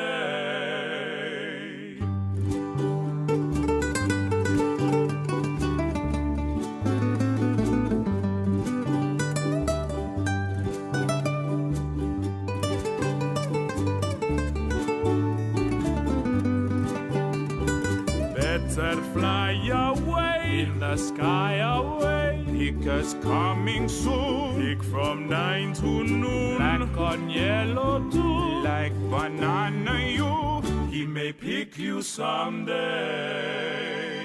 Yellow bird, yellow bird, yellow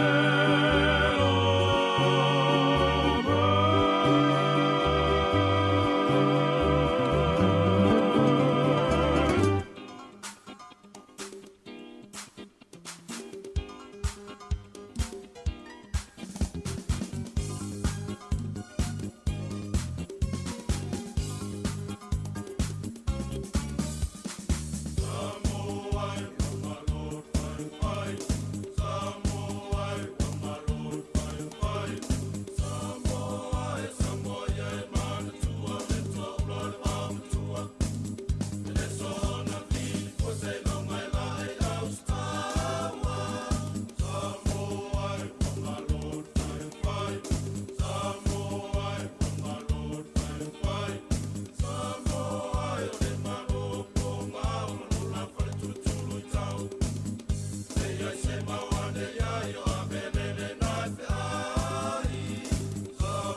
Koko he tamamanu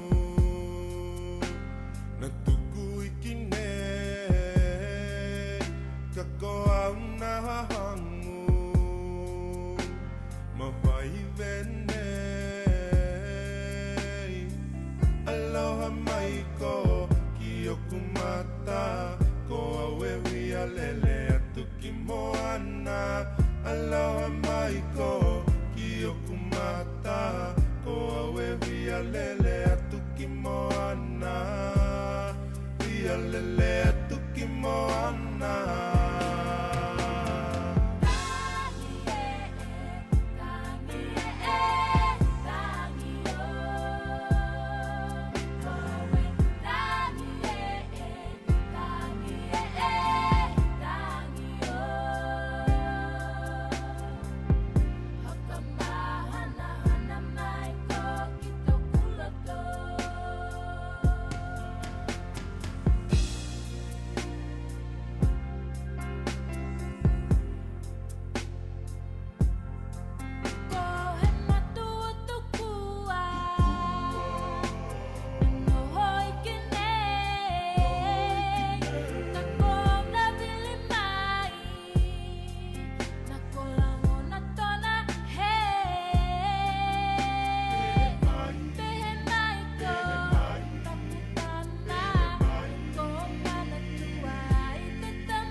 E toi whatalo whaatu o le whapoponga o telefon ma le siu fofonga o le laumua mo le nei vaenga o le aso.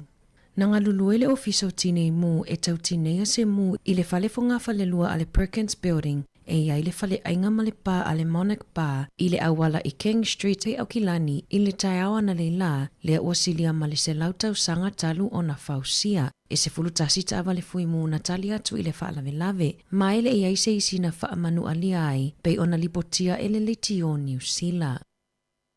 O tupeo lo ono fo ai tala fo ile a inga o le tamai ia Richard Watts i tupeo wha manuianga mo a inga e ai wha na uma whainganuenga uma le ununga alii le Working for Families le mafua anga na toi fo i ailo na toa lua e whainganuenga. E sili ama le lua se furu lima a wheta la na no fo ai tala fo ai le ununga alii i tupe sa le tatau na la mawaina. Na whaalawi loa mai ana nafi e sili ama le lima se fulu a wheta ngata e no fo ai tala fu i le whaitaua a whae o tupe lua se lau tolu se fulu valu miliona tala ale Working for Families si itia mai ai o lai le lua afe lua se fulu e wha se fulu wha afe tangata na nofo ai tala fuai i le se lau ono 2 miliona tala. O wha manuianga o tupe ale Working for Families, wha manuianga mo a inga e ai wha nau ma maulalo tupe maua e tusai ma tuutuunga ai ale sa ole ilo ilo ina o tupe maua a se a inga e ova le tupe lato te maua na ilo leo wha inga e tatau o na maua lea e mafua ai o na toe tutongi ina pe a mai a ilo ilonga i tausanga wha ale tupe. Na wha iloa le tamai a Watts o lana pisinisi na mafua ai le whenumia ai o tupe na mafua ai o na nofo ai talafu.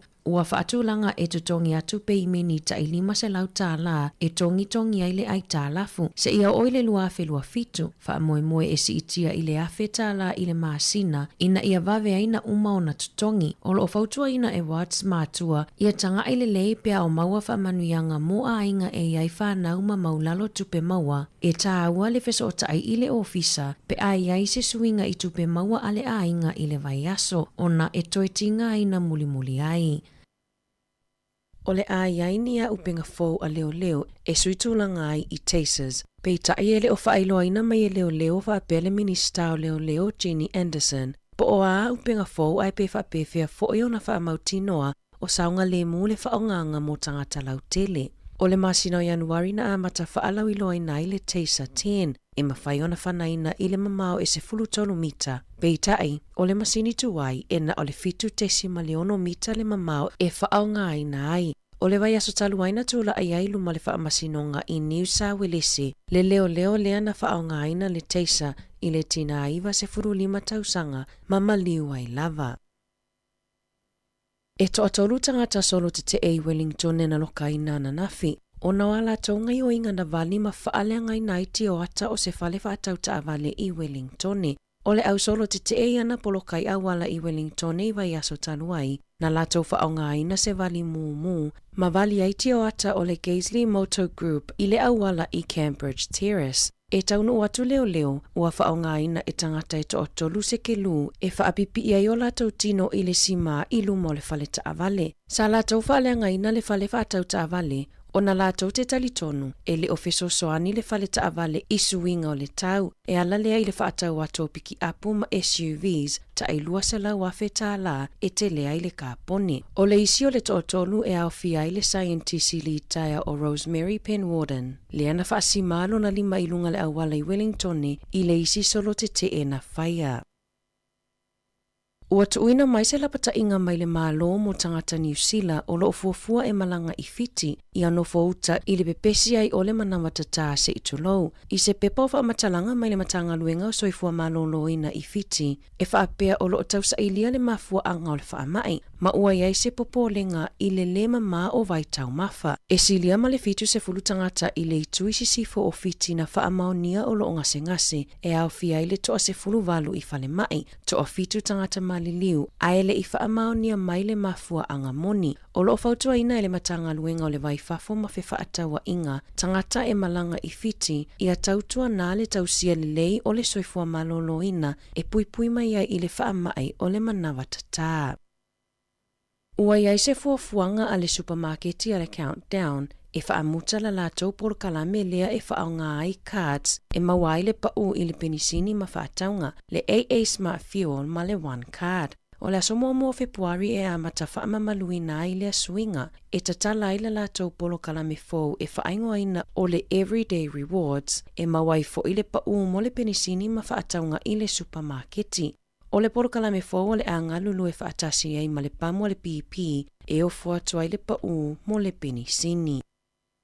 Ua whaamaonia le whaatuputupula ia o le numera o tangata Pasifika i tutonu o New Zealand, pe a whaatusa i isi tangata anuu, pe ona lipotia i se tasi o polo ofisa i le University o Aukilani. O le siti o le numera o tangata Pasifika, o le toa telefo ilea o tangata Palota, e silia ma le afa o le whaitau au whaai o tangata Pasifika e ila loifo o le tailua se furulima tausanga, o lona winga, o lo o mautinoa le isi lua se furulima afe o tangata Palota i le lumanai, na whaalia le sui o le fono faufautua a tangata tonga i Aukilani, me lino maka, e te leina le amana iaina e vaenga wha upufai Palota a tangata Pasifika, ma e tele ina taule Palota o tātou tangata. Na whaamanino e me lino, e whaapea o tangata Pasifika e whaamoe matau lai le sila i folafolanga a pāti i vaenga tau i whelaua inga Malaysia ki ino nifo, ma le whaamanatunga o le whaato e sengaloa i a New Zealand i Dawn Raids, na awhia i le tele o a inga Pasifika. Na saunoa me lino, e tatau i vaenga wha upufai uma o na manatu mamafa, ma whaata aua Palota a tangata Pasifika. E se fululua whaipule Pasifika a le Labour o loo tūla i mai le foi le taimi nei, e au fia ai ma le suipa le mia i a Carmel se puloni.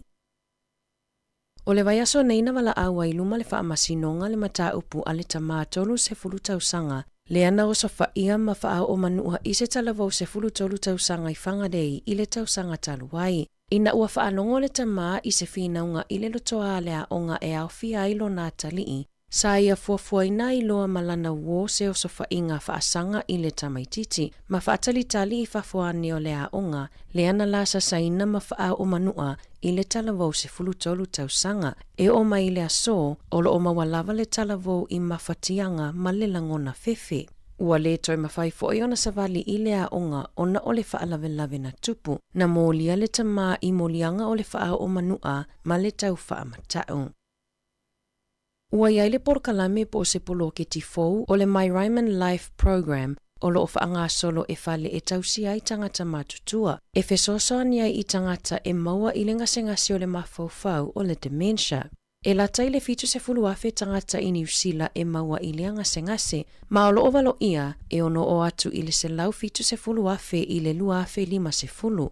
I se whamatalanga a le taitai o le poloketi Caroline Pato, e whaapea o le tausia ina o tangata e maua i le dementia, i le ngata o le whaatu mawina o lo lātou mālosi whaale tino, ai ia whaafia o lātou mafaufau, ia iai pea le wheso o tainga maisi, e ala lea i le whaataua ina o le sao o le nātura ma le sio manga, e amata le polokalame i le whaia o whaatalatala noanga, ma i lātou e maua i lea ngase. Whesiringi ai po o a mea e fia i ai, e fuanga i ai ngaluenga e ave i ai. O le ngaluea ina o le sio manga ma le nātura o mea, e talitonu le polokalame e toe whaafouina i le mālosi o le mafaufau, ma avea ma waifofo mo isi. E mai whangarei i Enwakago, e iai nuolo o iai la a le Ryman Health Care, ua whalau tele tonga la au ma whaianga luenga i le sio manga, whaapitoa mo i lātou e maua i le ngase o le dementia. Tala fauia mai le siufofonga le laumua, mo le ni vaenga o le aso.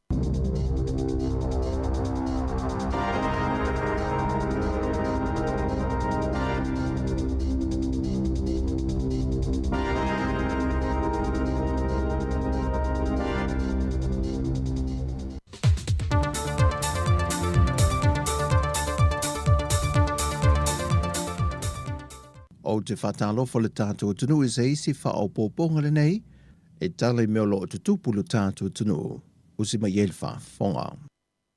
O le toi whetu na ingo tūlanga tōwhia le kāpeneta, wa whesu ia i e fo i manisio tiu te tau ave, sa i nisio minista anga i minista fau. O le fio ngā lautimu ia wele se wā ai, e le ngata wa whaase ane a vea ma minista o tupe, ai watu i nātu i e fo i male vaengo ngā ruenga wha vai temi, e lalo o lana vāwa ainga. Tūlanga fo i le nau ta inga o le tātou mālo. whāwau po karame lea. Ai mese le silsile to o le minista manutanga luenga. I whainga whaawai e address ai ia whawhitauli e tūlai mai. Ale mea ta aua e pe ona manino. Ona no ta inga le malo. Whaale leia po karame lea ma whaawau. Ranga e te lele ta ua po karame lea mo tātou. O whaino fo ele whionga lau timu ia, wa te tau loa o na whaanga yoi wawele tu i nātou se lene o le miliona tā la, i tu malo te itasi e pe o nā ia i lalo le polo keti. Ia whaingo whiele lunga po kalame le mai ia vate.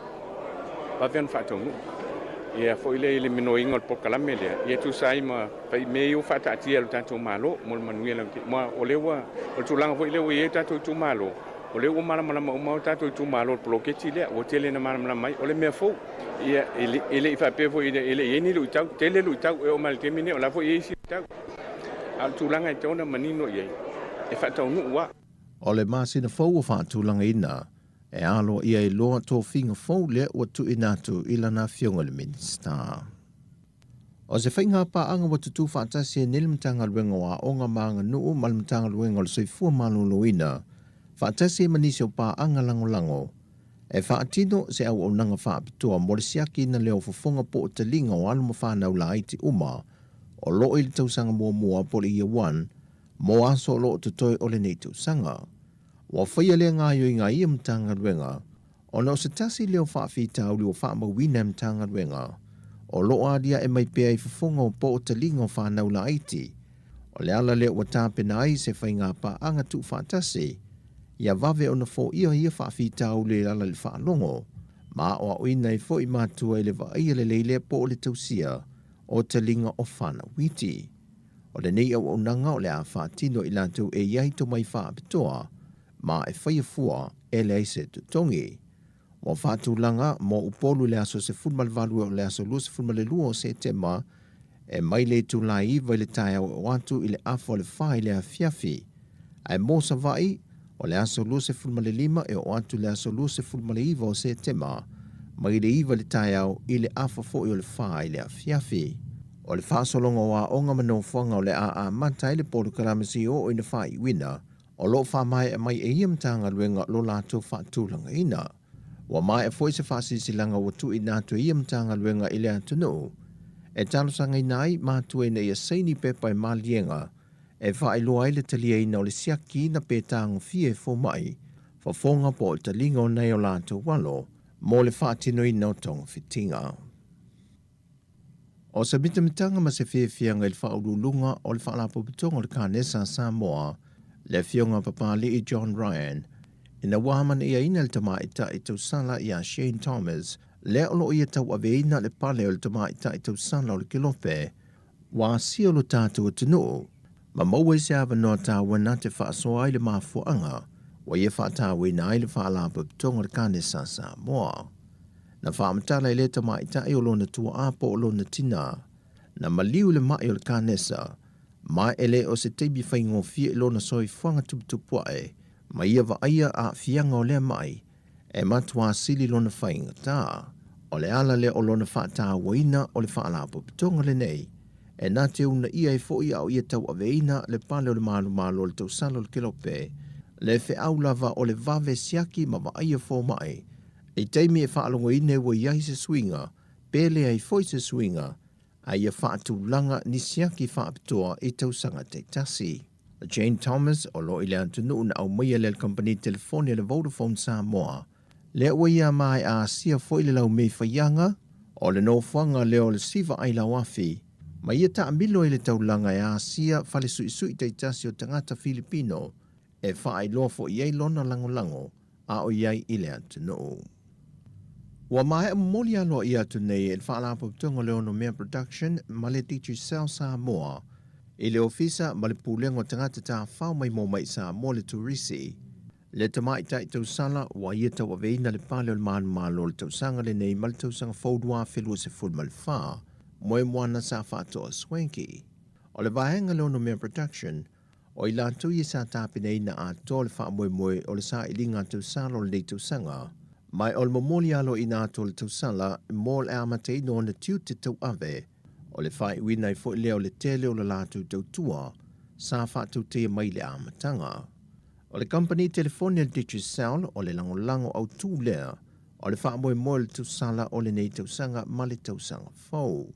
Mai o le wha moe moe sa whātu te lea, le whani sa mo le turisi po tangata tā whao mai mo mai lea tino, ele fau ia pia.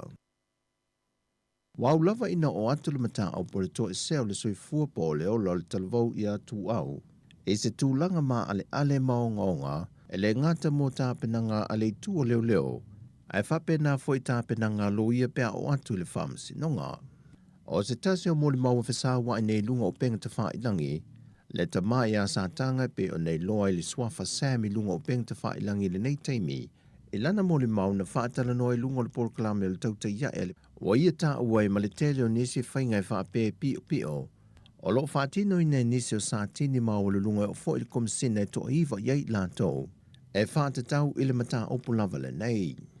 Wa silia ma le lua tausanga talu o na maliu le antele e atu au le lava o lo wha wausu e su enga le mtanga luenga o leo, e ala i mōli mau o lo o lātou au ina. Pei fo na wha i loa au telefou le aso ana nafi, wa fo i se tasio whalitua na o ane le ofisa o leo, ma tau tino iai, o lo na to alua lea ua maliu, o ia tonu lea na tu poi le wha lave. O lea mata opu o ngonga o le mawai se to file mu lea tunu ili nei vai tau, wa wha ali ai manatul to telo lea tunu, wa te tau lo na wha atino mo ilo iei ni ngā yoenga, ma whaia se ungai to file muai lea tunu. O tala fowia, whamanuia tele le tua le whai unga le vaiaso si o tātou tunu, whailo il vaiaso fou, whasoi foia.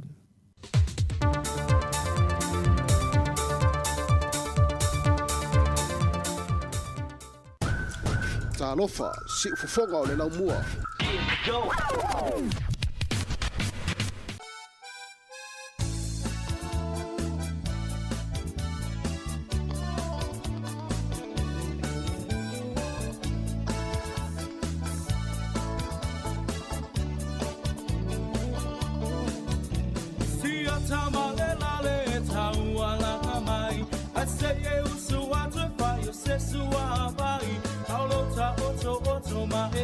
Tilo iai, e wa e se e ti soa. Ai na e alu atu lea e se ainga. O lo o fai se lotu ai fai e se tau saminga. Wa e mo le manaba na o si toia ina. Le la le ua mate la ina. Fai mesa falinga, masa filifilinga. E moni e alava Talanoa, Betele loa, mana tole tawalanga no.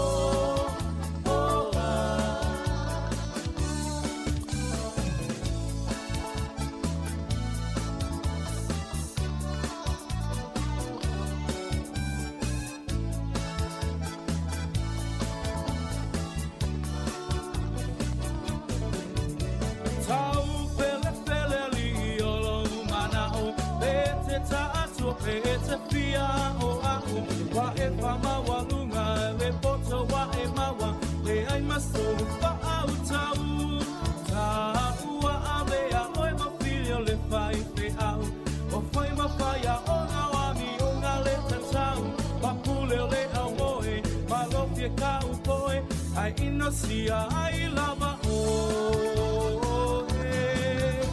ai mesa falinga masa filinga e moni e alama ita e te talanoa e te leiloa mana tola tawalanga no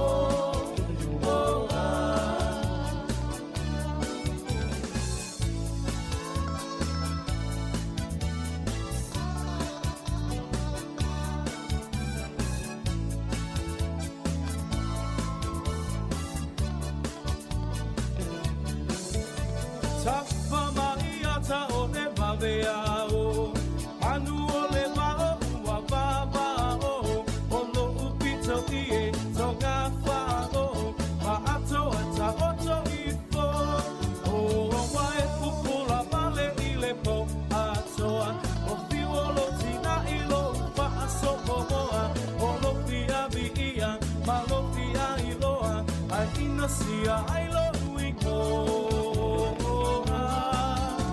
ai mesa falinga masa feelinga demoni e alava ita bete tala noa bete leilo amana tole tawalana no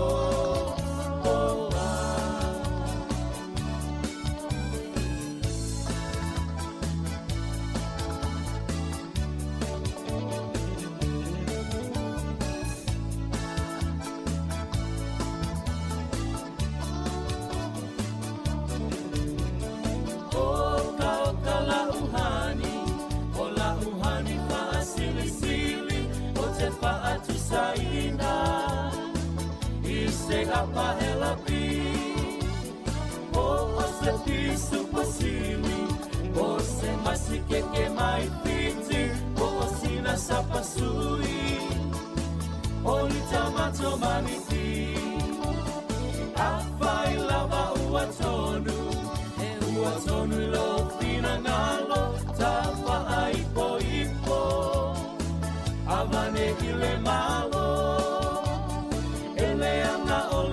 atua e tele ai le ti apolo e fai sau pepe ole po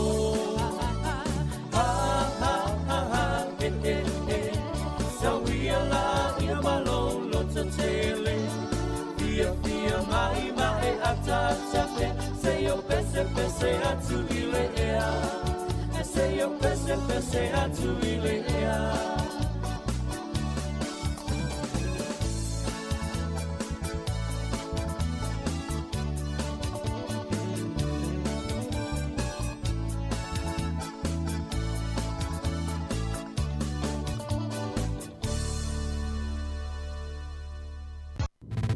Musika o malolonga ma tau mawhitanga o leo auli si ufofonga o le laumua.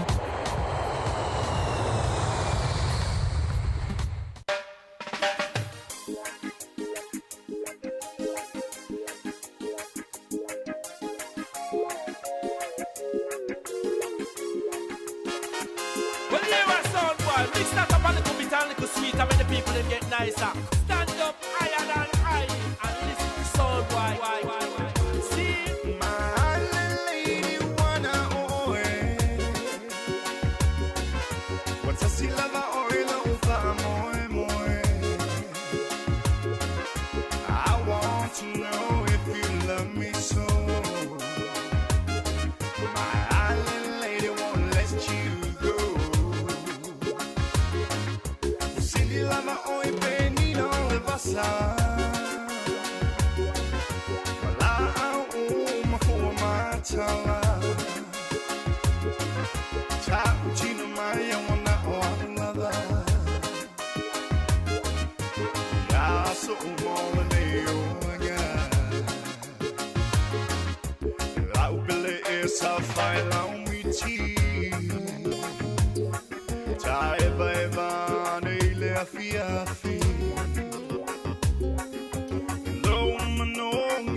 Kill around here tonight, son guy. Listen. Your sugar honey make me feel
pasa Mala au mafua matala Cha chino maya wana oanada Ya so umola neyo anga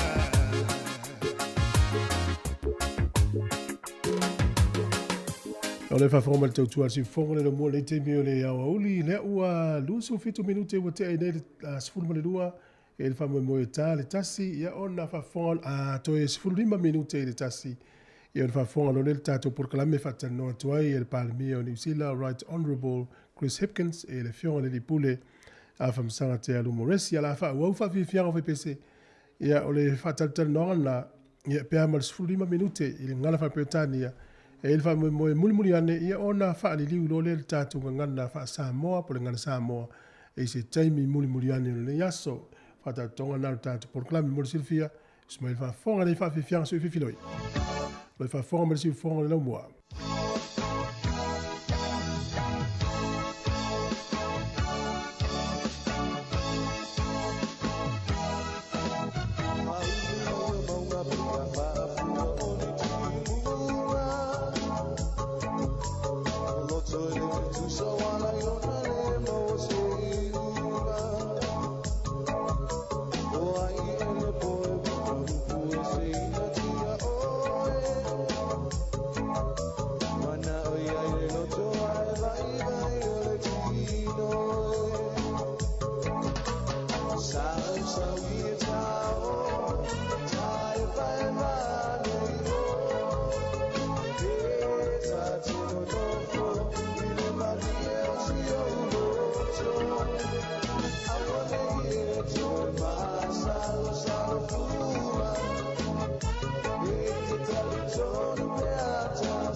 se sila I le whaafanua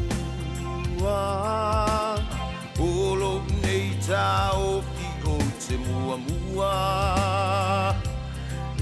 Sili e se o umai whanua O loko ia I lea mai ana mua E wha maoni e le wha apea O se tala patupua O la usi ua moa O lea ua atoa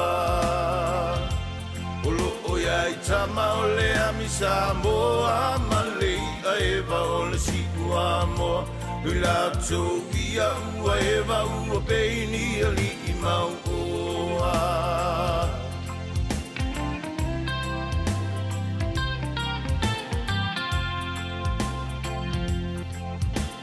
O le pito va o le nei o le makusanga O malanga umai lucia mai pe au ala O lo o iai fo I male atu vai o le tama o alo sata elea Pei o le tio ata le manino I le sua mai o le tai O la usi ua moa O lea ua atoa O lo o iai tama o lea misa moa Ma lei a eva o le si ua moa Wila tongia ua eva ua peini a li I mau oa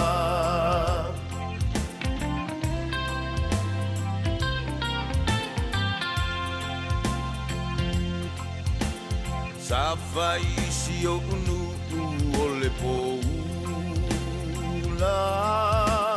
I le mautsalena I fonga seunga O faa umatia langi o pu a ele si valena ta maula O le au tau le ua malama I Samoa uma O la usi ua moa O lea ua atoa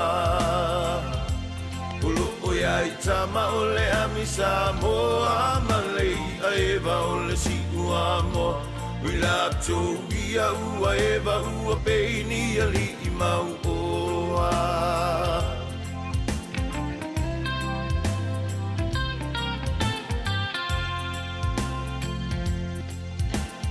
O si o tau sala o me kotangi vale Ta tangi alo fie fai sona fale Le fale le na o le si ua moa e lau I ula e po I le toa Sa fau umalava e I ole ia au le aoa O la usi ua moa O lea ua atoa O lo o iai tama o lea misa moa Ma lei a eva o le si ua moa Wila tongia ua eva ua peini a li I mau oa O la usi ua moa O lea ua atoa O lo o iai tama o lea misa moa Ma lei a eva o le si ua moa Wila tongia ua eva ua peini a li I mau Sekia Samoa Ketwatsa Radio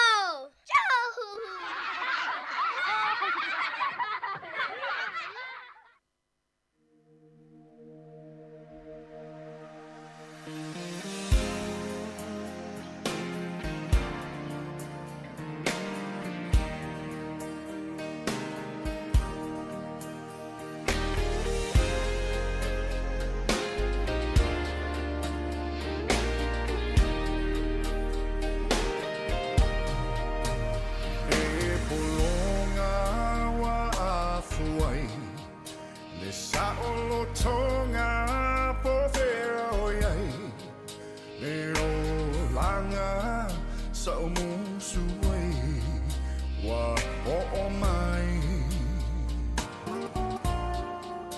Ai po ole a ele mafuanga Watang wata le soe fuanga le atu nu lo changi mai ala tai usio tamalo chalingae fear follow so see for fonga say ma tuai lo vai vai awa ete fateme teme ba ai mama le lao chele olo o tau fatso alota la wele ele sil tau fear samor au tau mafa ne isolo o la e wala we lo was so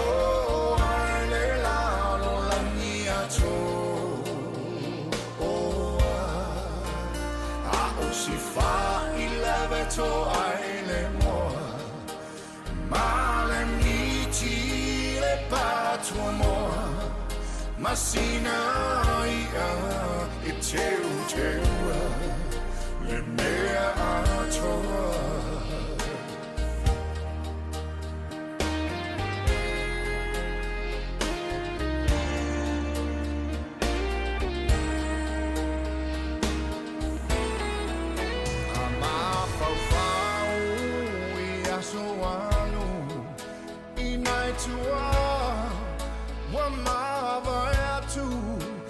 tau mafainga pela ea e lava singanu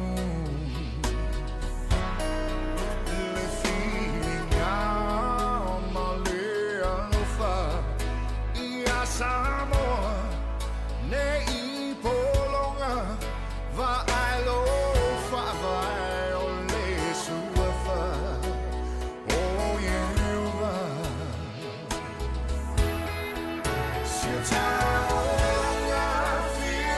someone oh to my family so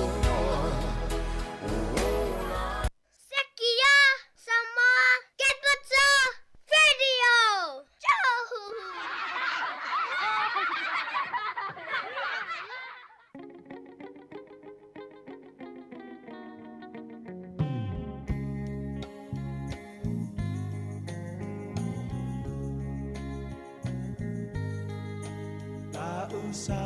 Samoa e matalasi Ua sio mia elesami Atu mangalanu lawa O te whatalo whatumalo whaaloalo whafunga le tinu I nei tuaso maule ava noa matango fie whatase ma le fionga le pale mia New Zealand, Chris Hipkins, e talta noa tufo inisio taulumanga ole whainga pālota pe o nā ngā ine iei whainga mālo New Zealand. Ia manisi fo au pāti esi. Mato whatase fo ima Barbara Edmonds, ole whai pūleo mana. Ia ili nei tuaso, oro iei fo imanisi o lato ofisa o tatu whatasi. Talofa and warm greetings to you, Honourable Prime Minister. Talofa, it's great to be here. And Barbara Edmonds, nice to have you with us. It's really lovely to be here and to bring the boss, through our amazing city leaders, Mana and Portugal. She's been doing lovely work. When she got given the last portfolio, and I thought, how can she manage 4? She's a very hard worker, very hard worker. Chris, obviously you've been very busy. Thank you for making time to come and spend some time with us, Samoa Capital Radio. Now you've seen where we are. First Pacific radio station that was set up in this country in 1992. Mm-hmm. We've done 30 years of broadcasting to the community in the Samoan language. So we've had some help over the years from different governments. And this year, with Barbara being the MP for this area, we've been very privileged to have her a bit of time to come and spend with us every now and again and talk about policies and that. and it's good to have you here with us this morning, this afternoon. Chris, obviously there's a lot of things in your mind swirling around with all the campaign happening and trying to run the country at the same time. Perhaps for the purpose of the interview this morning, if we could look at some of the things that you think that are actually the 5 top things that actually help, the Labour looking after our community as well as the Pacific community. Yeah. Look, I think the number one issue facing everyone at the moment is the cost of living. Yeah, the price of everything is going up and it's making it harder for people to work hard and get ahead. So I think the number one thing that we've been focused on as a government over the last 6 years is making sure that people's incomes are growing as the cost of living is going up. So we want to make sure that everybody's wages are growing faster than the costs that they're facing. And that includes people on low incomes, like our minimum wage workers, and it includes people who are on benefits, for example. So we've been able to increase benefits.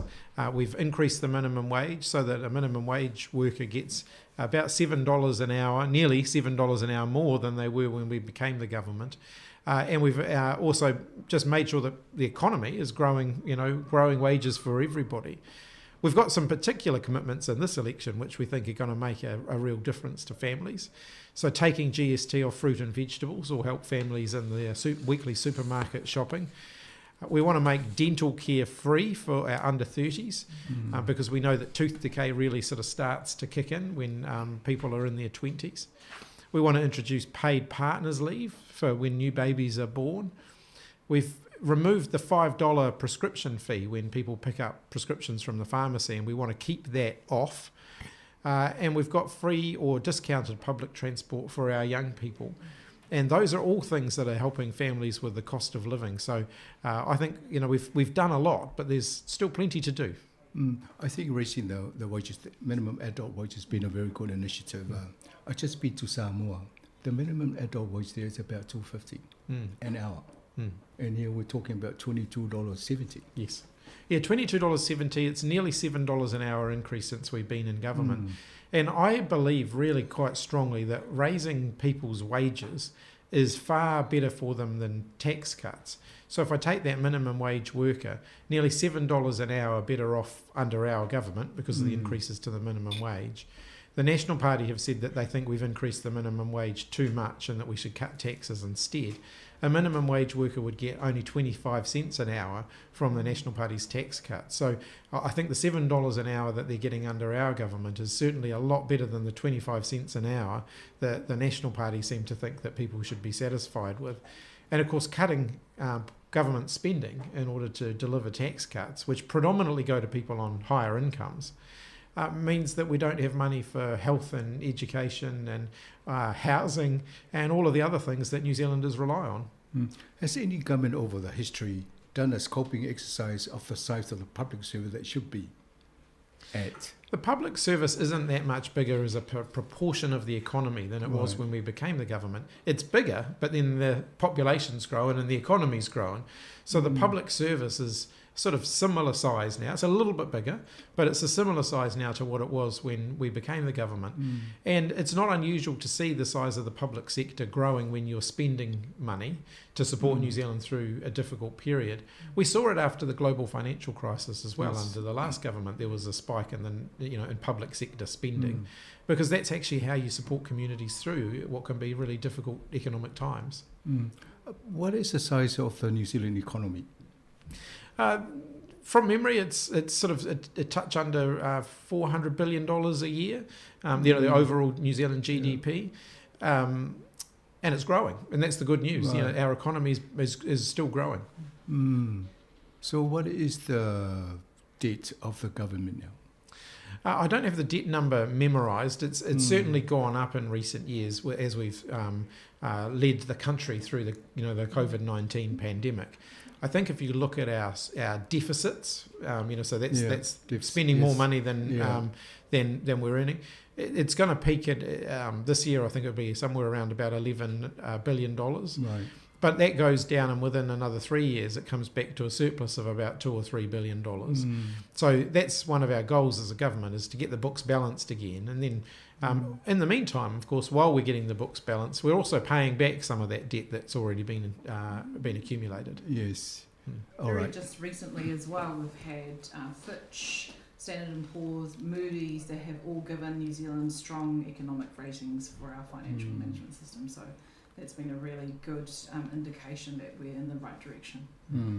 So we're keeping our whatever rating it is, triple, double. So a different. They all have different rating systems, but basically they're all robust. Yes. So students, what government policies will help the students shaping their future? One of the main things that I think is new in this election is the free dental care for under 30s, because we know for our students, particularly those in their 20s, that's when they start to see signs of tooth decay, and that can be expensive for them. So free dental care will make a big difference for them. But we're also focused on helping them with the same things that we're focused on helping every other New Zealander with. So taking GST off fruit and veggies will make a difference to our students, because they're often having to cut back on their fruit and veggie intake because it's too expensive for them. So this will give them some healthier options. Yes. Looking at some of the Pacific aids over the years since you came in, how has New Zealand helped our Pacific neighbours in the region? We're really proud of the work that we've done as a country over a number of Labour governments actually to put support into the Pacific, and we're particularly proud of the work we're doing around climate change at the moment to support our Pacific communities to adapt to the challenge of climate change and also to mitigate climate. So renewable energy projects in the Pacific and so on, even just supporting infrastructure, airport upgrades and all sorts, we've got that happening across the Pacific. But one thing that I'm personally very proud of, because I was the minister that oversaw it, was we put a lot of support into helping the Pacific with their COVID-19 vaccination campaigns. And I have to say the Pacific did incredibly well. They got faster vaccine rollout than many other places around the world. And I was really proud that we were able to support our Pacific neighbours with that. I think our radio station, we actually cancelled all our normal programs and just focus on driving the vaccination and people getting tested, and so that's right. A ripple effect in the Pacific when they hear what was happening here. Yeah, well, vaccination has meant that the Pacific has been able to open up again after several years of being pretty closed off from the rest of the world. Vaccination means that the Pacific's open again, tourism's returning to the Pacific, trading relationships have returned. Things like even RSE workers being able to come back to New Zealand and Australia and earn money which they're then taking home.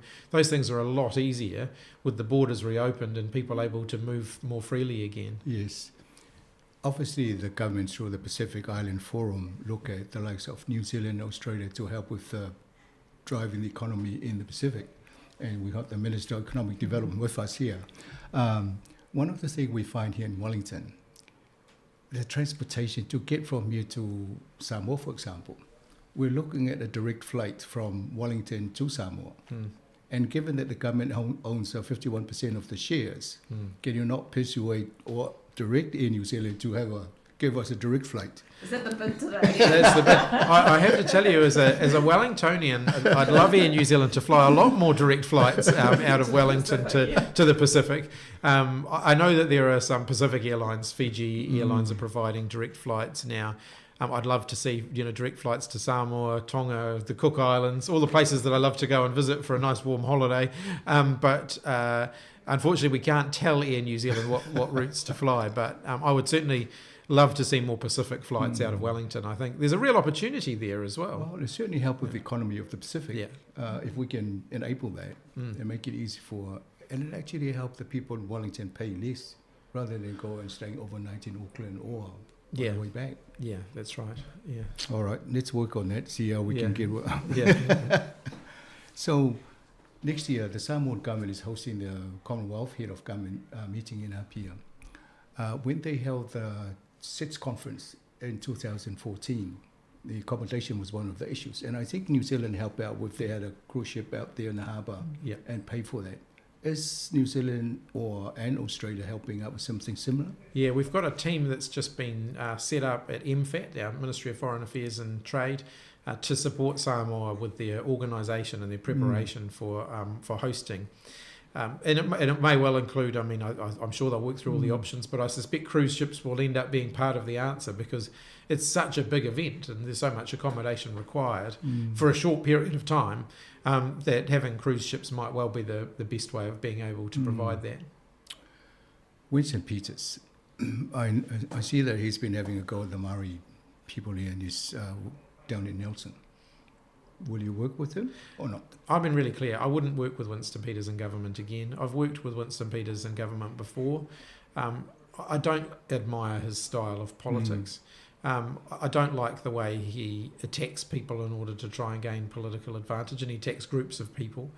But also, frankly, no government that has had Winston Peters in it has been a stable government. And I think New Zealanders deserve stable government. All right. One of the things been happening over the period, there's been a lot of strikes, especially in the election year. All these people protesting, asking for more pay and to catch up with the inflation. But I think it's inflationary if you give them pay rise because you'll be spending more money. So how does the government deal with that? I think if you think about inflation and wages, ultimately we don't want people's real purchasing power, so what they can afford to buy at the supermarket, eroded because costs go up faster than their wages can keep up with that. But that does sometimes mean that you catch up with inflation over a period of time.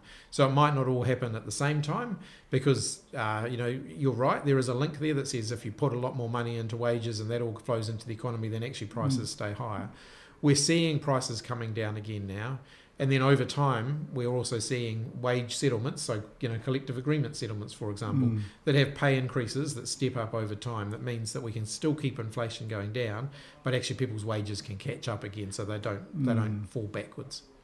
And do they ever come back and say reduce our wages when the inflation is back down to between 2 and 3? No, that generally doesn't happen. But the reality is, I mean, inflation being back down at 2 or 3 doesn't mean that prices are falling. It just means that prices aren't growing as fast. So we still have to make sure that people's salary and wages are keeping up with their rising costs. Right. So the election campaign right now, Chris, what are some of the things that you want people to be aware of so they can make an informed decision when they're voting? Well, particularly here in Wellington, the number one issue that I think people need to be aware of is that the tax cuts National are proposing would come from cutting public service spending. And in Wellington, where they're talking billions of dollars, not just in Wellington, but actually spread right the way across the country too. Not all public servants are in Wellington, despite what the perception might be. Actually, public servants are spread all over New Zealand, and the National Party are effectively promising to make thousands of public servants redundant right before Christmas, and the economic implications of that for a region like Wellington would be significant. But actually, they're real families. They're people with jobs and mortgages and rent, and their kids need to be fed. And to say that to boast as the National Party are now that they want to make them put them out of work right before Christmas, I think is just wrong. So I think there really is a clear choice for New Zealanders in this coming election: a government that invests in people, or a government that cuts spending and gives tax cuts to the people who need that extra financial support the least. And I think we should be investing in our people. Right. One of the things that's coming up is this misinformation and disinformation on social media. What is the government doing to try and stymie that type of... The best thing that we can do is to continue to have good, open, honest conversations with people about facts. There's always been misinformation. The challenge now is it's just that much easier to spread through social media. There have always been people who have had conspiracy theories and so on, but unfortunately now in the world of social media and Facebook and Twitter, it's easier for them to spread their misinformation and their conspiracy theories to a much bigger number of people much faster. So I think the best thing that everybody can do to combat that is to make sure they stay informed themselves, and they make sure that they're making informed choices, particularly when it comes to things like voting. The polls, these polls, sometimes they go up, sometimes they fluctuate. How are you seeing things from your point of view? We're getting a really positive, mood on the ground. So we've got a lot of door knocking and a lot of phoning and a lot of meetings happening up and down the country. And the Labor candidates all are reporting a really positive mood towards Labor and towards our government. So the polls at the moment, I think, reflect that, yes, there are families that are feeling the cost of living pressure, but we know that when they hear about what we're offering and how we're proposing to support them through that, with GST on fruit and vegetables, with free dental care for the under 30s, with paid partners leave, cheaper early childhood education, discounted public transport, things that will make a difference, versus the national, potential National Act government that just wants to cut public spending and give a lot of money to the wealthiest New Zealanders in tax cuts. I think when people hear that choice, I think we're going to do a lot better and at the ballot box than what the current polls are suggesting. So when will GST come in if you were to succeed and become the government again? We've said from the 1st of April next year we'll be taking GST off fruit and veg. So everybody will be looking forward to some cut in the cost of their groceries. I think so. Last question. Yeah. Why would the Pacific community look at Chris and the government and say, let's vote for them? Over the last 6 years, we have done a lot of things. Here in the Porirua community where we're at today, we're turning around the housing shortage. We're building new houses. We've put money into health and education. We've got record numbers of people in work. And we know that that's the best route out of poverty, is to make sure that people actually get a job and can earn a good income. Now's not the time to turn around and go back to the policies that created all of the problems that we've got in the first place. We want to keep going forward. The country's got such a positive future to look forward to. There are so many opportunities here in New Zealand. I think our kids deserve us as a country to keep focusing on the things that are going to take the country forward, not going back to the things that might give us a short-term kind of sugar hit, but actually leave us long-term worse off as a country. I'll give you an opportunity to appeal directly to our listeners. A final message from you, Prime Minister. There is an awful lot at stake at this election, and decisions in an election get made by the people who show up and vote at the ballot box. And we know that our Pacific communities don't vote in as great a number as other parts of the New Zealand community.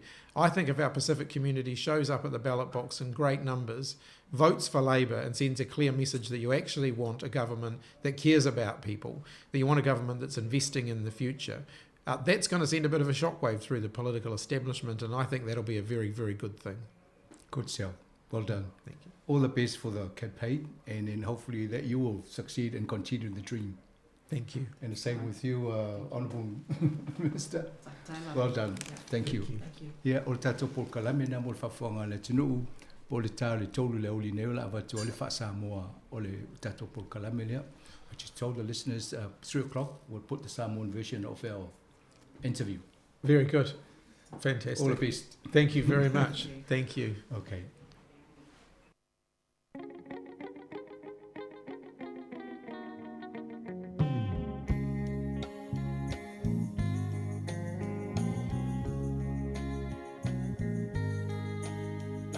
Samoa e matalasi Ua sio mia ele sami Atu mangalanu lawama Mea I pia o tangata La usa moa ea mea tua elo pahamai e monilea lea olo malo talilangi Samoa e malo au fatasi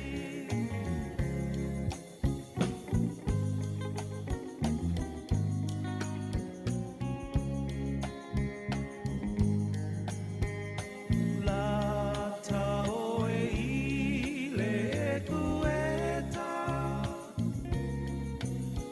E mawhana po I le mewela So se mea aua le popole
Tene mai ai I, tene nga o fai au fika fai au wanga ole a uma ole po fa pale ni mai au tanga e fa mali e loto fa pale ni ile musika ono sa ilo loto e ua masi si va ile musika ole vanga uo o ile masi I na a wall of freedom ua masi si I va talo sia ia ele fai so aina le ua masi si va ile musika ole vanga uo o ile masi I na a wall of freedom ua masi si I va talo sia ia ele fai so aina le I alu solo muri ai ita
Ia o le nau whaafonga me le tātou tunu le nei vaenga o le au holi no sumale no ne minute ua te ai le tu lai tasi i le tautua la unanga le tātou ala leo le tasi ono te sima le tasi whamoe pe o na iai le nei vaenga o le aso mātou te o whalofam whaatalo whaatua le pa ia maulunga o le tātou tunu i ona tūlanga whaalupe ma lor soifua manuhia, ma lor soifua maua, ma lor le langi mama, ma lor fo le on sai ma le tau ata i le nei aso ia i au mangaru wenga pe ona masani ele manu lau tele o le tātou tunu. Ia ngata fo le whaatalo whaatua i fo ina i tātou ta mama tina mātutua o whaafenga inga tau langi mo lātou whaletua ia i so se whaata whai tau langa o lo whaapena ono tau whaafonga mai ai ia au ale tūlanga fo i pe ona iai nei aso ia mangaluenga whaatino i lau tau pito la au ia mālole ngā rue mālole on sa ia tau tau ngā ta foilea ia ona ia tātou ta matina mātutua so se vaenga lava o lo pena ono tau whaafonga mai i nei vaenga o le aso ia a whaape o le whaafonga mai to tonu o lo maota o lo lawa tonu o whalu tangata mātua ia o tonu fo i o maota ngase ia mālole ono sai mālole tau atai mālo fo i ia le ono sai le tūlanga fo i ia o lo iai o tau nei taimi le whaafainga tā ia ono tūlanga o soifuanga ia e pe o tātou olai ia iai le nganga mawalunga ia o lo whaapena ona mawhana pe o tau i le alofa ma le anga le lei tausi o lo tātou tapa au sino le langi ia i le aso ma le aso ia na ua mai at fo se tātou se tasi o tātou a porgalame tāua whaataltanoanga ia pe ona whaatalanoa ai ia le tātou palemi o lo tātou tunu Chris Hipkins ngā ta fo i le i o le whaipule fo i o porua nei ia Barbara Edmonds ia pe ona iai le nei vaenga le uri ma le afionga ia a whamasanga le tātou le lipule ia ai ole a maua seisi fa popo ngor fa tal no anga nei ia mo la tatu ngana le ngana fa Samoa i le tula tolu ia ole ale a fa tasi mai fo ia le afionga le lipule ngat fo le o le tofini ia Savalina Casiano ia ole ala tou au ilina la au ilina ia mahenga ta ua sa fa tal no ina le afionga ia le sunga ile le palemia ia awale tu langa fo i fatal noanga sa fatanu ina le vaenga le aso ia ole ua se e malitato porkalame masani ona i tatou faafisianga pe ona masani ai mo ina tolo pena ona mafuta mai fi au manga wenga le aso malole nga du malole tau ata ia te to malole sai ia malole fo i fato to io malole fo i fato to ia te to ia tu langa si au manga wenga le aso fatalo fato le uso ia tali ma le latou fale pa'u le nalo mafuta mai le uso ia tali ma le uso ia siak o le pena mafuta mai ia i le nei vaenga o le aso ngata fo i lea fatalo fatu fo i le uso ia ruri ma le latou vaenga ia lan tamal na pili ia ma le toi ina le nalo mafuta mai ia le nei vaenga o le aso ia malo ngā lua ia te o tau ia ale an bato ne tātou whaafifianga mo o tau nei aso ia manatua tale tula tolu ia ona toi tu ina tula ia lea mo le fionga le afapasanga le tātou fionga le lipule ia awale tātou toi autala talaina vaenga sa whaatalanoina nei ia ma le li pale mia ia o New Zealand ia awale no fa mala malamo le tātou tunu ia tātou goma pa anga lo mafuta mai fatalo fatia Alan Solomona sina leo o lo pena mafuta mai tu longa le tau matou nei Wellington ia taimi unga le leile tau taimi o fa le ton ia o le tu langa le ia lewa maua fo sina la le nei taimi ia wa ia ngaruenga o lo fea ngai mo lo tātou tunu Mareko e teru manai fa fisianga mo oto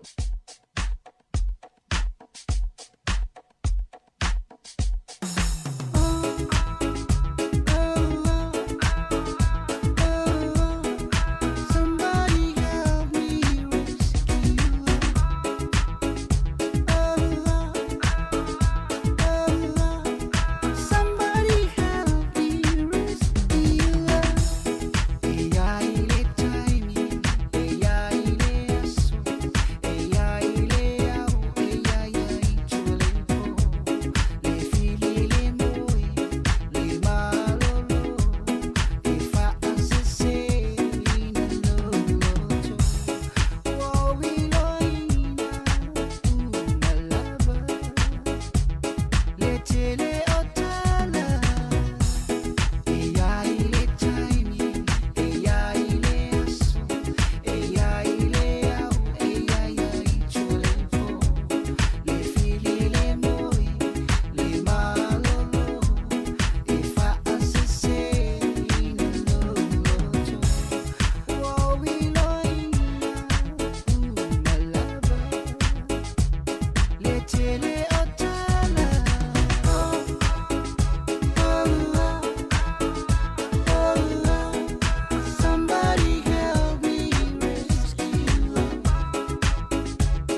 le fai te to amuta ua se la le ua sau o le tuli o ai e mua o ai amu la le ua taava le mai o le maani i mua oi e maani minumi tamo e lumu tamo e ai pea awani e toi te pai tua e i pei o le ava awota le megi tupua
Nau whaafonga me tātou tonu le nei vaenga le aso i nisi nei o tātou whaafisianga pei ona tui nātu le nei vaenga le aso ia wale mātou vaenga le nai ngā rulua le nei aso ia manisi foi o nātou lo whapena lo whaafonga mai to tono ma o tamalawa ngā tafo i leo le au kuka ia le au kuka ma lo le kuka le nei vaenga le aso ma lo le ngā rulua ia te autou ma lo la foi le ono sai tofo va ia tofo e tofo le spuni la i titi ia e leo le spuni la po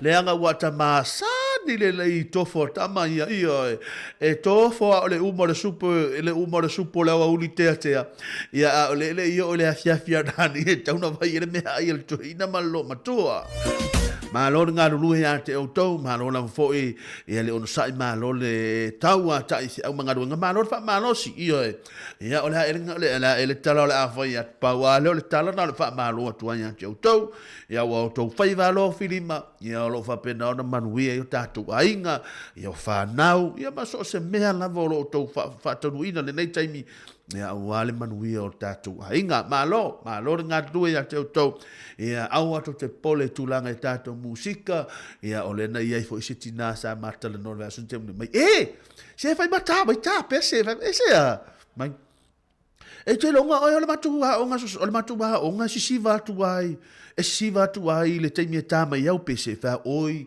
mai se foi le tau fai le titi tau o te ngia ha ora fini o te ngia ora fai mai tau fai le titi tau tala ai fa tele fa se ono sai mai ono sai mai langa e foi vai nga tau ono logo puile awa a ngalo nei la na fa manatu atu ia ba e nga tu tau na tu na wale loa bo le tu tau na ola fa manatu le wato e manatu e tatu ale wale foi o ile tu ia oi e tu ia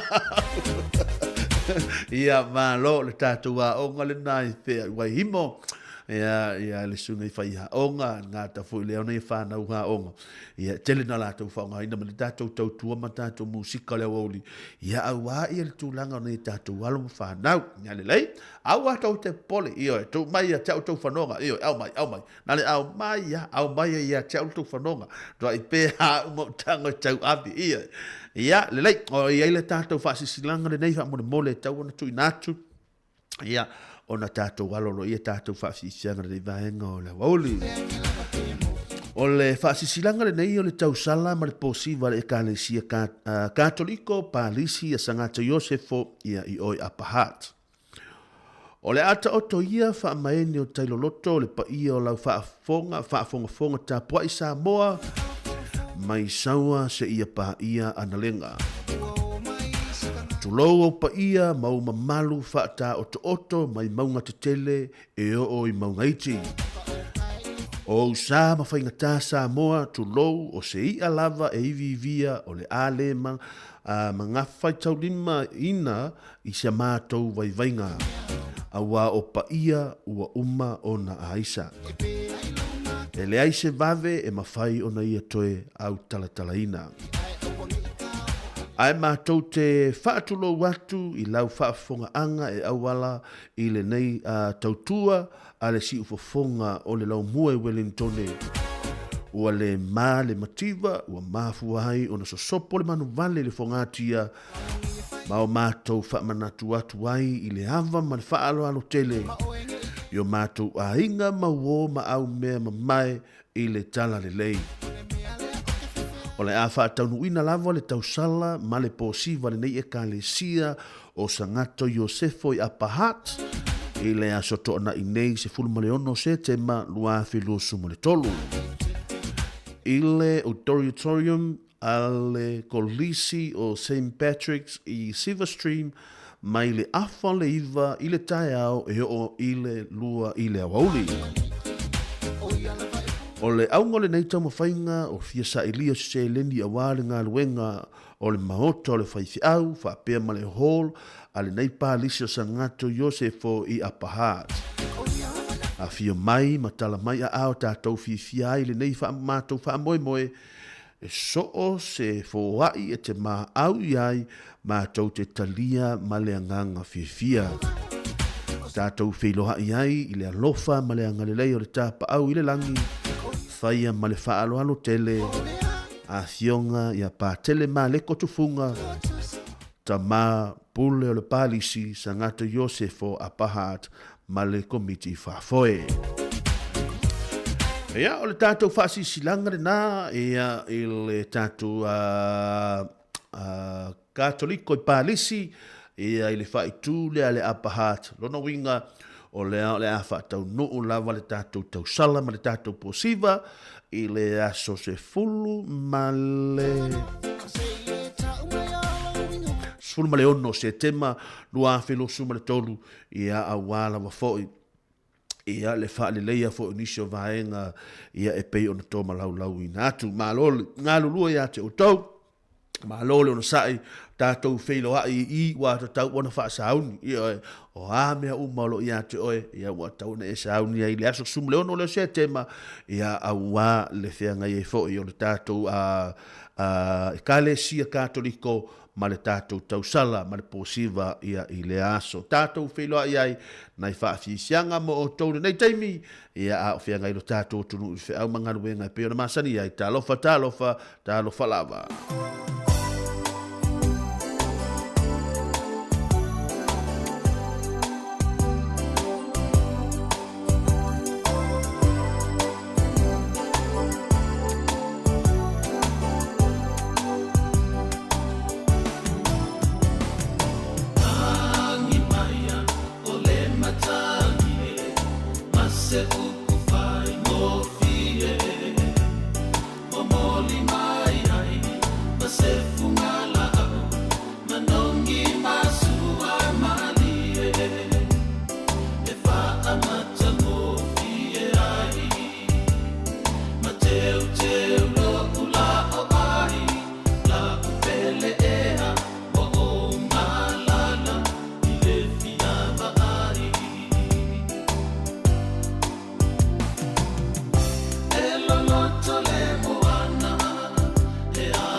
Ia wala, nai whaawiwianga mo tau, mea wea tu ia te oto. Au a tau te pore ioe, o le a amata na alu atu tatou pese whammo i loto ioe.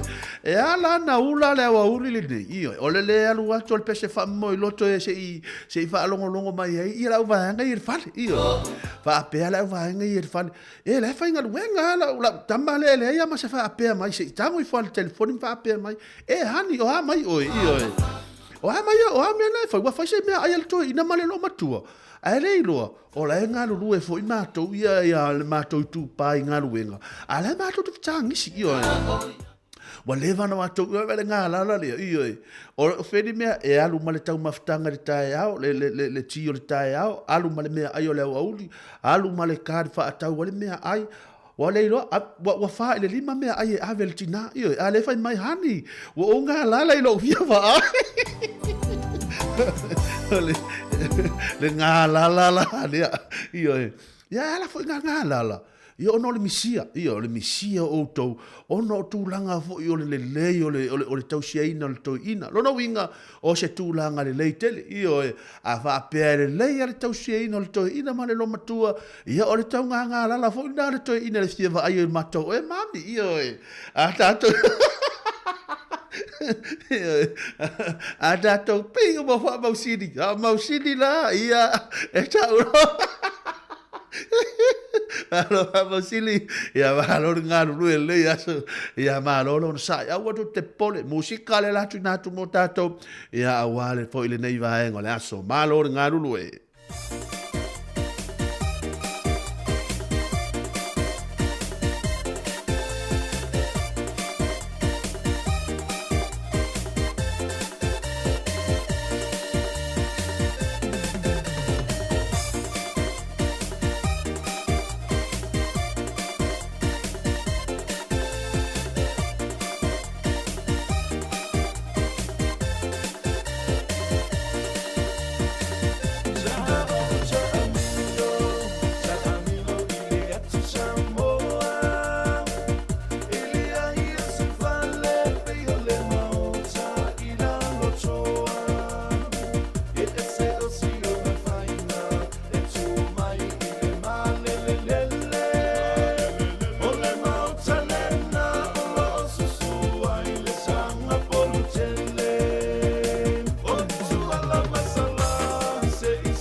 se i sauia, se i pati pati o tātou lima. Ua lau I ula, o la tātou wheiloa ina. A opo I se aso, ta whaama mai. A ua ia lea lofa, e tui lo tawa. Ia soi fuatuna, ai aua nei ngalo. Tua lama sana ole atu ama, I la lotoa.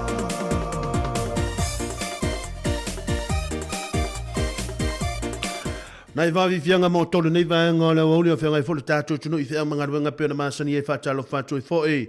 E ala fianga e whamosiri si a nawara pēna ana māfuta mai fōi la na pasi le nei vaenga le woli o ngāta fōi lea. E o le uso ia moa na moe o lo keni whaaso taulolo pēna ana māfuta mai le uso nisinia ia rei. E a ma le lato ma le uso ia Ellen. A viana lo pēna ana māfuta mai le nei vaenga le woli. Ma lore ngā rurue ma lore tau a tai a te o tau. E le whangarina fōi ni e tātou walam whanau.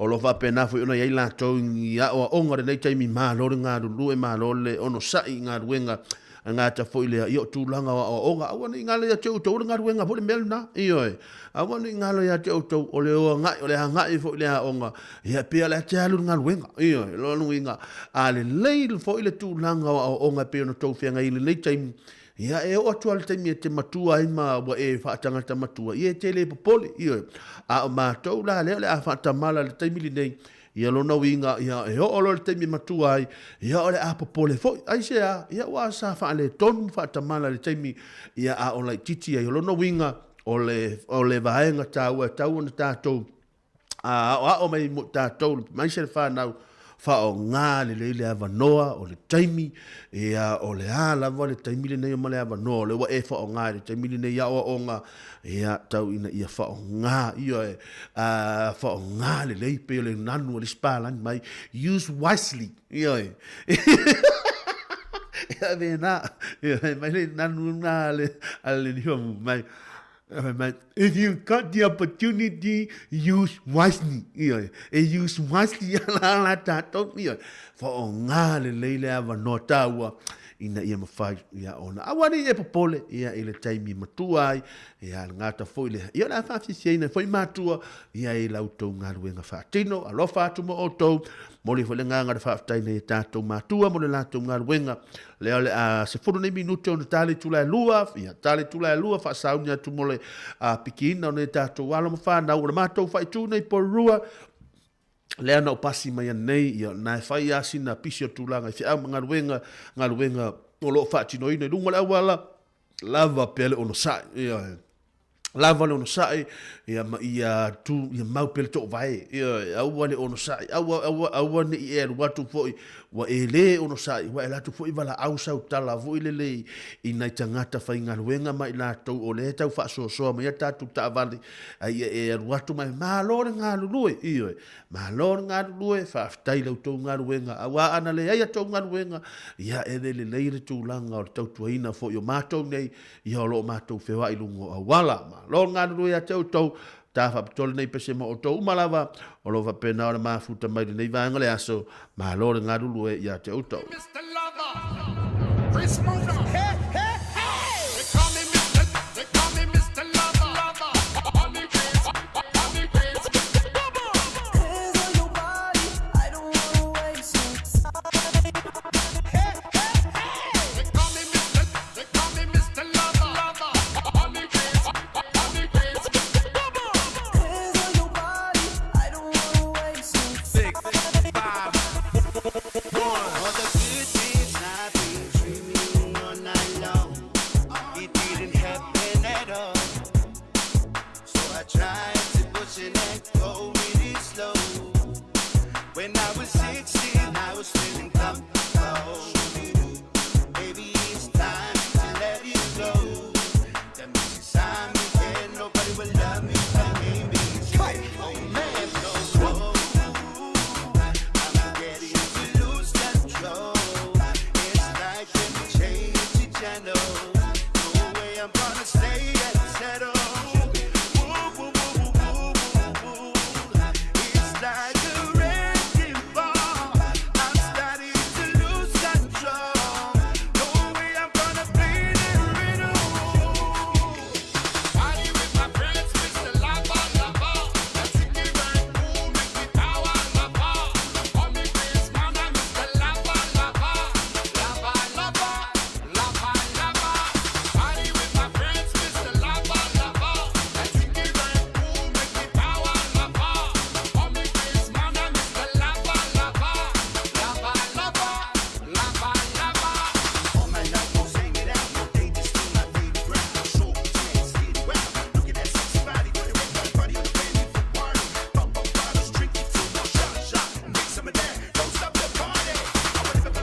Sheki mana i whawhiwhianga mo o tau nei vaenga le ori no tau 5 minute na tāle le tulai lua. I le tau tau launanga le nei le tātou ala leo le Samo Capital Radio pe ona i le vaenga le aso.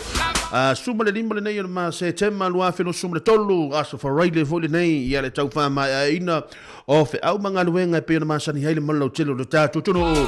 Ia fo inisio i la tau le awhinga luenga le aso tai au ma le aso for right le mai le aso sa a o le toa tele lavo le tātou tono ia o le afa pena ona malo lo i la tau ia o le a malo lo le lei ma mata fo i ta alonga le World Cup pe ona iai. O le tātou World Cup le nei tātou ta alonga ia i le nei vai aso ia leana ta alo ana nei ia falani ma Uruguay lua suma le fitu falani i le sefulu ma le lua Uruguay ia le na o le ta'alonga a taeao i le fitu le taeao lea le a ta'alo i New Zealand ma Namibia lono winga o le fitu le taeao i le taeao o le a ta'alo i le tātou au peleki ia ma le au a Namibia o le aso sa suma le fitu o September o le aso suma le fitu o September i le tasi le taeao lono winga o le tasi le vaveao o le a ta'alo le tātou au a Samoa ia ma le au le a Chile ia o le au a Wales o le a ta'alo ma Portugal ia i le aso sala vale le sumu i le tolu fa lima lona winga e uma lo le tātou ta'alonga so o lo ma le ta'alonga Wales ma Portugal ia ma le ta'alonga i le fitu le taeao o le a ta'alo i le au malosi ia lani ma le au atonga ia ma le asonga fua suma le valo se tema i le tasi e le taeao o le a ta'alo i South Africa ma le au le nei a Romania lona winga ia e whai asi na mana i o ta'alonga ia i le nei foi vai aso ia e tatau foi ia o na tu na ia i foi ia lau porkalame ia i le aso le si ta'alonga mana i le nei ia i le aso sufuma le valo se tema i le tolu wha lime le taeao le asonga fua o le ale a ta'alo i au se ta'alia ma le au fiti noa i manai ia le tau mawhainga le iei fiti o le ta'alonga fo ina le Australia ma fiti ia o lo manatu na o lo manatu na o au ia e whainga ta'alonga ia e whainga ta'alonga le anga leo malolo fiti ia e manao ho ila fiti e le tau na malolo le ta'alonga le ma Australia ia e leo manao fo i Australia malolo a o le ta'alonga le Australia ma fiti e pe ia na tangi mai se manu ia te au e ele me tupu ai ia si tatu talo ai pe a uma ta'alonga ia a le ta'alonga le a fiti ma Australia o le si ta'alonga le leila vale o le la aturi mata i le lalolangi ia po le a se tau mawhainga pe fa au pe fiti le lato tau mawhainga lea i le ta'alonga le na umatu nei ia i le ta'alonga le vama Wales lea le ata alo ma Australia o pulu le leia au le leia nei i le pito i lunga o lea le a whaafeto ai Australia ia ma le ta'alonga lava i le aso suma le valu ia o Japani ia ma le awa Ingelani ia i le aso se fulu ma le valu se tema lono winga o le asonga fua i le fitu i le taeao ia tatu ta'alonga le nai le neiva yaso le wikiendi le nei le alu lono winga e aftu na e foi le tau whama le whau tau tanga ma tūlanga uma wa ai lau koko Samoa wa ai lau suka wa ai foi tangata na le avilia le lau latu tato mata le lau tamata mata ma watu ia whaatanga no tangata e latu man mea ele mea ele mea watu tangata la le watu foi ia le na manu ia le tapo inga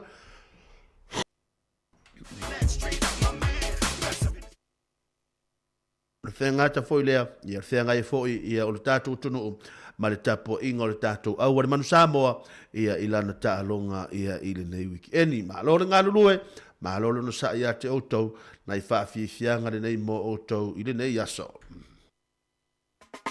Baby calm down Yo this your body put in my heart for lockdown oh lockdown Yo you sweet life phantom if I tell you say I love you no day for me young girl no tell me no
noise. Isa kuia, elenu senika ue alieke. Andira nerongoda, eumole kairukumuni. Isondaika, lano anirongoda, anuitaka menaruna numame.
Nai vavi vianga mo tau le nei vaenga o le au huli na wavaru ni minuta o te ele tu lai lua. I le tau tōna unanga le nei le tātou ala leo le tasi ono te sima. Le tasi wha mo mana o le ngāru lue ioi. Se o leo langa le nei tātou te ola. Se o whapena. Se o tu whapena me hau ioi. Se o tu whapena. O tu whapena ma ioi. Le ai woma fwoi nei no whala au ioi. Le te o tu whapena me pola mo wale inu e whala. Le ai woma. Woma nei no whala o ngungu whala o mana se whai mai woma nei ioi. Ai pau alanga wa ese whala so le nek ioi. Suinga o le tau, ia. Suinga o le tau le ua ia. Ia ma suinga o mea uma fa pena. Ia, le lo prama o fia. E fai, le lope ua fiki, te ua fiti se laki. Ia, o le lo apura me o fa, e fai te ua fiti se laki. Ia, a fai, a fiti me le laki.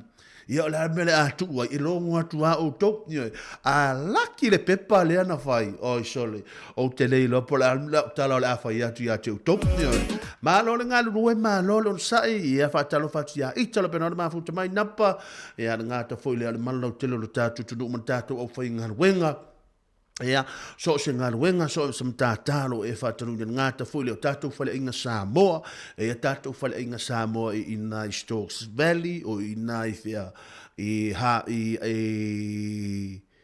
I le Heart Valley o lo ia tatu fa inga Samoa e fa pena foi matou nei porua I o tai Wellington o I la to nisio nei tatu tamali ia o lo ia la to ta vale la pa se to tele la to e fa inga wenga fo le nga wenga e nisio tamali e fa inga wenga fa le insinia e nisio tamali e lo pena o feo I pasi ngata fo le o le to tele o le lo tatu tunu o lo fa pena o matou filo ai ia fai mai e o le matou fa longo atu va se fai mai fai atu sau e tātou tu hewa atu lungo le tātou o penga te whailangi ia mātou te ilo ele ia e whai mai i o tele ale pisi ia le lei ai a wha apeo le nai te whaafonga mai wa ai le tūlanga o le saunga le mū ia ni te iwa ngalo ia te oe ia te iwa e ano mai a tātou pisi ia ai ni te iwa ngalo ia te oe le tūlanga o le saunga le mū pei ona ia le nei aso malo le ngalo lue malo le ono sa ia te o tau nei whaafi fianga i le nei vaenga le aso a wale fianga i lo tātou tunu i whi au mangaru e ngā le mama lea io e fai mai pesa mai lima le ota fai mai e tauna tu pele mama I lo lima wa to vai mai ala ga ile si au fai ngaru vengaru vai io e ora I lungo pasi ave ese lo mama sorry la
e ala se ingo le mama rare e te tuilo mama te ma wa lo tolua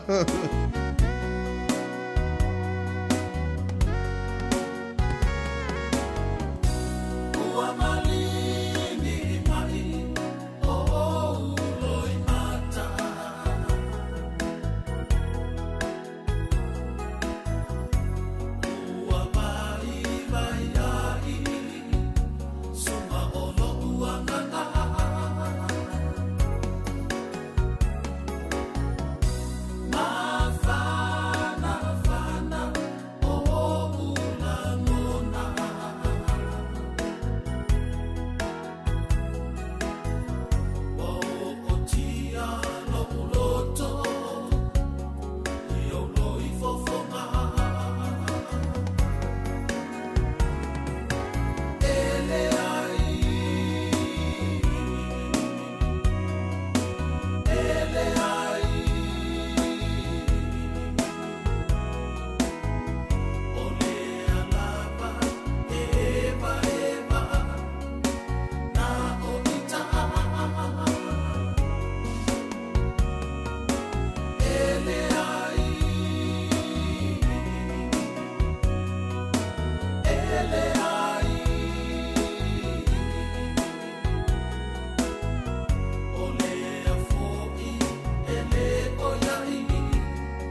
Nai vavi fianga mo o tole nei vaenga o lea wauli ina walosu mele nei minute wa te aile tu lai lua. Ele tau tua mele unanga le nei ale tātou ala leo le tasi ono tesi mele tasi whamo e pe ona iei lunga ona penga ta whailangi na ngāta fwoi lea i o le tātou frequency le na le tasi ono tesi mele tasi whamo e pe ona iei le nei vaenga o le aso ma tau whalofa ma wha tālofa tu le pa ia maulunga o le tātou tunu u tālofa lava. Ya nisi fa la to lo pena on fa fonga mele nei taimi na fa to aki mai le cho taimi nei ya o le tau tu la va nei mele no nga tatu wala le tasi ono tesi ma tasi fa mo ya e pe o la tau tu le nei as fa rile fa mai aina le tu la lima na nei le afiafi ya e wona ingalo ya te o le na ia fo i tatu apple na e ma fa yona e fa fonga ia i lo su ma fa fitu aso le va yaso ya i la tau tu i le aso ma le aso a fo ni va nga taua ia ma vaenga sa emisia mai le tātou a porkalame i le aso ma le aso ia o nā le ato e tamu whai o tōtu i nā tūrungo le tātou aple na ia o hale whaafonga i le tātou tunu o ngāta fwoi lea tele o tātou musika sui feithiloi ia o hai lātou o lo whapena o na whaatanu i nā lātou ngā luenga ma o lo whai ngā luenga i le pō ma o le toa tele fwoi o i lātou ia o lo lātou whao ngā hina le aple na ia mai se lava ia i lātou o lo whewa i tā vale whaatalo whātua leusa ia Chesi a lo pena o na mafuta mai le nei vaenga le aso ia ai foi o toso le upa le tamaloa ia Jesse malo nga lua le aso ia o lo pena o ne fa fonga mai ia nga ta foi leo le to fine foi ia pole ia o lo pena o mafuta mai pe o kalaistete po tanire no lo pena o mafuta mai ai malo nga lua ia te o to malo no sai ia mana tu o le tula tolu le aso le nei talo le tula tolu ia ona toe a awili ilia to foi lea ia le afionga ia afamsanga le lipule Tau Moresi le ngata fo ilea ia o Severina Casiano ia le tūlanga le whaataltala noina o le tātou pea na whaatala noai ia Chris Hipkins le nei vaenga o le aso ia i le tai o le tātou malo New Zealand ia po ma le tai fo le leipa ia awani vaenga sa folosia le nei aso ia awas sing na malama anga le tātou tunu a o whaasauni atu ai lo tātou tunu i le whainga palota ia malo le ngā lue malo le on sa ia te o tau ia nai whaafisianga ia o le nei vaenga o le aso ngā te foi lea whaatalo whātu i foi le my one and only Tasi Molingi ia lo whapena o le mafuta mai le nei vaenga o le aso malo le ngā lue malo le ono sa ia te o tau nai whaafisianga mo o tau le nei vaenga o le aso Yeah.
whaalongo atu a ua e manao. Mia wha malostino. Tula i runga whai wha malostino.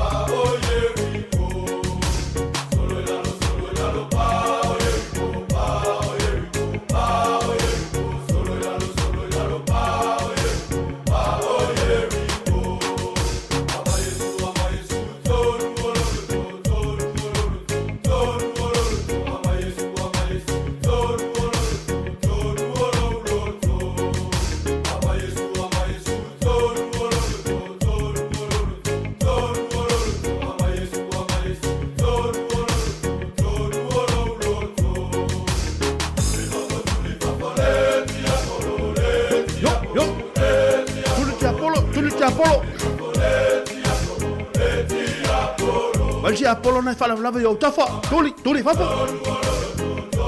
awal tu ia si Apollo e tuli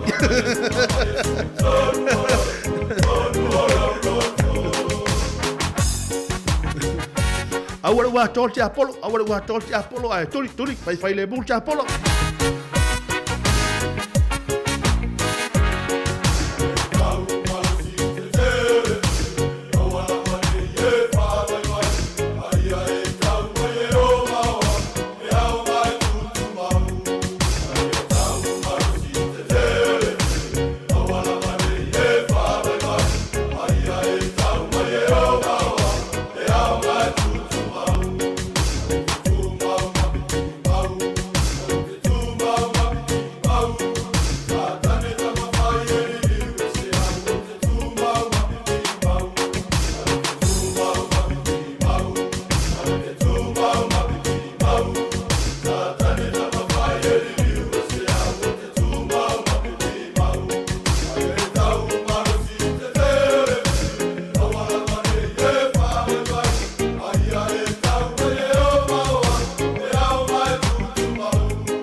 Nai va vi fianga mo tole nei va engo le au huli a wale fianga ai foi. E ma fa ma ro shet foi o ma tole au topito la au wale fianga ai foi au manga ruenga io e fai mai te ele fili io e va ai sa tani na e il tangata na fai molo fili. E ai e so se ngal wenga ai ai al tangata fai mo fili io ya le ala fai mai le tu ala lo tato pese au lava ngalo tango te e foi lele io ai e sa lo tango fai foi lele fai ese fo le ase me se la e fai e le anga te le lo lave mawa io e te le foi lo wa fianga ai a fa per la te si la fie ai lo fili le nai ai au lava te popole no lo fai lo fili e se sa sto ese io have vai do fi le si fai upu tau ale mai ia e tau ma losi te e le fili aua lavani e fa vai io tau mai e over au e au ngā o ia ta te tutu ma wai o le pese lea wa mato ia o tau lo toa ai sea le anga ha u fo tangata e se malo fi e tau ma fili no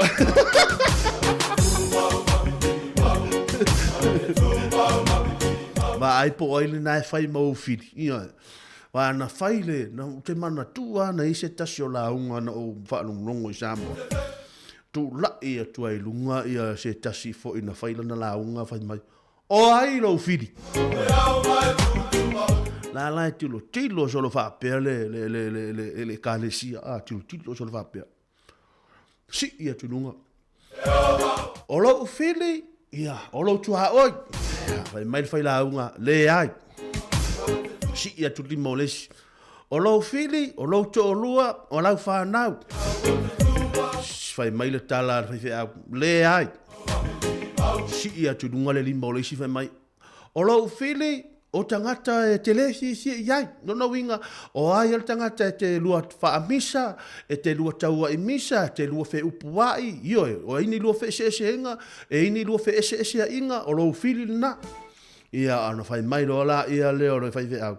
Le ai, e le o lo fili na. Ia wa fiu la le e ka le sia, ma te po le ale tali o siri.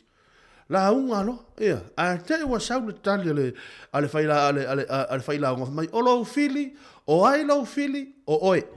Ia, o oe, ma au, o oe a, o ai lo fili, mo le fai te inga, o ai lo fili, o au. O a lo fili. Ia. Ma tau fiu e maho vopo la le winga. Ia. La me vai me fai la o a lo fili. Mai a fo eu vai mal fetu. La le mafu anga me fai mai o a lo fili. Mai a fo ile anga o e lo e fa tanga le ita to tonu ya te. Ya, e ala se to ga fo.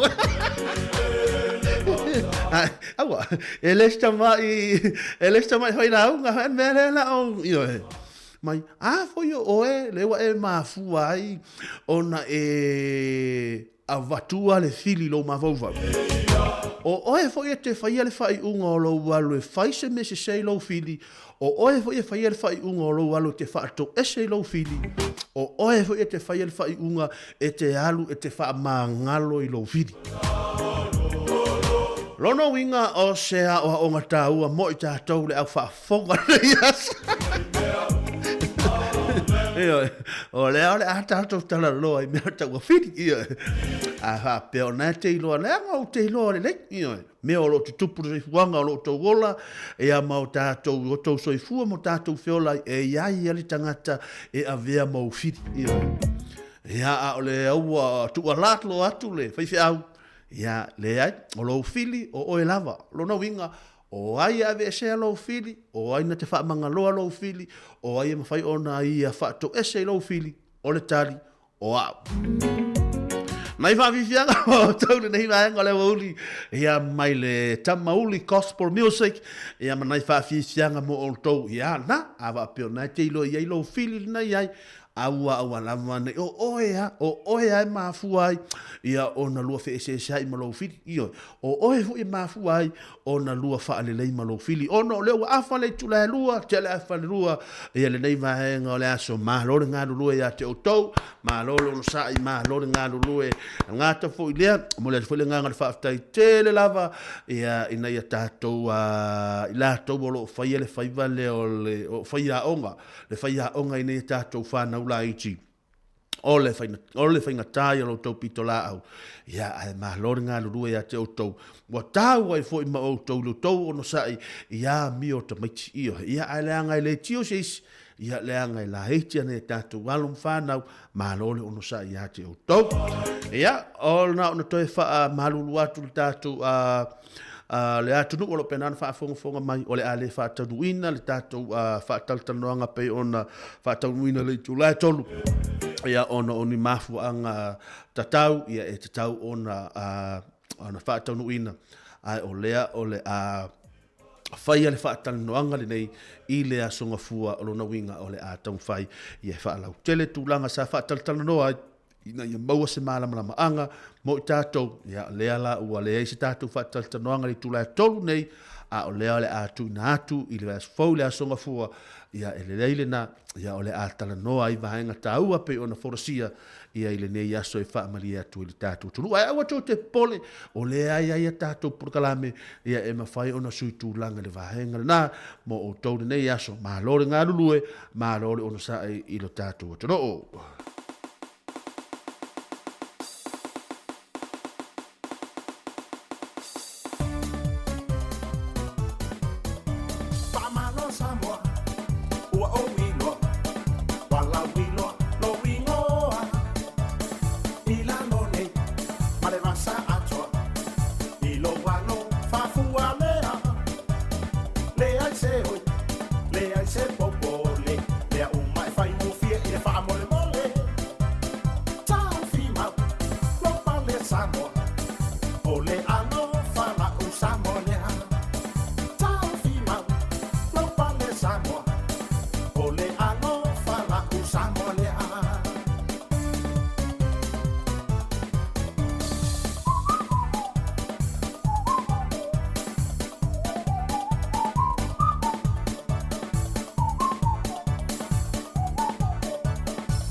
Samoa, ala mai no, tapa sapai, no wingoa, mea e te whai, whai a mawhai, tamo pe ona e ai, lo wha a vai, ia wha a mua mua, tamo ole manuia le nau ta ua, pea u whani, ono fo whatasi, sa a mo o a, o oi ole penina, pea u whani, ono fo whatasi, sa a mo o a, o oi ole penina.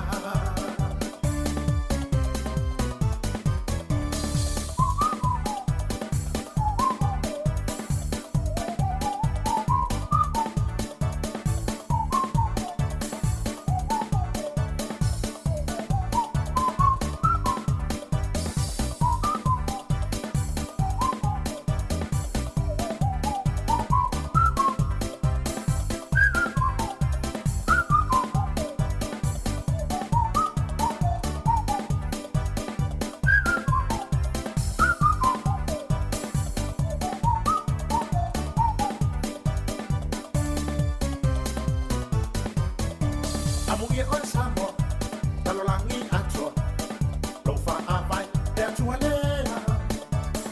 Ua sa wai nei, i le wa au mani, malo malo, whai ngō fie.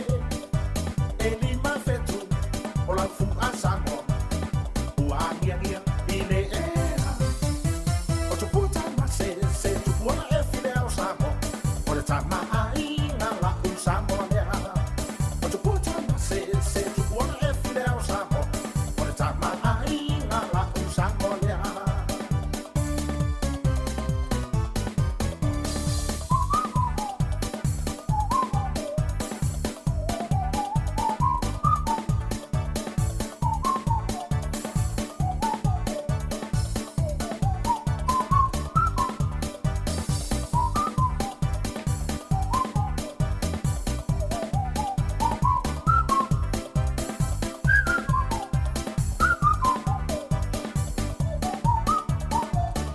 Misilo ke su ale nei vaenga o le au holi ina ua toi sumare tasi nei minuti ona tale le tulae tolu i le tautua mla unanga le tatu ala leo le tasi ono te si mare tasi famo e pei ona iele nei vaenga o le aso malole ngā rurue malole ono sae malole tau a tai fi au mga ruenga pia na masani i whatalo whatu ai foi ia i leo iso ia tino o le ngata foi lea ia o leo iso ia pili ma le latu whare wenga le na o lo whaatasi mai nai Arthur Street i nai te aro ia i Wellington i le taimi di nei o lo pena no whaatanu i le tūlanga o whai o ta vale ia ma le tūlanga umu whapena ia tātou whela i la songa fua ia leo lau latu e watu lau ta vale la songa fua ia mai le pepa leo lau latu la songa fua tātou whela ia i nā ma lori ngā rulua ia te utau ngā te whela ia o le sunga le lipule ia ruri ngā te whela mo le latu o whai ngā ruenga ia mo le ngā ruenga mai ia ngā ruenga whaatino ia a wale tautua ino al pa ia mle malo telo le tatu turu nai whaafianga tu inatu mo o taune nei taimi o le atali tula e tolu ia mo le whanau mo mātua ia tātou whanau mo le pikina ia o tau fwoi na pikina nei tātou walum whanau a le a tau whai atu inatu nei tātou whaafianga mo o taune nei taimi a mai a ia o na tātou whaapenale na whai ele tātou porgalame ia i le afiafiana nei a le au talavou o le asau ni me le sunga ia Maria na ngātu whai le fine ia ana taimi le nei tu inatu pea tātou whaafianga mai le vaeva ia i le nei vaenga o le awa uli mai darling wa vela se mea ai darling wa va ai le mea ai wa fa se mea ai al toi na male lo matua wa piki tamaiti ia darling a wat fa mo te la toi fa le mea ai ia wa tau lon fa ga yo me el time nei ia ai vi nga o tau ia i le nei vaenga o le aso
Yellow bird up high in banana tree. Yellow bird, you sit all alone like me. Did your lady friend leave the nest again? That is very sad. Make me feel so bad. You can fly away in the sky away. You're more lucky than me. Hey, hey! I also had a pretty girl. She's not with me today. They are the same, these pretty girls. Make them the nest, then they fly away. Yellow bird up high in banana tree. Yellow bird, you sit all alone like me. Better fly away.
Now we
Nai whaawiwhianga re nei vaenga o le waulino choice furune minute wa te o na tale o le tula e tolu i le tau tumla unanga le nei le tatu wala leo le tasi ono te sima le tasi wha mo e pei o na iaile nei vaenga le aso nisi foi o i la tau o leo le amatalia le tulanga le sithi o le athiafi i le tula e tolu se i pa i le tula e suma le tasi le athiafi ana nei ngā ta foi leo tātou skula ati le lātou ngaruenga i le athiafi ana nei le po atoa ia au ale malu pui pui o vaenga o lo lātou foi ngaruenga o lo whātanu ina malo le ngā rui malo lo sai malo fo fa malo si ate o to ngā ta foi leo na to le a fai ngaruenga le athiafi ana nei manuia te le ngaruenga o le afenga i mo tātou to au ane ngalo ia te o to o le nai heile tātou apple nai ma fai ono tō wha fonga ia au wale tūlanga fo i wha fianga le fianga nei au wale fianga i o le tātou tunu i fi au mga ruenga pe o na masani iai nai wha fianga o le atu inatu pēr wha fianga mo i la tau o lo ngā rua nei taimi mo i la tau lungo le awala ma lo le ono sai ma lo le tau tai o le ua i ali swingo le tātou tau ia a wha piani te wa e wha longo atua e le la wā ia ma fai ona ave le foi uli ia pe ave le ta avale le isi na yo au tafa e ma fai ona ia veina ia fai sa malo longa ia mo ila tau foi o lo penan malanga mai lungo wala tele vavele nei taimi ia awane tuli le tulia me le tato taimi ia ngā tātou whai male fua mare whai tete ia nei te ua iai se whaala me lave ia e le te tau o na tupu nei taimi mo i tātou lea le atu nātu pēr whaafianga mo o tau nei taimi mo le atu nuu mo le telo mo le malu lau telo le tātou tunu o taimi le nei ma lore ngā lulu e ma lolo sai nai whaafianga mo o tau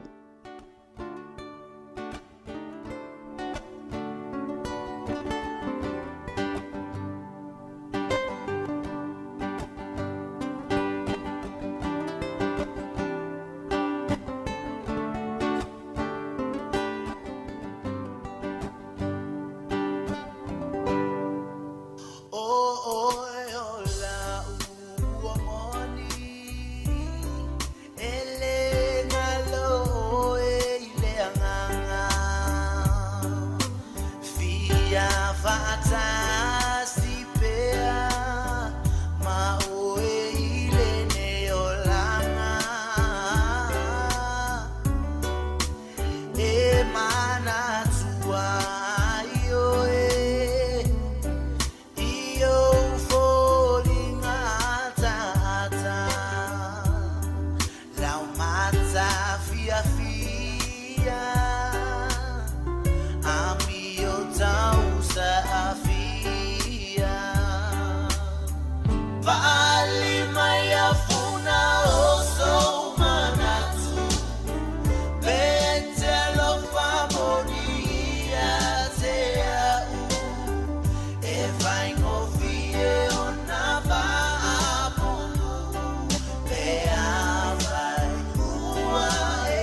talule tuina now.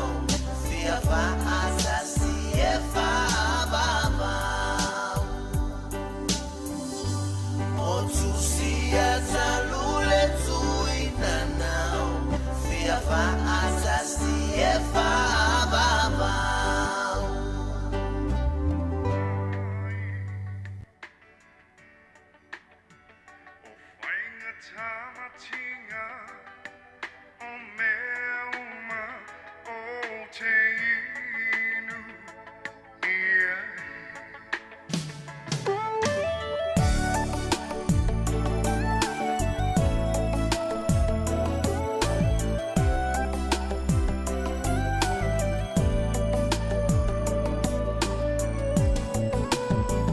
Sawi oil wow sita umaya ona o ita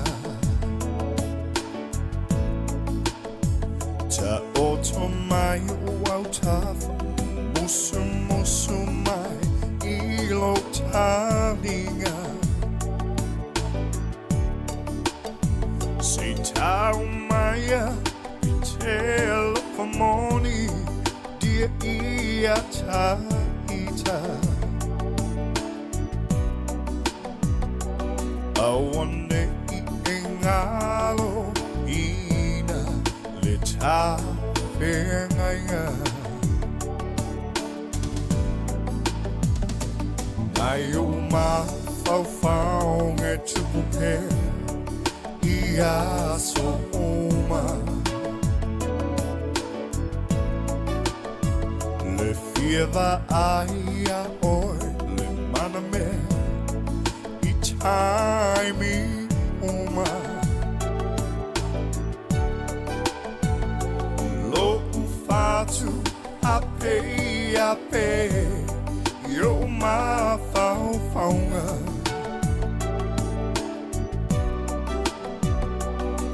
mo onga mo oilo uau ia soma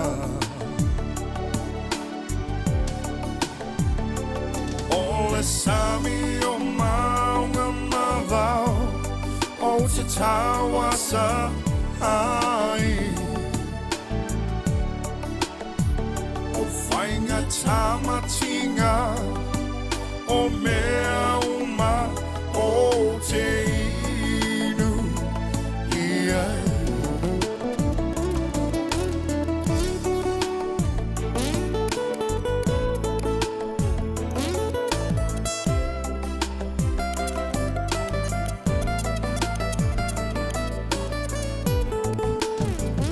Sawi oil wow sita umaya ona o ita ta otomai wow taf musu mai ilo talinga sita umaya telefoni ia taita awane I engalo ina leta pengaya ole sami o maunga mavao o te tawasa ai whainga tamatinga o mea uma o te inu ia ole sami o maunga mavao o te tawasa ai o whainga tamatinga o mea uma o te inu ia ole sami o maunga mavao o te tawasa ai o whainga tamatinga o mea uma o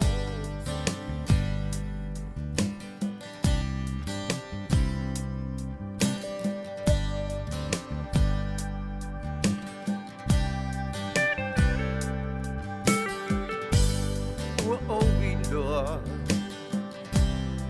ua e musu ai e te le i tau mai i a te au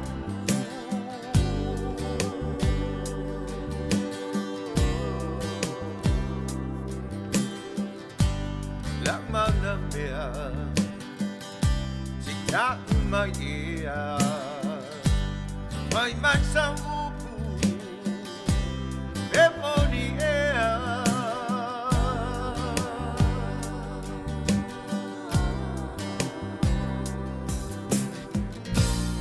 wa e ilo lo lo na i fo manu ai ha e mauna ole alofa e fai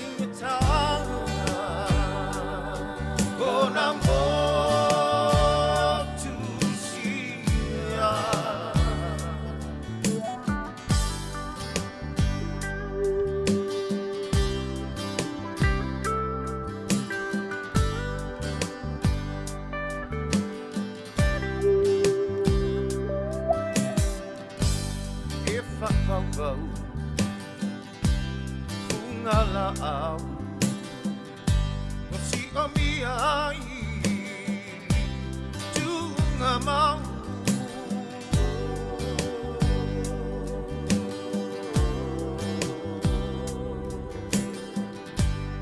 if I mata longona le lufa o lai mata be oni timunga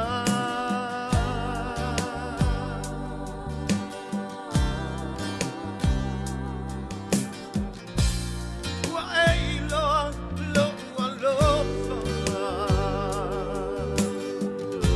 no i fo ban aya e mauna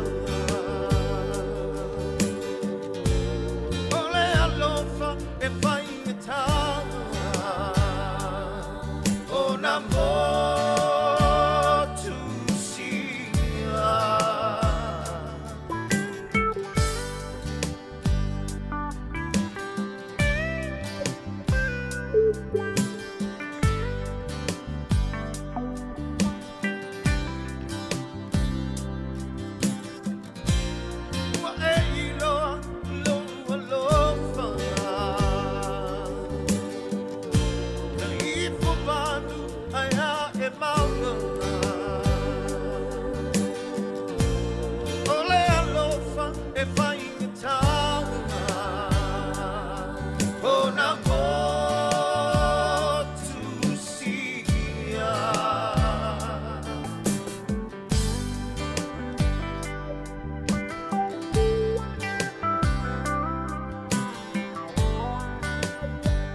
No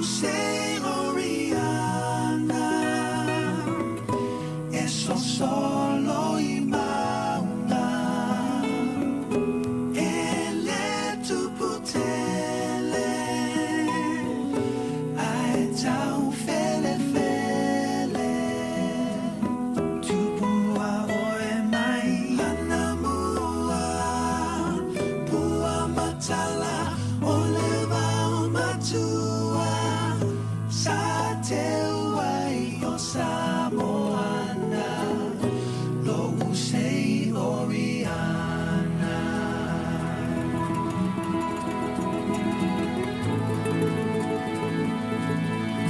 Lo usei Oriana, ole fua matala, chalando ai tama, ia fio e fana, sui una fefiloi, sei tu fa sa. Sa vali ile masina, ma pepe se ile Oriana. Oh, sei Oriana, e so solo in bamba, e le tu putele, ai tau fele.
Koko he tamamanu na tuku ikine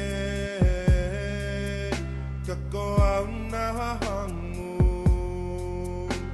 mawai vene aloha mai ko kiyokumata ko awe wia lele atuki moana aloha mai ko Kiyokumata ko awe via lele atuki moana via lele atuki moana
mai nei to ku hatu ke wai tau mai aku manatu ke langana mai nei aku tangi aku aloha e ka watu te matangi e na koko e te toka i toku moa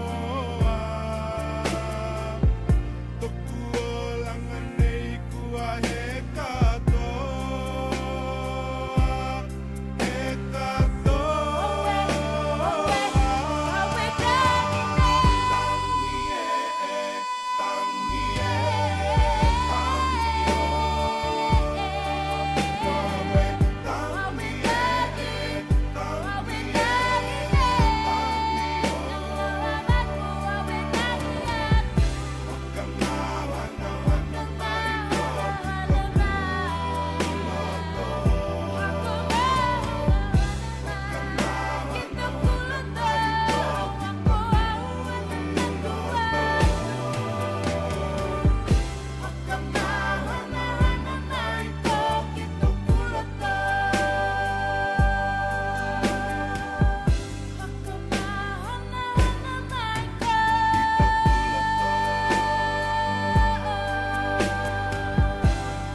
Tato te ever live Pacific love if I my on a ball the apatuna elelo lolo etele mai for yai ever mai ever yen for it I know bye bye ya ti ties tia sekta visa musica te fiai so ma mai lo panga fa manga ya I la we banga e uma ole polu ko foi e ko fisi oi fa na fanga yeah ale ai foi ole nga ko isau kasi ma fanga fa seki ai au fika ole u ko I mai ole musica put your hands in the air yeah yeah and move your body side to side yeah yeah put your feet on the ground shake me on the round move your body shake your body jump up and down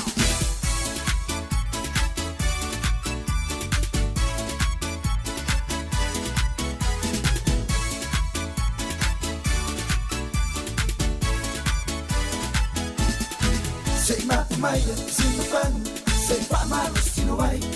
Make it gassy, make it was so let's say 544.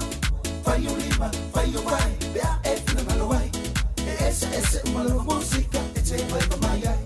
Yati, Ties, Tia, Secta, Visa, Musica, it's a fiai. so ma mai lo panga fa manga ya I la we banga e uma ole polu ko foi e ko fisi oi fa na fanga yeah ale ai foi ole nga ko isau kasi ma fanga fa seki ai au fika ole u ko I mai ole musica put your hands in the air yeah yeah and move your body side to side yeah yeah put your feet on the ground shake me on the round move your body shake your body jump up and down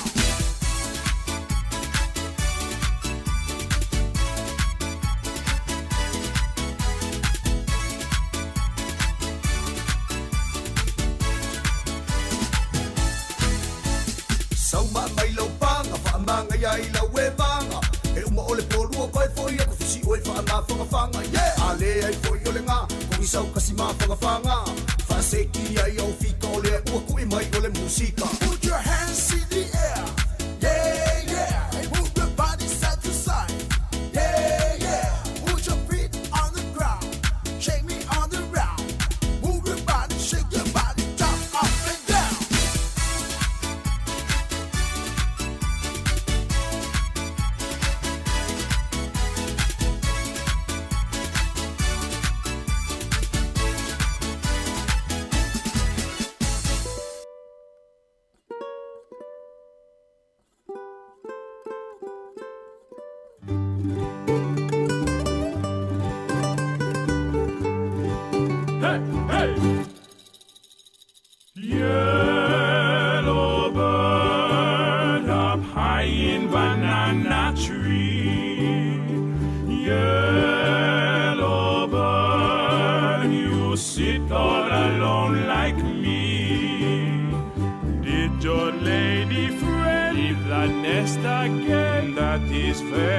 sad, make me feel so bad. You can fly away in the sky away. You're more lucky than me.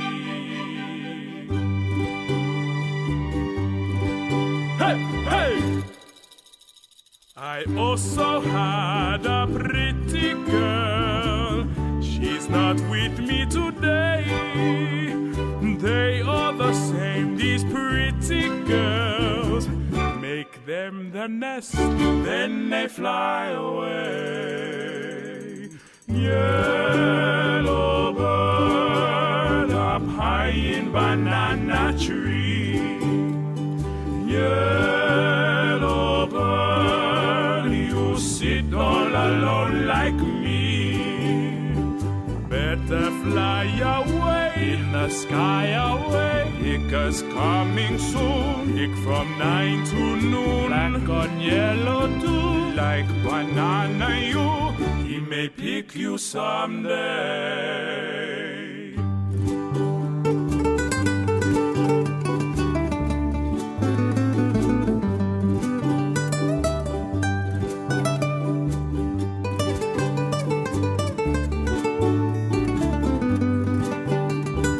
Better fly away in the sky away. Because coming soon, pick from 9 to noon. Black on yellow too, like banana you. He may pick you someday. Yellow bird, yellow bird, yellow bird.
Koko he tamamanu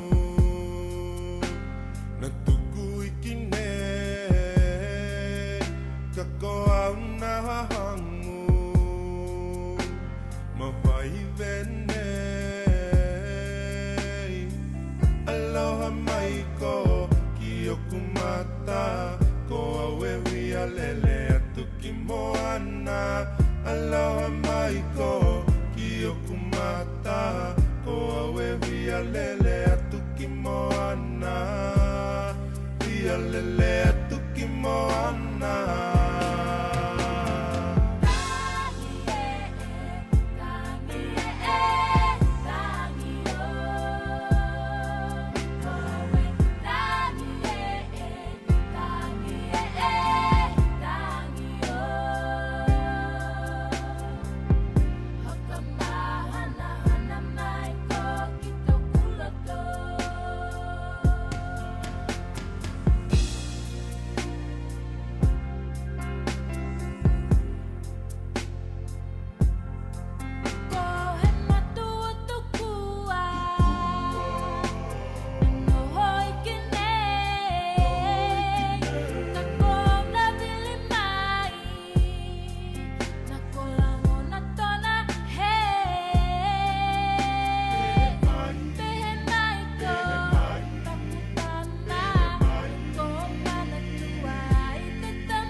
E toi whatalo whātu o le whapoponga o talafou mai le siufofonga o le laumua mo le nei vaenga o le awauli. O le awauli ana leila na asiai e le taitai o le vaenga whaupufai a le Labour, le palemia Chris Hipkins, le ofisa whaasala lau a le siufofonga o le laumua I Porirua I Wellingtone, na whaatasi mai ai malewhai pule a mana Barbara Edmonds, malewhai pule o Rongotai I a Fleur Fitzsimons, na whaile whaatalatala noanga a le palemia Chris Hipkins, ma le ali pule o le leitio a whamasanga te alu mo resi, I lunga o le tautua le siufofonga o le laumua, I lunga o le frequency tasi o ono tesi ma le tasi wha mo, Facebook, YouTube, ma le Samoa Capital Radio app. Na fisiringia le ali pule le palemia, po o ani polisia le Labour na fisosoani I a inga e maua lalo tupe maua, matangata Pasifika talo na tula I mai I le whainga malo. Saunoa Hipkins, ua si itia tutongi a mata I whaafetawi ma le tau o le soifuanga, Whaau au le aveseina o le 5 tala o tau o fuala au mawaila au mo tonga fitinga, maua le fisosoani I pasese o fewa inga lau tele maisi, o nisi o folafolanga ia la tau whaalawilua mo le whainga pālota o lumana I nei, e iai le ave ese o la fonga mai fuala au aina ma fuala au faisua, mai le aso mua a perila I le tausanga fou, Livi mo tama e no nofoa e wa aia la tau pepe whato a whananau, maisi pei ona whaalia Hipkins, na tawalunga le whaatalatala noanga I le whaamalosi a Hipkins mo tangata Pasifika, I le tāua o la tau leo I le whainga pālota, ma momole I aile whaafetai ma le whaamanuia a le tautua le siufofonga o le laumua, I le taitai o le Labour malana whainga malo, mo le pālota o lumana I nei. Nanga lulu ele ofiso tine mu e tau tine se mu I le whalefonga whalelua a le Perkins Building e ia I le whale ainga ma le pā a le Monarch Bar I le awala I King Street e Aukilani I le taiawa na le la le osilia ma le se lautau sanga talu o na fausia e se fulutasi tawa le fui mu na tali atu I le whaalavelave ma ele ia I se isi na whaamanu alia ai pei ona lipotia ele le tio New Zealand. O tupeo lono fo ai tala fo ile ainga o le tamai ia Richard Watts I tupeo fa manuianga mo ainga e ai fa na uma fainga luenga uma le ununga alii le Working for Families le mafua anga na toi fo ia ilo na toa lua e fainga luenga. E siliama le lua se furulima a fe tala na no fo ai tala fo ai le ununga alii I tupe sa le tatau na la mawaina. Na faalawi loma ia na nafi e siliama le 5 se fulu a fe tangata e no fo ai tala fu I le faitaua fa e o tupe lua se lau tolu se fulu valu miliona tala la ale Working for Families si itia mai ai o lai le lua fe lua se fulu e fa se fulu fa fe tangata na nofo ai tala fuai i le se lau ono 2 miliona tala. O fa manuianga o tupe ale Working for Families, fa manuianga mo ainga e ai fa nau ma maulalo tupe maua e tusai ma tuutuunga, ai ale sa ole iloina o tupe maua a se ainga e ova le tupe lato te maua na ilo leo fa inga e tatau o na maua, lea e mafua ai o na toe tutongi ina pe a mai a iloilonga i tausanga fa ale tupe. Na fa iloa le tamai a Watts, o lana pisinisi na mafua ai le whenumia ai o tupe na mafua ai o na nofo ai talafu. Ua whaatulanga e tutongi atu pe imeni ta ilima se lau tāla e tongi ai le ai tālafu. Se ia oile lua whelua fitu, wha moe e si itia i le awhe tāla i le maasina, ina ia wawe aina uma o na tutongi. Olo o fautua ina e Watts mātua, ia tanga i le lei pea o maua wha manuianga mo a inga e iai whanau ma maulalo tupe maua, e tā aua le feso o tai i le ofisa, pe a iai se suinga i tupe maua ale a inga i le vaiaso, ona e toetinga aina muli ai. Ole a iainia upenga fou a leo e suitulanga ai i Tasers. Pei tai ele o whaailoaina mai e leo wha pele minista o leo Jeannie Anderson. Po o a upenga fou ai pe whapewhia fo'i o na whaamautinoa o saunga le mule whaonganga mo tangata lau tele. Ole masino Januari na amata whaalau iloaina i le Taser 10. E mawhai ona whanaina i le mamao e se 10 mita. Pei tai, ole masini tuwai e na ole fitu 10 mita le mamao e whaonga aina ai. Ole vai aso taluaina tula ai ailu ma le whaamasinonga i New South Wales. Le leo lea na whaonga aina le Taser i le tina aiva se 5 tausanga ma maliu ai lava.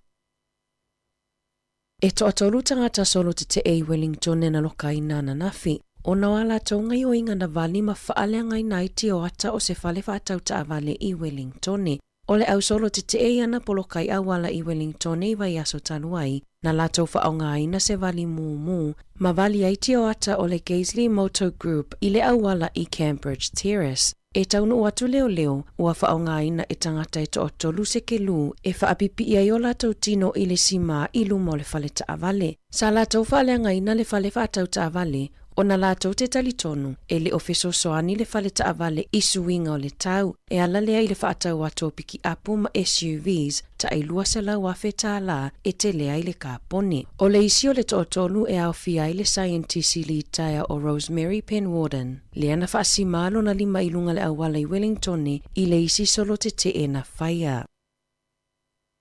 Ua tuuina mai se lapata inga mai le malo mo tangata New Zealand o loo fuafua e malanga i fiti i ano fouta i le pepesi ai o le manawata tā se itolou. I se pepa o whamatalanga mai le matanga luenga o soifua malo loina i fiti e whaapea o loo tausa ilia le mafua anga o le whaamai. Ma ua iai se popolenga i le lema ma o vaitau mafa. E silia ma le fitu se fulutangata i le ituisi sifo o fiti na whaamaonia o loo ngase e au fia i le toa se fuluvalu i fale mai. Toa fitu tangata maliliu aele i whaamaonia mai le mafua anga moni. O loo fautua ina e le matanga luenga o le vaifafo ma fe whaatawa inga tangata e malanga i fiti i a tautua nā le tausia le lei o le soifua malolo ina e pui mai ai i le whaamai o le manawata tā.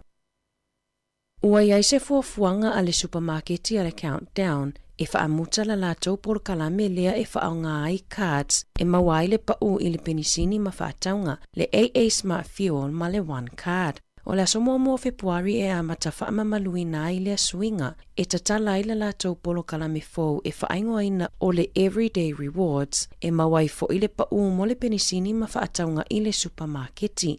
O le polo kalame fou o le anga lulu e whaatasi ai ma le pamu le PP e o fuatua i le pau mo le penisini.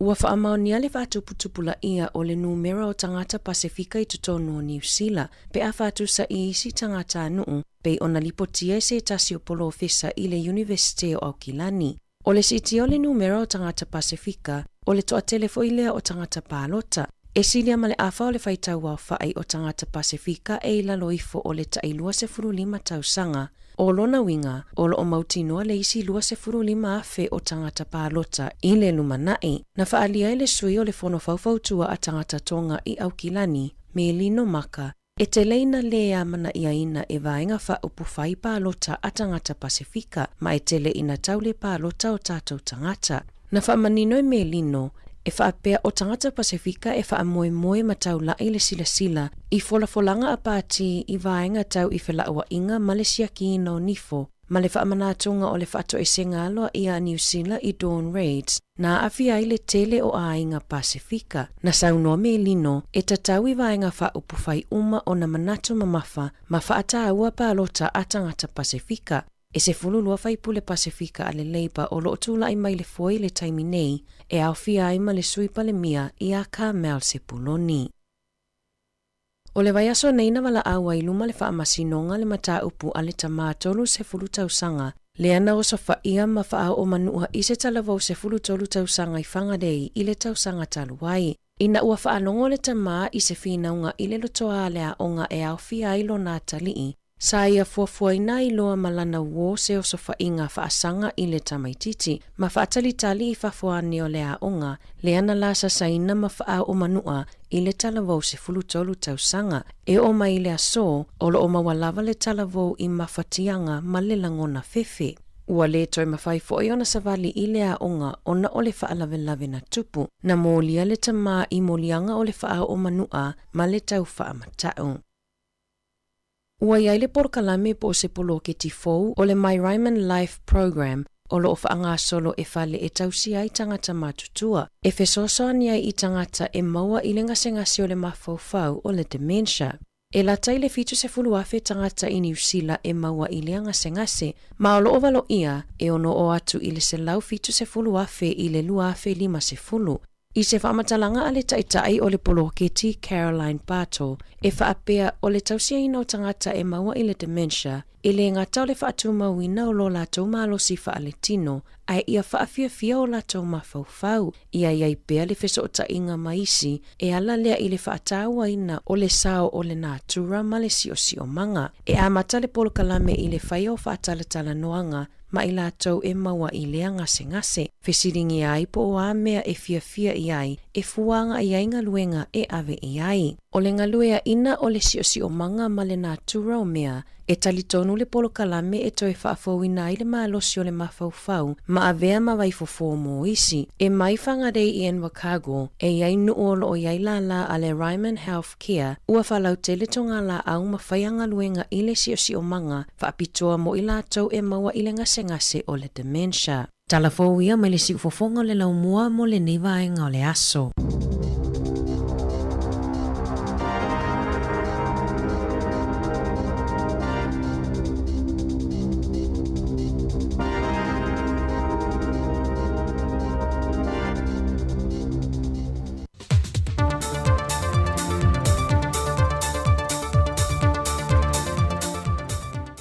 O te whatalofo le tātou tunu e se isi wha o pōponga le nei, e tale meo lo o te tupulu tātou tunu, usi mai el wha whonga. O le toi whetu na ingo tūlanga tōwhia le kāpeneta, wa whesuia i e fo i manisio tiu te tau ave, sa i nisio minista anga i minista fau. O le fio ngā lautimu ia wele se wā ai, e le ngata wa whaase e ane a vea ma minista o tupe, ai watu i nātu i e fo i malewaengo ngā ruenga whaavai temi, e lalo o lana vāwa ainga. Tūlanga fo ile le nau ta inga o tātou malo, e whaau por kalame lea. Ai mese le sila toto o le minista mantanga luenga, i whainga whaavai e adresa i whaafita uli e tūlai mai. Ale mea ta aua e pe ona manino, o nau ta inga o le malo, e whaalele i por kalame lea ma whaau ranga e te lele ta ua por kalame lea mo tātou. O whaino fo ele whionga lau timu ia, wa te tau loa o na whaanga yo i wawele tu i nātou se leni o le miliona tā la, i tu malo te itasi e pe o nā ia i lalo le polo keti. Ia whaingo fia le lunga po kalame le mai ia vate. Vate an whaatongu. Ia fo ile le mino inga po kalame le. Ia tu sai ma whai me iu whaatatia lo tātou malo, mo le manuia lang. Ma o lewa, o tu langa fo ile o ie tātou tu malo. O le o malama o mau tātou tu malo polo keti le, o tele na malama mai, o le mea fo. Ia ele i whape fo ele ieni lu tau, tele lu tau e o mal temine, o la fo ie si tau. Al tūlanga e tauna manino iei, e whaatau nuua. O le māsina fau o whaatūlanga ina, e alo ia i loa tō whinga fau lea ua tu inatu i lana whionga le minsta. O se whainga pa anga wa tutu whaatasi e nil mtanga luenga wa onga maanga nuu mal mtanga luenga o le soifua maluluina. Whaatasi e manisio pa anga lango. E whaatino se au onanga whaapitua mo le siaki na leo fofonga po o te linga o alu mawhanau la aiti uma o loo ili tausanga mua po le ia 1 mo aso o loo tutoi o le nei tausanga. Wa whaia lea ngāio i ngā ia mtanga luenga o na o se tasi leo whaafita au leo whaamawina mtanga luenga. O loo adia e mai pea i fofonga o po o te linga o whanau la aiti. O le ala leo wa tāpena ai se whainga pa anga tu whaatasi. Ia vave o na fo ia whaafita au le ala le whaalongo. Ma o a uina i fo i mātua i le vaia le leile po o le tausia o te linga o whana witi. O le nei au nanga o le a whaatino i lātou e iai to mai whaapitoa ma e whaiafua e le aise tutongi. Wa whaatulanga mo upolu le aso se funmalvalu o le aso lua se funmalelua o se tema e mai le tulai vai le tae o atu i le afo le whai le a fiafi. Ai mo sa vai o le aso lua se funmalelima e o atu le aso lua se funmaleiva o se tema mai le iva le tae au i le afo fo i o le whai le a fiafi. O le whaasolonga wa onga manofuanga o le a matai le polo karamasi o ina whai wina o lo whamai e mai e iamtanga luenga lo lato whaatulanga ina. Wa mai e foi se whaasisilanga wa tu ina tu iamtanga luenga i le atunu. E talusanga inai mātua ina ia seini pepa e malienga e whaai loa ile talia ina o le siaki na petang fie fo mai whafonga po o talinga o nei o lato walo mo le whaatino ina o tonga fitinga. O sa mitamitanga ma se whiawhianga i le whaurulunga o le whaalapo pitonga o le kānesa Samoa le fionga papali i John Ryan ina wahamana ia ina le tamaita i tausala i a Shane Thomas le olo ia tau aveina le pale o le tamaita i tausala o le kilope wa si o lo tātou atinu ma maua se ava noa tāwana te whaasoa i le mafuanga wa ia whaatawina i le whaalapo pitonga o le kānesa Samoa. Na whaamatala i le tamaita i o lona tua apo o lona tina na maliu le mai o le kānesa ma ele o se teibi whaingo fie lona soi fuanga tuputupuae ma ia wa aia a fianga o lea mai e matua sili lona whainga tā. O le ala le o lona whaata waina o le whaalapo pitonga le nei e nā te una ia e fo ia o ia tau aveina le pale o le malu o le tausalo le kilope le fe au lava o le vave siaki ma wa aia fo mai e teimi e whaalongo ine wa iai se swinga pele ai foi se swinga a ia whaatulanga ni siaki whaapitoa i tausanga te tasi. Jane Thomas o lo ile antunu na au maia le company telefonia le Vodafone Samoa. Le ua ia mai a sia foi le lau mei whaianga o le no fuanga leo le siva ai lau afi. Ma ia ta amilo i le taulanga e a sia fale sui te tasi o tangata Filipino e whaai loa fo iei lona lango a o iei ile antunu. Wa mai moli alo ia tu nei e whaalapo pitonga leo no mea production ma le Teacher Cell Samoa i le ofisa ma le pūlengo tangata tā whao mai mō mai Samoa le turisi. Le tamai tai tau sala wa ia tau aveina le pale o le malo le tau sanga le nei ma le tau sanga faudua whelua se ful ma le wha moe moana sa whātoa swanky. O le vahenga leo no mea production o i lātu i sa tāpina ina a tō le wha moe o le sa ilinga tau sala o le nei tau sanga. Mai o le momoli alo i nātou le tausala mō le amate ino na tiu te tau ave o le whai wina i fo leo le tele o le lātou tau tua sa whātou te mai le amatanga. O le company telefonia Teacher Cell o le lango au tū lea o le wha moe le tausala o le nei tausanga ma le tausanga fau. Mai o le wha moe sa whātou te lea i le whani sa mō le turisi po tangata tā whao mai mō mai lea tino i le ele fau ia pia. Wau lava ina o atu le mata au po le to e seo le soifua po le o le talavau ia tu au. E se tūlanga ma ale maonga e le ngata mo tāpenanga ale tu o leo. Ai whapena foi tāpenanga lo ia pea o atu le whamasinonga. O se tase o moli maua whesawa i nei lunga o penga te whailangi, le tamai a sātanga pe o nei loa i le swafa sami lunga o penga te whailangi le nei teimi, i lana moli mau na whaatala noa i lunga le porkalame le tauta ia ele. Wa ia tā uai ma le tele o nisi whainga i whaape pio. O lo whaatino i nei nisi o sātini mau le lunga o fo i le komisina e toa iwa iei lātou. E whaatatau i le mata opu lava le nei. Wa silia ma le lua tau sanga talu o na maliu le antele e atu au. Au le lava o lo wha wausu e su enga mtanga luenga o leo. e ala i mōli mau o lo o lātou au ina. Pei fōi na whae loe au telefou le aso ana nafi, ua fōi se tasi o whaletua na o ane le ofisa o leo, ma tau tino iai o lona to alua lea ua maliu, o ia tonu lea na tupoi le whaala lave. O lea mata aupo o ngonga o le mawai se toa file mu lea tunu ili nei vai tau, wa wha ali ai manatul to telo lea tunu. Wa te tau loa na wha tino mo ilo iei ni ngā yoinga, ma whaia se unga toa file muai lea tunu. O tala fowia, wa manuia tele le tua le whai unga le vaiaso si o tātou o tunu, whailo il vaiaso fou, whasoi fwia.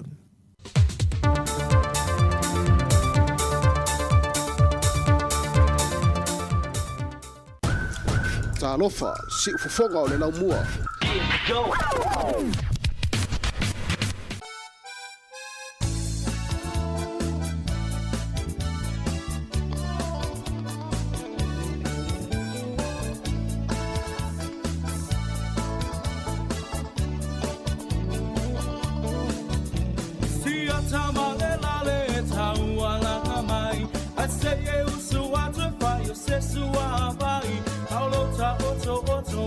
Tilo tilo iai e ewa e se e tisoloa aina e alua tulea e se ainga o lo o fai se lotu ai fai e se tau saminga wa e mole manaba na o si toia ina le lale ua mate lai ina fai mesa falinga masa filipilinga e moni e alaba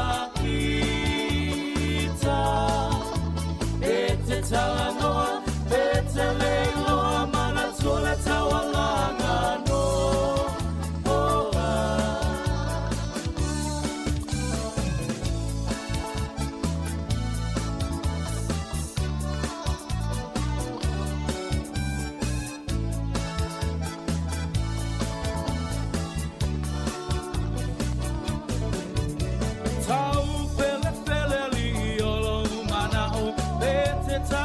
Pete fia o aku wa e fama wa lunga le poto wa e mawa le ai maso fa au tau ta ua avea oi ma filio le fai pe au o fai ma fai a o na wami o nga le tatau pa pule o le au moe ma lo fie ka u poe ai ino sia ai lava o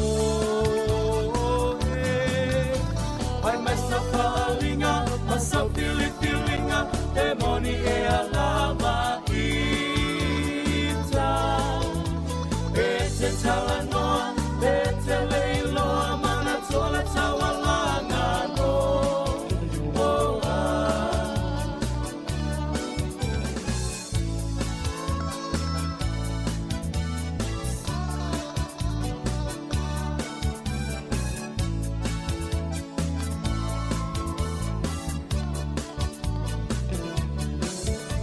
Tafa maia ta o ne vavea o anu o le vao ua vava o o lo upito ie toga fa o ma ato ata oto ifo o wae pupula vale i le po atoa o fiu lo tina i lo fa aso poa o lo fia via ma lo fia i loa ai ina sia ai lo uiko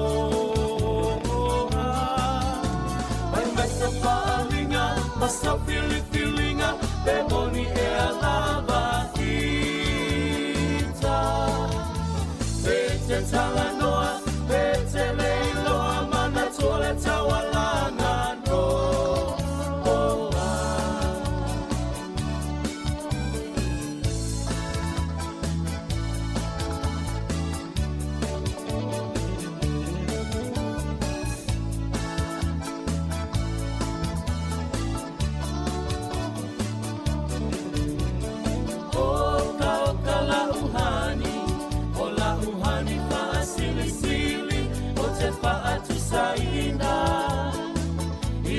apa ela pi o se pisu posili o se masike ke mai piti o sina sapasui o ni tamato maniti afai lava ua tonu i lo fina ngalo ta whaaipo ipo Avane i le malo E le anga o le ta atua E te le ai le ti apolo Te whai sau pepe O le pepe o le po Ha ha ha ha Sau ia la ia malolo ta tele Fia fia mai mai atatape Se yo pese pese atu i le ea Se yo pese pese atu i le ea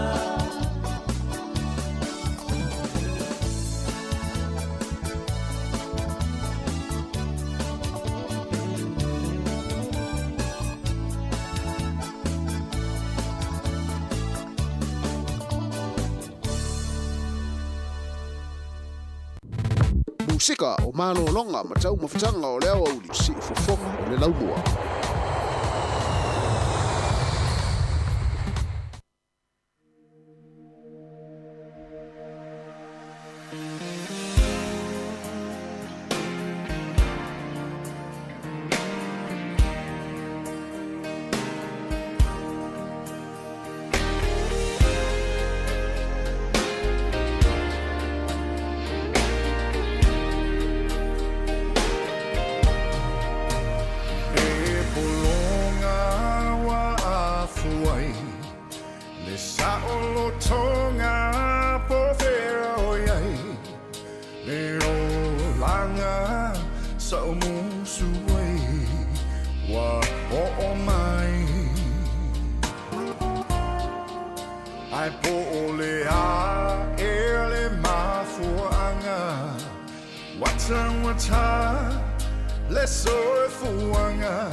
Toi whamalo atu le uto e 2 minuti tali tu lai wha, tale wha, pokala me tupulanga tala vou. E whasisilanga le vatu toi whaamanatu atu. O le whasisilanga tau sala ma le pōsiva ale Ekalesia Katoliko, pālisi a Sangato Iosefo i Apahat. O le ata o toia whaamaene o tailo loto, le pa ia o lau whaafafonga tapua i Samoa, mai saua se ia pa ia analenga, tu lona upa ia mo mamalu whaata oto, mai maunga te tele eo o i maunga iti. O sama whainga Samoa, tu lou, o se i alava e ivivia, o le a le mga whatauli maina i so mātou vaivainga, a wā opa ia ua umona a isa, e le aise vave e mawhai o nei atoe au talaina, ai mātou te whatulo atu i lau whaafonga anga, e awala i le tautua le nei a le siufofonga o le lau mua i Wellingtone, ua le male mativa ua mafuai o na sosopo le manuvale i le fonga atia, ma o mātou whamanatu atu ai i le ava ma le whaaloalo tele, i o mātou a inga ma wō, ma au mea mamai o le tala le lei, o le awhatanu ina lava le tausala ma le pōsiva a le nei Ekalesia o Sangato Iosefo i Apahat, i le aso to ona i nei o le aso le atae au. Aso sfuluono se te maluafe lua tolu, i le auditorium a le kolisi o St. Patrick's i Silver Stream, mai le afaleiva i le tae au e o atu i le lua i le awauli. O le aunga o le nei tau mawhainga, o fia sa ilia o se eleni a walenga luenga o le maota o le whaife au, whaapea ma le hall mo le nei pālisi o Sangato Iosefo i Apahat. O le ala le ua mātou whaatangisi ai lau fesosoani, a fio mai matala mai a ao, tātou fia i lo mātou wha moe moe, e so o se foa ai e te mā au i ai, mātou te talia ma le anganga fia, tātou whiloa ai ai le alofa ma le anga lelei o le tapa au i le langi, whaia ma le ava, tele ma le whaaloalo, a fionga pā tele ma le kotufunga, ta mā pule o le pālisi Sangato Iosefo i Apahat, ma le komiti whaafoe. Nisi nao o whaasisilanga tato ofisa leo tāpina mai le tato porkalame mo tupulanga tala vou. O ta mawhane i soa, o la e walau i loa, o so ai le langi ato. O ako si wha i lewa to ai le moa Ma le miti le patua moa Masina ia e teua Le mea atoa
Tatua si fonga la mua ni vaenga le afiafi ia o mai foi taimi o tatou Port Kalame Masani mo tupulanga talavou ia pole youth show ma ngā lulua to alua toi foi ma le tuanga ni a Mari Whaivalu ia awa foi ia le ni vaenga o le tatou Port Kalame.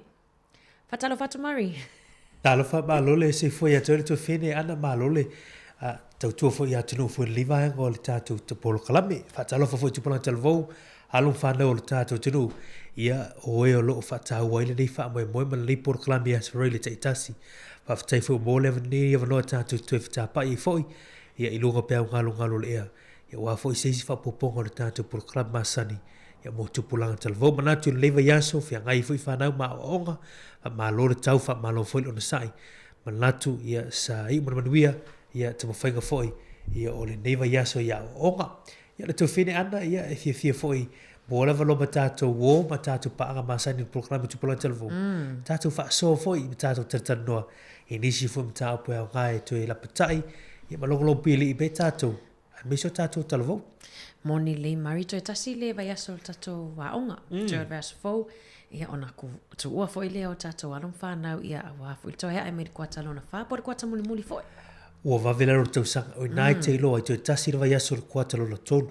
Ia, o te whai tupula telvo. Sa o lele. A whai o lai ei ni vaenga fo i o ni ngalu benga o lai toe mai o le nikuata.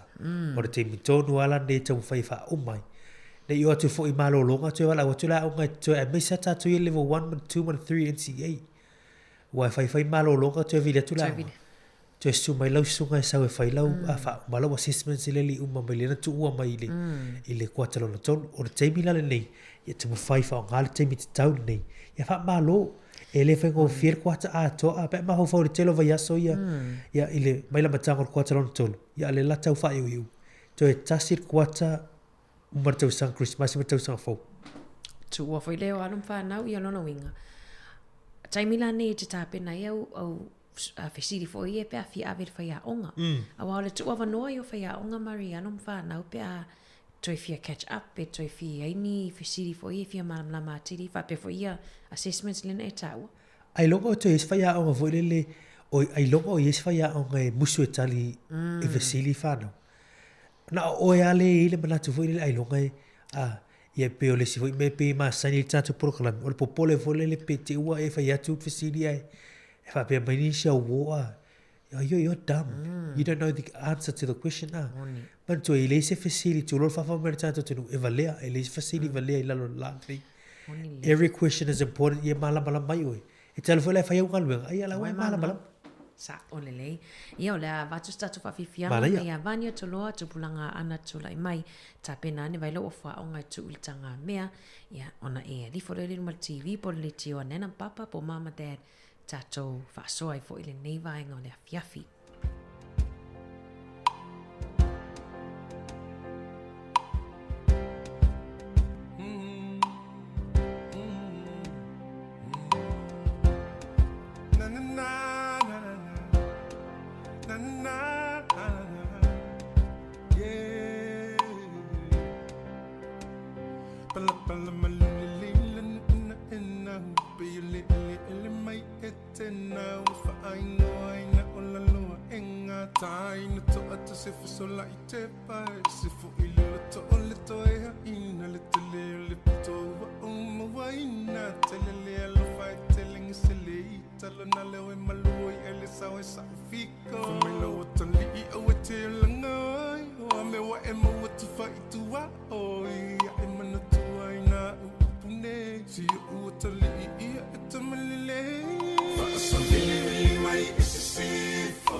Vania tolo man pese tupulanga ana. Mano atutina ya losa lia le mafuta mai I Tai Island I Wellington Mari lewe sa vili mai mana I whelan whaasoa mai tua I tato litio. Ma lo fa tail tina ya lo salia, ma tail ma futa mai. Ya na tato ma tua yo lo. Faile tato litio ma pa nga lango ya to ya so umalava. Ya fa ma lo fa tail ma futa mai fa muele tu le fiafi. Lo tato lungo por klam mo tu plan telvo ino was futasi minuti le wote ne litio la farto tu si fongo lomo. To fine ana e ma ne fo ile ne ya so e tato tatalo fo I vaengo ni for ia po ni solutions perfect Britannia e fai ma upo le tato wason nei ia o le nono te inga fo le ta au mai fo le up ia tuto fo I loto ma fo tu polan televo ia avei tato mo tanga te sa ili fo pe fai ona sa ili mai ni fo ni fa fitau li ia te oi pia problem solver be a solution-based person for you. Only if you're but be a person that can be able to solve. Be the tali for four, be it if you so anima, avatu se for four is fafitao. Mana ia upol nei aso mari so tai ma tupuna talavo tono a onga. Nenga tole a onga tono a inga. Tele fo fafitao li fengai. Awai te e foi. Tele o fafitao li fengai tupuna talavo nei aso le tala noi I whawhitauli sfurulima ia I le tele o na mese nei tatou alum whanau pea whai tatou alum whanau Pasifika na tatou taranoi le aso le tele I whawhitauli na sfurulima ai na taulunga leo te lenga o le tatou poloklame le aso le tene e mafo mai au whaiunga a le lei au whaiunga ai atu ele matala ma whautauta au whaiunga when you make good decisions ia ele o tatou I whawhitauli sfurulima tō laulau ina tu lunga o tatou poloklame ai las for real deal we're talking about solutions ia po oni for four in whawhitauli e peona whai atu e tāua tele be a problem solver be a solutions based person a wete a veo estanga te whatupua whawhitauli ia e tu istanga te sa ini for four le for whawhitauli o le mane o le mataapu lea e ini a onga ki lani to fine ana le we stasi for four le ua mai tawina wa amata ona te leso na o ngā po se afianga a positive outcome or positive positive results have come from it ile ye leo leo te tonu a onga po o leo ia malu alima te mai malu e fulele e sia ia onga I kolisi ma ila onga na ilunga o kilangi o Whakaparoa College ia pe le wa yese me wole pe wa sime ma sanile le fetau yo fa na wa onga ma leo ya se umela pe u fai titi ile so tu la fono o le youth crime mana ia tele faingo na fofuanga a mari ona mantua tele fo ina tatou va ai leo pe ai alon fa na pe if fo ile a pe o mai leo a pe es me fenga le pe tau fa fefe ia alon fa na ai wa ve fo I fai tawa toi fo I telefon wa vea ia leo wo pui me sanga le mu ai toi fai titi foi ma so ani awai e lo leo e manino lava ele ini fa fitauli tu lai mai awai pe fifi leo ai tu la fono ole ma le pe wa e mana tu ale ava si tanga e ava leo sa ole pe a ele ava le fai o e te ava leo pe o se tuna le mai ai leo le hanga na o leo tu leo le o atu fo le e taloka tamiti ai o atu leo e fa asino I talavou ma fa so I talavou a e fa so tu la fono e ia na afianga if you do something there will be a consequence la o fo ile matala no ai tu se leo atu mani fanga mani o la atu matata no ma tu polotelo e lui tawe fo tu polotelo and it's so amazing fo ile leo fa ma ni ma le pula o o sia to eva ai o to ini le so tu la fono fo ia fa na ini winga le manuia pe na ye la onga le ai o se fo le to mo fai fo il matanga leo ia I tono a wa ta te vai primary schools o ina leo ia tu la fo I o le fango le crossing patrols ia e vai tu le ile lole fo ile lollipop le fai to le ia tu la fo I kolosia fa na il mai yo a onga pola matanga fo la e ia ma leo fiso swani ai pe ma le fiso swani se fo na that is one example of a solution ia if for ia ile tu langa leo o whawhitau leo tupulan talvo. E sori tu la whono a o talvo. Moni le e nisi au angai porua mari reo o ai fo ia mata ia nisi fo leo leo. O le malia i o tamaiti mana tau mawhauwhaunga tamaiti fo ia tai ono tausanga anga i le iwa tausanga e o atu leo leo ai whai mai whaani mai tau whana tu so lai e se fo ile mawhauwhau tamaiti ia ai wo ola tu langa fo ile o aso tofi uma le wo o atu ai leo leo tai toa lua tai toa tolu e whaile ta alonga fo ile o basketi basketball e ta alo i matamaiti ina ia vervainga fo ile awane i matatau pe awane i fefe tamaiti e o mai e to be relatable awane i ona o le samatiti e so mamawa ma leo leo no vainga fo ile vainga fa atamaiti wale matamata ya titi fanga ole o mana le vainga le la foi tau atu mele mai lunga TV1 news for mai having police around has meant a reduction in the number of stand-downs and serious incidences that have occurred within our school and from what I understand within the community as well. Lolo winga.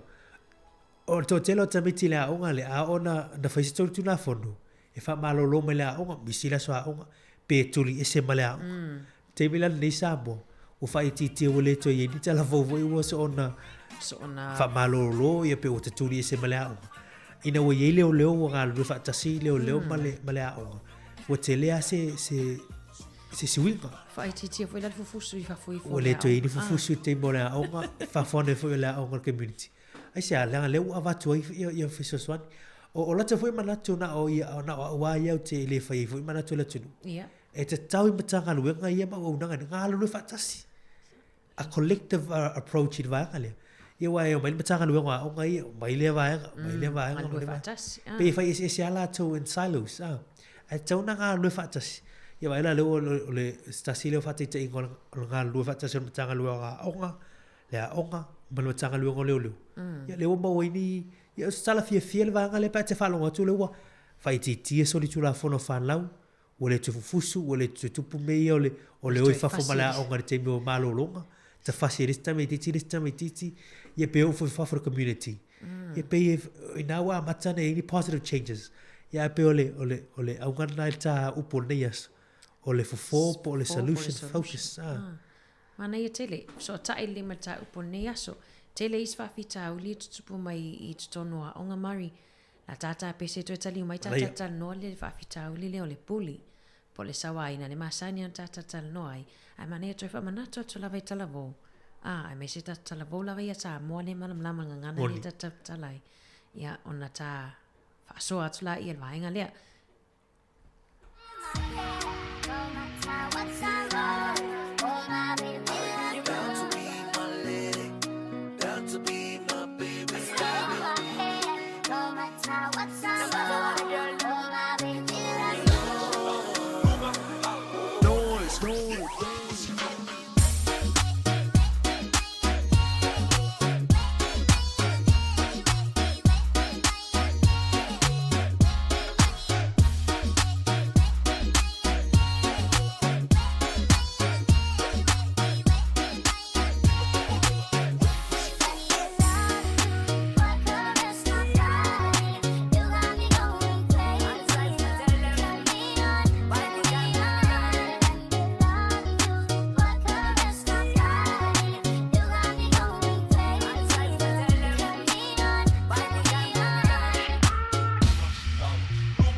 Luas 4 minutos leo tena ili tu la e farto tu mo si fonga lo muy Wellington le Samoa Capital Radio malapolo klamo tu plan telefo. Welcome back to our program wherever it is you are tuning in from across Wellington, across New Zealand, across the world. If you are listening to our youth show, this is Tupulanga Youth Show on Samoa Capital Radio. Thank you very much for being with us this afternoon. Olofa so perta tu polo klamo tu lango ni fofo mani solutions. Ia mwhai ona fo ia ni whaafi tau ni man mea ona tutupu ia male naunau ta inga ia vea tātou tupulanga talavou mari tangata e fofo I whaafi tau li ia ai le whaatupuina ni whaafi tau li pe whaatupuina se tūlanga e awhia fo inis tangata. Don't be a problem maker but be a solutions or a problem solver. Mana ia Mari along whanau ia onga I kolisi a mai se lava ia kolisi le amatatu senga fitu mantua la ia le senga iva ia pela matutua tu senga iva le senga vanu senga fitu e inisio e lava ia fafitau le tutono a onga ole sawaina walo ma whanau ai tre sawaina lava ia no whanau foi le a Pasifika mana ia fo eva tfafautuanga ona le tula I mainisi fo mata upo le fafefefe fo ile o alo whanau le puli tono a onga e tautatala pe tau I mātua ona popole foi le ni te iwa toi mau e tamaiti ia a tire la ia ona whaia ia winga ia o le tasi e whawhitau li matua I longa I te mini o le whamatau e listalavo me se ala whapeo le vasenga le fitu malvanu awe te whai o mātu if you tell your parents and we get in trouble we're gonna beat you up pe ile la nau te voi le tu tau ia tu pe tu se fia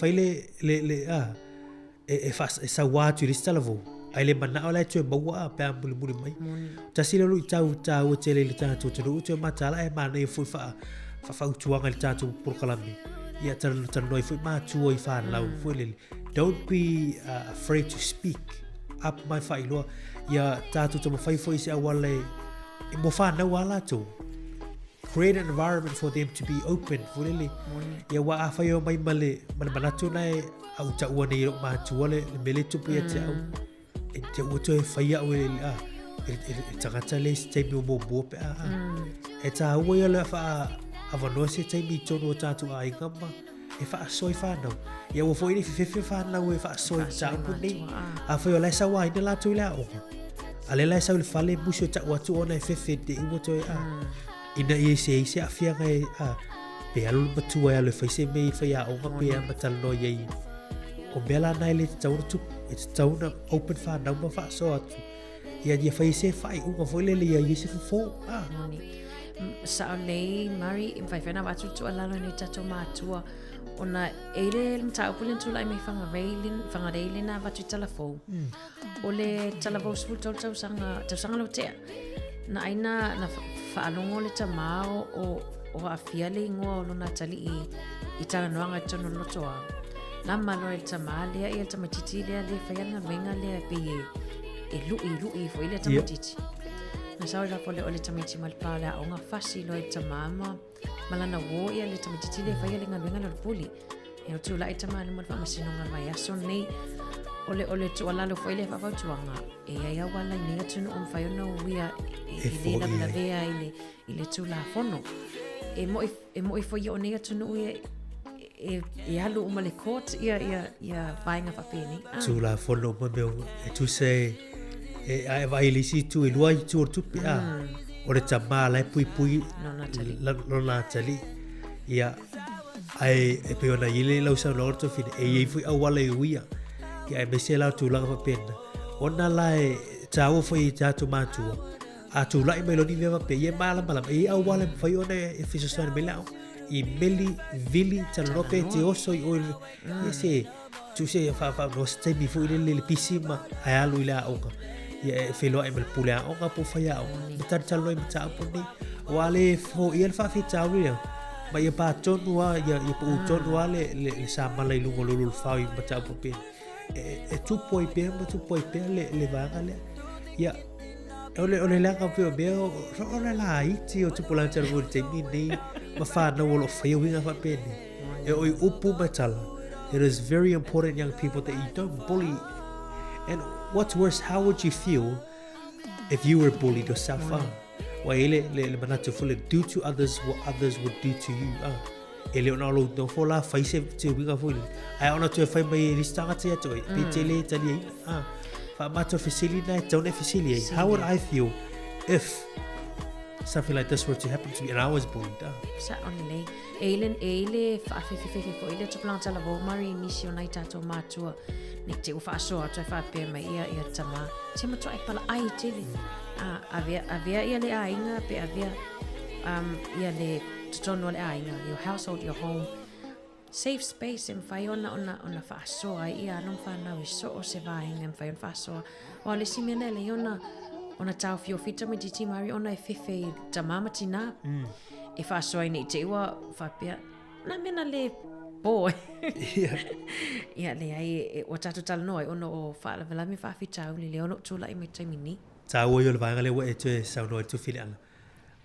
ma le tu le tu pul fa fita le sa wai na fa na le au la la fefe o le au ma mai mana tu va pia ai a to sa le fa le ai to fe tau i matula va pia nai ele o tali sa paia le mele ava tu e pe ele le va la sa le your home your family must be your safe spot e mo fa yona e fa so ai ya tau te lo tatu fa so ma tar no ma ya si tu ia le la to nga mala tu ya hata tala mai nei ai le ala me le to tu sala la ya ele le fa te ngala e tona se re pala ai ni si ole ai kan nei ke lo le ma tu ta mai ele tu nga tala no tu te lo le se so ma to no e fo ya tu nga tala no la ya ele le ya la vai tai ya ta tala le street tai mi wo te mile yo la tle pai ni te mi ya pe ona ye afia ngar su fo malo lino ma fa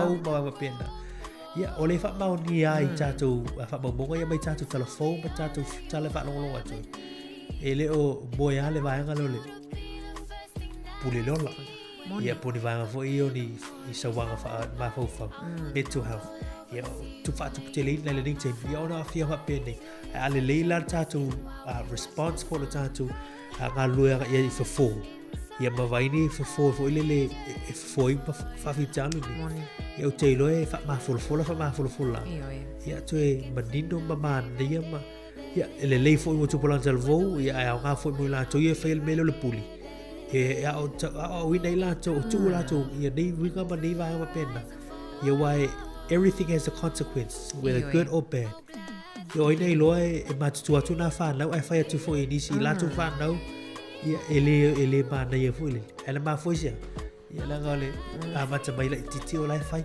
but to very important jamile as young people always looking at things so if they're seeing it and at their school there's the pressure all of these things or they see mom and dad doing it at home or they see how their friends or their brothers and sisters talk tu solista la voela tu fai mela na fai ona ma tu fali mona teima pe tu o upu matala la fai la tu teima tu yo tu kana mai la pe se me hole le pe cool pe it's against that if you ese mai la tu ai te lo ina la tu fa fitau le ma lu tau ma fia tu fo ni si fa na ele o ise no o fai ya la tu pa ta o yo mele we need to be our families need to be a environment where we can offer solutions if for mai tono ai ka if fitau te lo fo tele yo nga le kalesia ma lo to lo ta tu ta po ye ya ona to le tu so ga fa fia ngo la tu for tu o lo fai fo la tu pito la o fo mai tono e kalesia ma lo tu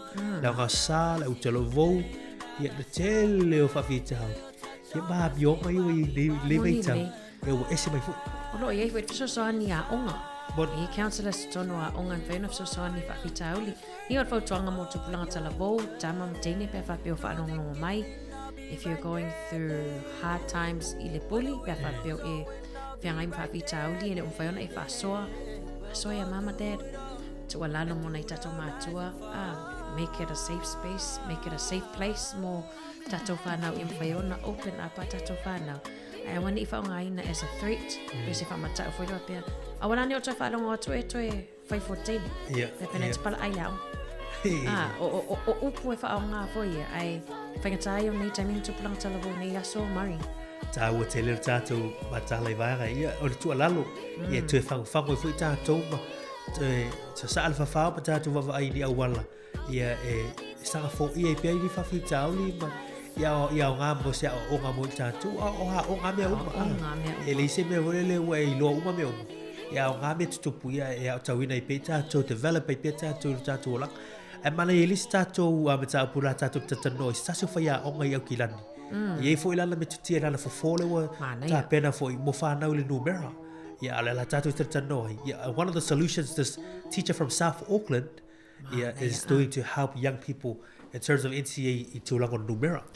Malo whaftai whawhiwhianga mai a tau mate, tupula ngai o Samoa, whamaloa toi a whawhawina tani edule ma futa mai papatoe.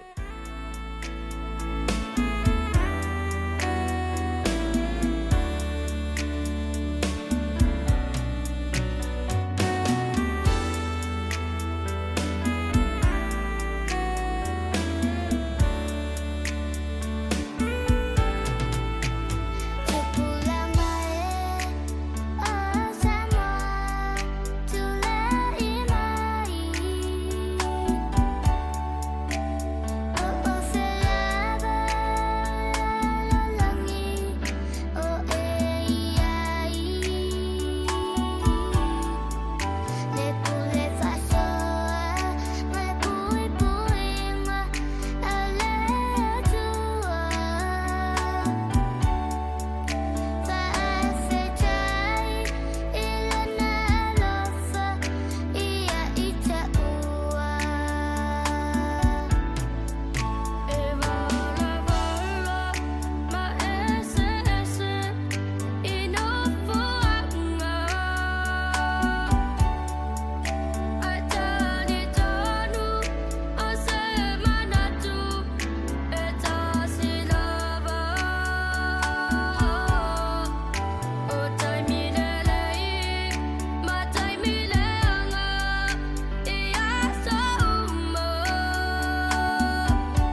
Whawhiwhianga o tātou iai pē le Polokalame mo tupulanga tala vau a le si ufufunga lau mua sama Capital Radio i nei i Wellingtoni. Toi whamalo atu manga lua to olua tupea malituanga nei a Mari Whaivalu ia e whaawau tautua le nei vaenga o le awhiawhi. Mari vaenga nantata na e saulungo penga te whailangi a tonu fo ia o ngā fo i mona i tātou alum whanau Mari whawhita auli fo i o mata upu tono o aonga. O le si isu e atu le aso le na saua i tua le o le aso ngafua nei, le aso ngafua le na vai atu nei. Le sa au mai e le afoi. Le wha salalunga i lunga o le TV1, One News. Ia i le tasi foi o whaia o ngai lungai au kilani. Ia te le fo i lana ia sao i le fisoswani whanau tu langa numero i le NCA. Ma hoa e ia tolu se fulu tolu wafi. 33,000 tolu wafe tupulanga tala vou ia po whana wa onga wa o tau wina mai tu se lea onga leo e mai tu a onga tasi o whaia onga lea so whaia Subash Chanda ia o lo o whaia onga ina i lungo le o lo ia whaia onga ina i lungo le o penga tawai langi po le social media i le TikTok, the YouTube ma le Facebook ia le mata po le numera maths ia i lungo le o penga tawai langi. Tusala, he's won the top honor at the National Excellence in Teaching Awards 2019. Tuso iena te fasalawina mai tonu lava ia lolo ia potu. Il tonu latu fare lunga latu sitting room. Ia pole potu malolo. Ia fiafi. Infinity +1 on YouTube, TikTok and Facebook. Ia official swani whanau fo ie tulako a ok. Tele o mole mau whanau i whapea mai wa pasia lato assessments pu le leila to maka ona le o nga alfaya onga le ma naia ia Mari va ia toi fo i fa maunga le Lipotil News Hub fa mai o le po fo i le ai malama le tai a o le suenga mo le NCA ala vai o le matematika le ai tele ina fai ia na onga na tsoga onga no YouTube no social media ia ole olo na ingona pe ola e manai foi fa alawi lo at e nga mo tupulang tala vo Infinity +1 i lungo le YouTube tato fa lau ile TA a fai te mo miese o tu sa leu fa lo mai tolu wa fe fa na tu sa e tele ale le potu a onga le tu sa to tele fa na wa onga ia onga ila lo fa ya onga le ai lo fa lo onga tolu se fa le o lungo le pe twa langi le i lungo le YouTube, Facebook, ma TikTok lo wi ele fa pe ele aga uma me o me lunga social media i wa telefo i le manatu fu le ya me le anga nai i ai vai le lo fa nga te tau le social media ma se wala fu le o fa no o le mo le mau ni so fa no mo le leila to mata peno viat so le va ai wala fu i o le fu i me le o le kan no fa nga ele fa nga kan na fu i fa nga tai fa no he uses simple language, easy to understand. Ia vai tu sa le fa ngal iPad. Ia tu se tu ia lai o so mai lungo le screen i lungo o le TV pole vai ngal fa sala wo tu. Ma mai mo tu fa now. Ma mo mai tali facili i tu long algebra, maths, multiplication so se vai ngal. Ia ta o tele mo le si e mi se fa na le vota si lo mo to. O le mana ia Mario Wiley tongi se tupi. Tele o tutorials e po turas fo ia o ngai le matematika tongi tupe tele la vana le au fai atapa o ia ai ese o te loia o nga mona i tatou alum whanau pa speaker po alum whanau Samoa o to tele o tamaiti po followers e muli tai i le channel la inua le YouTube tamaiti me o Kilani Wellingtoni kala i stite tai hape anu ngai Milton wa vai ole maule a mai le sunga faya o nga Subash Chanda fa mai a foi o lai spend time e lau fa na i lungo le YouTube ma le Facebook ma le TikTok i temia tuane o le iva le po ala lai mai moi meia that is good use of their time to say la fa nga te tau te mi ma fa nga te tau social media a fa na o ta alonga po ani si mele fa then it's not good le la va tu le mau fa mau ni e fo ile le mau e fo yo le te mo fa tu se mana tu fa ya o fo ta ta hola o ta ta vo ta no sen malo longa ave me o le valu le fiafi ia tau se fulu le po te le fa ya na se ngani mana tu la fa le fa nga luanga mela so ato sau faile te mo ftsanga mal ai mau se taimi mafu tai tina mal whanau. A le mau a whaiau ngā leo. E uma loa na whai taula na tusi, fule le tusi wha amoi lo nā tali i le wao le fitu le valu. Wha amoi lo nā tali. Ia ai sau e whailana wa senga i lungo lupenga te whailangi. O le nau o le whaiau. Wha lau ai le uma to telo whanau e o mai lungo le o le live stream 33,000. Ia fiso swani le NCA Maths. Tu salai mo le leila la lo nā tali. Ia le mo le hea o tau ina ia whanau o le langi le. Ia pola tunu foi. I tu lango le numero. O le mataina fo ele maua tele ia toinga tangata whapea, mari ele whaifuani. Tu se ele whaifua mo ia. Mara tu le alun internet le ainga. Alu fo le pawa le ia. Le mawala va noe mafute mal ainga mal ala e nau noe whaise. Ia le leitu lango la tu numero. Pe o le whātau sanga talu waisa au tau ina ele e chanda ia wasenga sfutasi sulo sfutolu. Ia. Ai pe o taimini le waa noa ia au ia le matematika wasenga fituanga ili wasenga se fulu. Mata mai lalo o ia au ia mutua o ngā mari. Tu so le mau o chanda. Tamu whai ia tia e mai lalo manule. Ai le i o mai le levo leo le NCAY. E ile mau fu ile.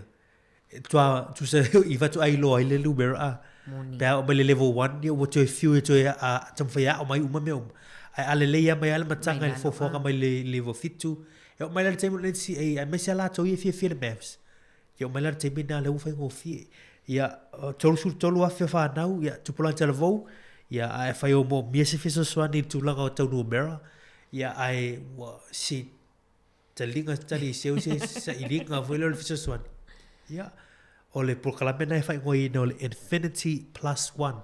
Se tasi o whaia onga e sua whaia Shubash Chanda wa mol mawina to telo tupulan tolo wa o onga mai ei. Ia wale NCA curriculum le teacher le whaia onga lea. Ia mai wa mau tau inai. Le pasi o whanau ia latu iswe. Se o nai te ilo ilai manuia tu lango tamu whainga lea se whaia onga. Moni le wa tata noni ma e whai mai lena whai e sau no mai I la to fia le maths. Ai le tata no la solulu. Ia. Na tatala le laina la solulu pe papele fa toi mafuta mai. Fa so mai foi la tunu I metotia na fa nga tata matu e aso I matematika. O eva ile il fetau O fetau o tupe mai le ali. Hangoso. E fa ile ona le ai oni resources pe le ai ni me fa nga duenga O o maala mole a lupatila pe o vai kana na mai fai tu la on numero fai tau mai pe fiel me tu so o nai te lo tu plan telvo e sa tu sai te va tu facilio le numero e va ver sa o tali tatu matu la ngai o la to e li fa ngani calculator mani computer mani machine e so ele tali o facility ya o pau foi e se le ia ngatu pulanga male me o ila langi temini tu sai e mo mia le te mo ye mo tino le fisi le tale le fisi o le leila ta tu ta sa mo ya so ia e taula e fa mau ni e pe fa fena mo le tali fa pe lua fa popo lua fa e taula e fa yer nga luenga foi le fa nga ina la mo bongo fe tau po ani me ia mo le tali le fisi le ya e o se va ga foi le ma ne foi ya mo ni mo sio mangala tu ia o fa no ia e Wala tata no stasi for one of the solutions le temo fai fo ile fa ya onga Sebastian Chanda if is so ne fa no fa ngala social media fa ngala TikTok Facebook YouTube and Twitch ia fa sala wa to ya onga ni ia ai le se tau ave fu ma tu se sa o tala ave fu ma le se tau ioi o le mana ia ona ma onungo tofu ma ainga te ro tofu ainga ma interneti mari fa yon mata ma le YouTube ni sina fa manatu ona o Taimine mari taruna umar ko viti o tato data fo yambo tatfa maunga I mata upo le numeracy ma le literacy po tustusi ma le faita tusia ma le matematika o o pa uma lalo ia alom fana fo ia e le manuia pe fail I mata upo ia o sina ma sosoani le sosoani tele ia sta ma sosoani pe fa pe o ile te fia la matemata le YouTube pe fa arelo taimi ia o omi ane le si Infinity Plus One mawhion e mai moai te haonga mai e foi walaki chanda leo ta promoting atu lana maths channel ai lana au ngā tele Mo tatou tupulanga talavou Mari. Le la watu fo momonga i tausanga i le masina leo se tema. Tu sa luta tua se tema te minei. A o se tema tausanga le tene lua fe lua. Na fai ese susu enga 58% ne o whanau. Na pasi le vanga fai tau. Ai te ilo o el tu fine ana wa pa o mai le ono sur 5% ne i le masino yuni i tausanga le tene. O le tu sila tau ia tau sur 5% ne na pa o mai ai. Ia mai le fast food 1% na iai. Ia 5 le tūlanga o le numeracy. Pa o mai lalo 5 na 1% o le numeracy tūlanga numero. Pa o lalo 5 Tu sa le statistics na le amai le matanga luenga o ngan tūlanga o le literacy, numeracy, man fai tau ngā tusi. Ia mo whanau tono New Zealand. This was the last results from last year, September 2022. Taulana i se update i le daytime. I peo ina wha mauni ai. Literacy, numeracy, and reading is important. Pero tataru talo no i leso lulu. Ia ta wale toe wha manatu tūlanga tusi. Toe wha le leil tusi wha nau. So te mele wale lope. Fiu whai tau po la la mea tusi mai ei. Ia wha pena furu whai tau tusi. Ia wale whetoi pe alo fo i vole. Ai tau ma whai vole malama. Ia wha pena furu numero. O peo mea nei. Wha maro si e Samoa ia so la a. Pai mahu fau ina ia tatu mātua maa onga fau ina ia onga nā ongai. O le whaatele a ia le. O tatu nunga nei tatu mātua Mari. A le lau whaatele matua e le le al numera. Pe whapea le, e whapea me lato o le ki a le o le numera. O le whaatele. Lua antasua lua a. Ngata ia ina. Ai mana ia, o nisi nao tatu o whamanatu ia po ofsasoani fo ina i tatu walum whanau. Le ua toi sfultasi minute tali tu lai 5. Vale, ia. Sta pese le te mi vai foi ia fa or tatu por klamini fa manatu mani fa sisilang. Tau lo for tatu tau tu le sorry. Vi ingo fa la tai tau tu asi fonga.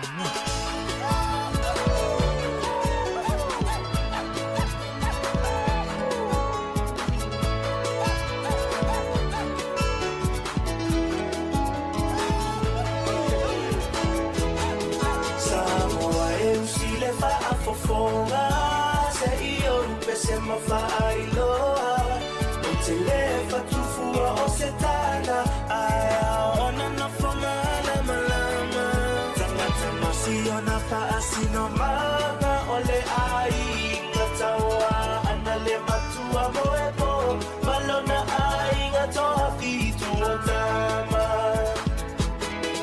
awhio mai la ia o ngā whaia ua so o tino so o papa Ainga o tupu, ainga o papa, ainga o ta whaiwha. Ala mai la ia I matau, a e sila ma whaatatau. Ia ui mai ia ma whaingata, a whionga e mamala. Ainga tau ana, se e maia, a e whaatapata.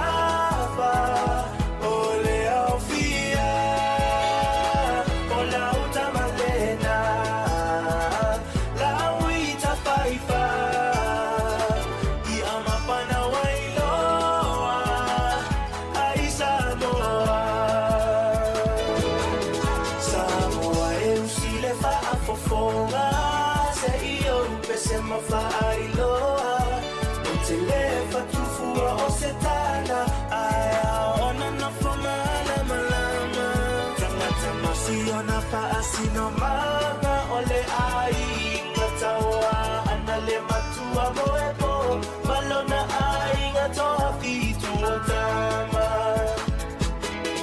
awhio mai la ia o ngā whaia ua so o tino so o papa ainga o tupu ainga o papa ainga o ta whaiwha ala mai la ia I matau sila ma whaatatau Ia ui mai ia ma whaingata a whionga e mamala Ainga tau ana se e maia Ai whaatapatapa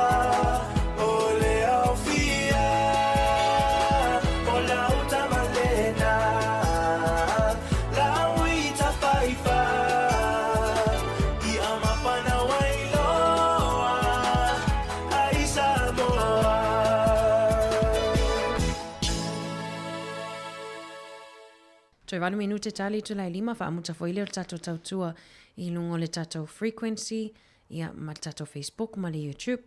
Mari, e nisi o tatou wha manatu ai le wha amuta tatou tautua. I oi wha malofa wha tairi tātou tunu, o le vanga le fifa ilo atu le tātou tunu, pe iona wha ilo atu fo istemi ua sola. O le wha tatononga ma le ali pale mia i le so, ia le sa wha talona atu e le fionga li pule af masanga te ala Morrissey, le fionga ia Chris Hipkins, ia le pale mia, ia le taitai fo le vanga whakawhai le Labour. Ia le nei le wha tatononga i le au le nela. Tu sa la le wha tautai le ngana wha peritani, o le songa fua la, ia I se teimor tau, o le mwhai ona e wha fonga I ai o le tantan, o le fionga li pule, ia e wha lawa I tele ma I le tātunga ngana wha Samoa. Ia wha malama fo I vaenga na talanoi nei le ni fo ia wha tanonga I le nia woli, ia wha tai fo I le tātu tunu, na ua noi lungo le tātu apio fo linga, na e mo fo I lungo le tātu ala ato le YouTube channel, ia le replay po le recap, ia o le whatanonga I le woli nei, so you can rewatch it again on Facebook and YouTube. When to subscribe to Samoa Capital Radio on YouTube, e le wha mauro na mumula I subscribe, ia pe te o mi fo I le follow lang moana le wha maula I lunga on Facebook, ia po le like fo ia ma e maua I tūlanga o tala fau, tala mai Samoa, ia wanga pena, me se lan interview lia, ia I le so. Mana ia na wai lunga le tatou Facebook, ma le YouTube le tatou interview. Moni. Le video tatou interview na ma le afionga le lipana mia. Ia mana ia tanga wha asoa atu, ia lewa, mai ona whai a fo ia, mana ia fo ia tana wai lunga le Samoa Capital Radio page, ale mata ma like kai. Ai wale le ia ona o toi nei minute wha muta tatou tautua, Mari? Io e moli atu le anga whaftai le tātou tunu, ia ona le tātou taimi, e ma moli atu alawa le anga whaftai mo le mafuta mai le tautua si ufonga lau mua mai lawa le asunga fua, ia se iok mai fo I le nei a woli.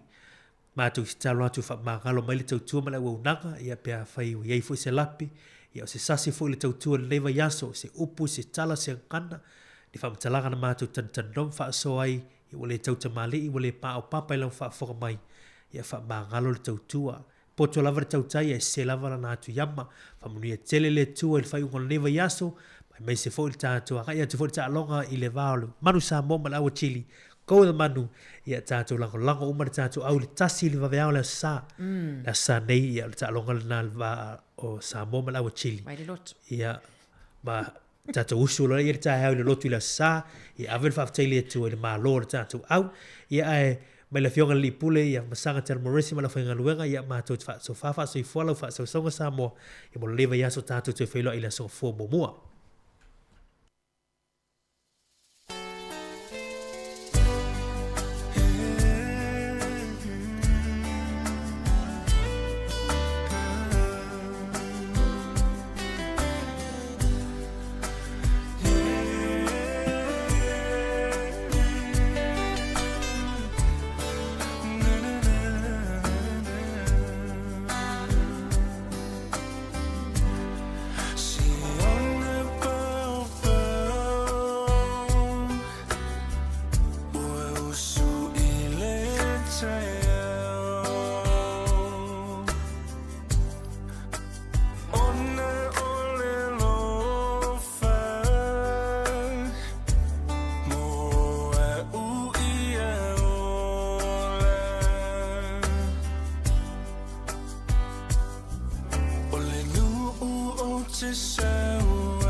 To say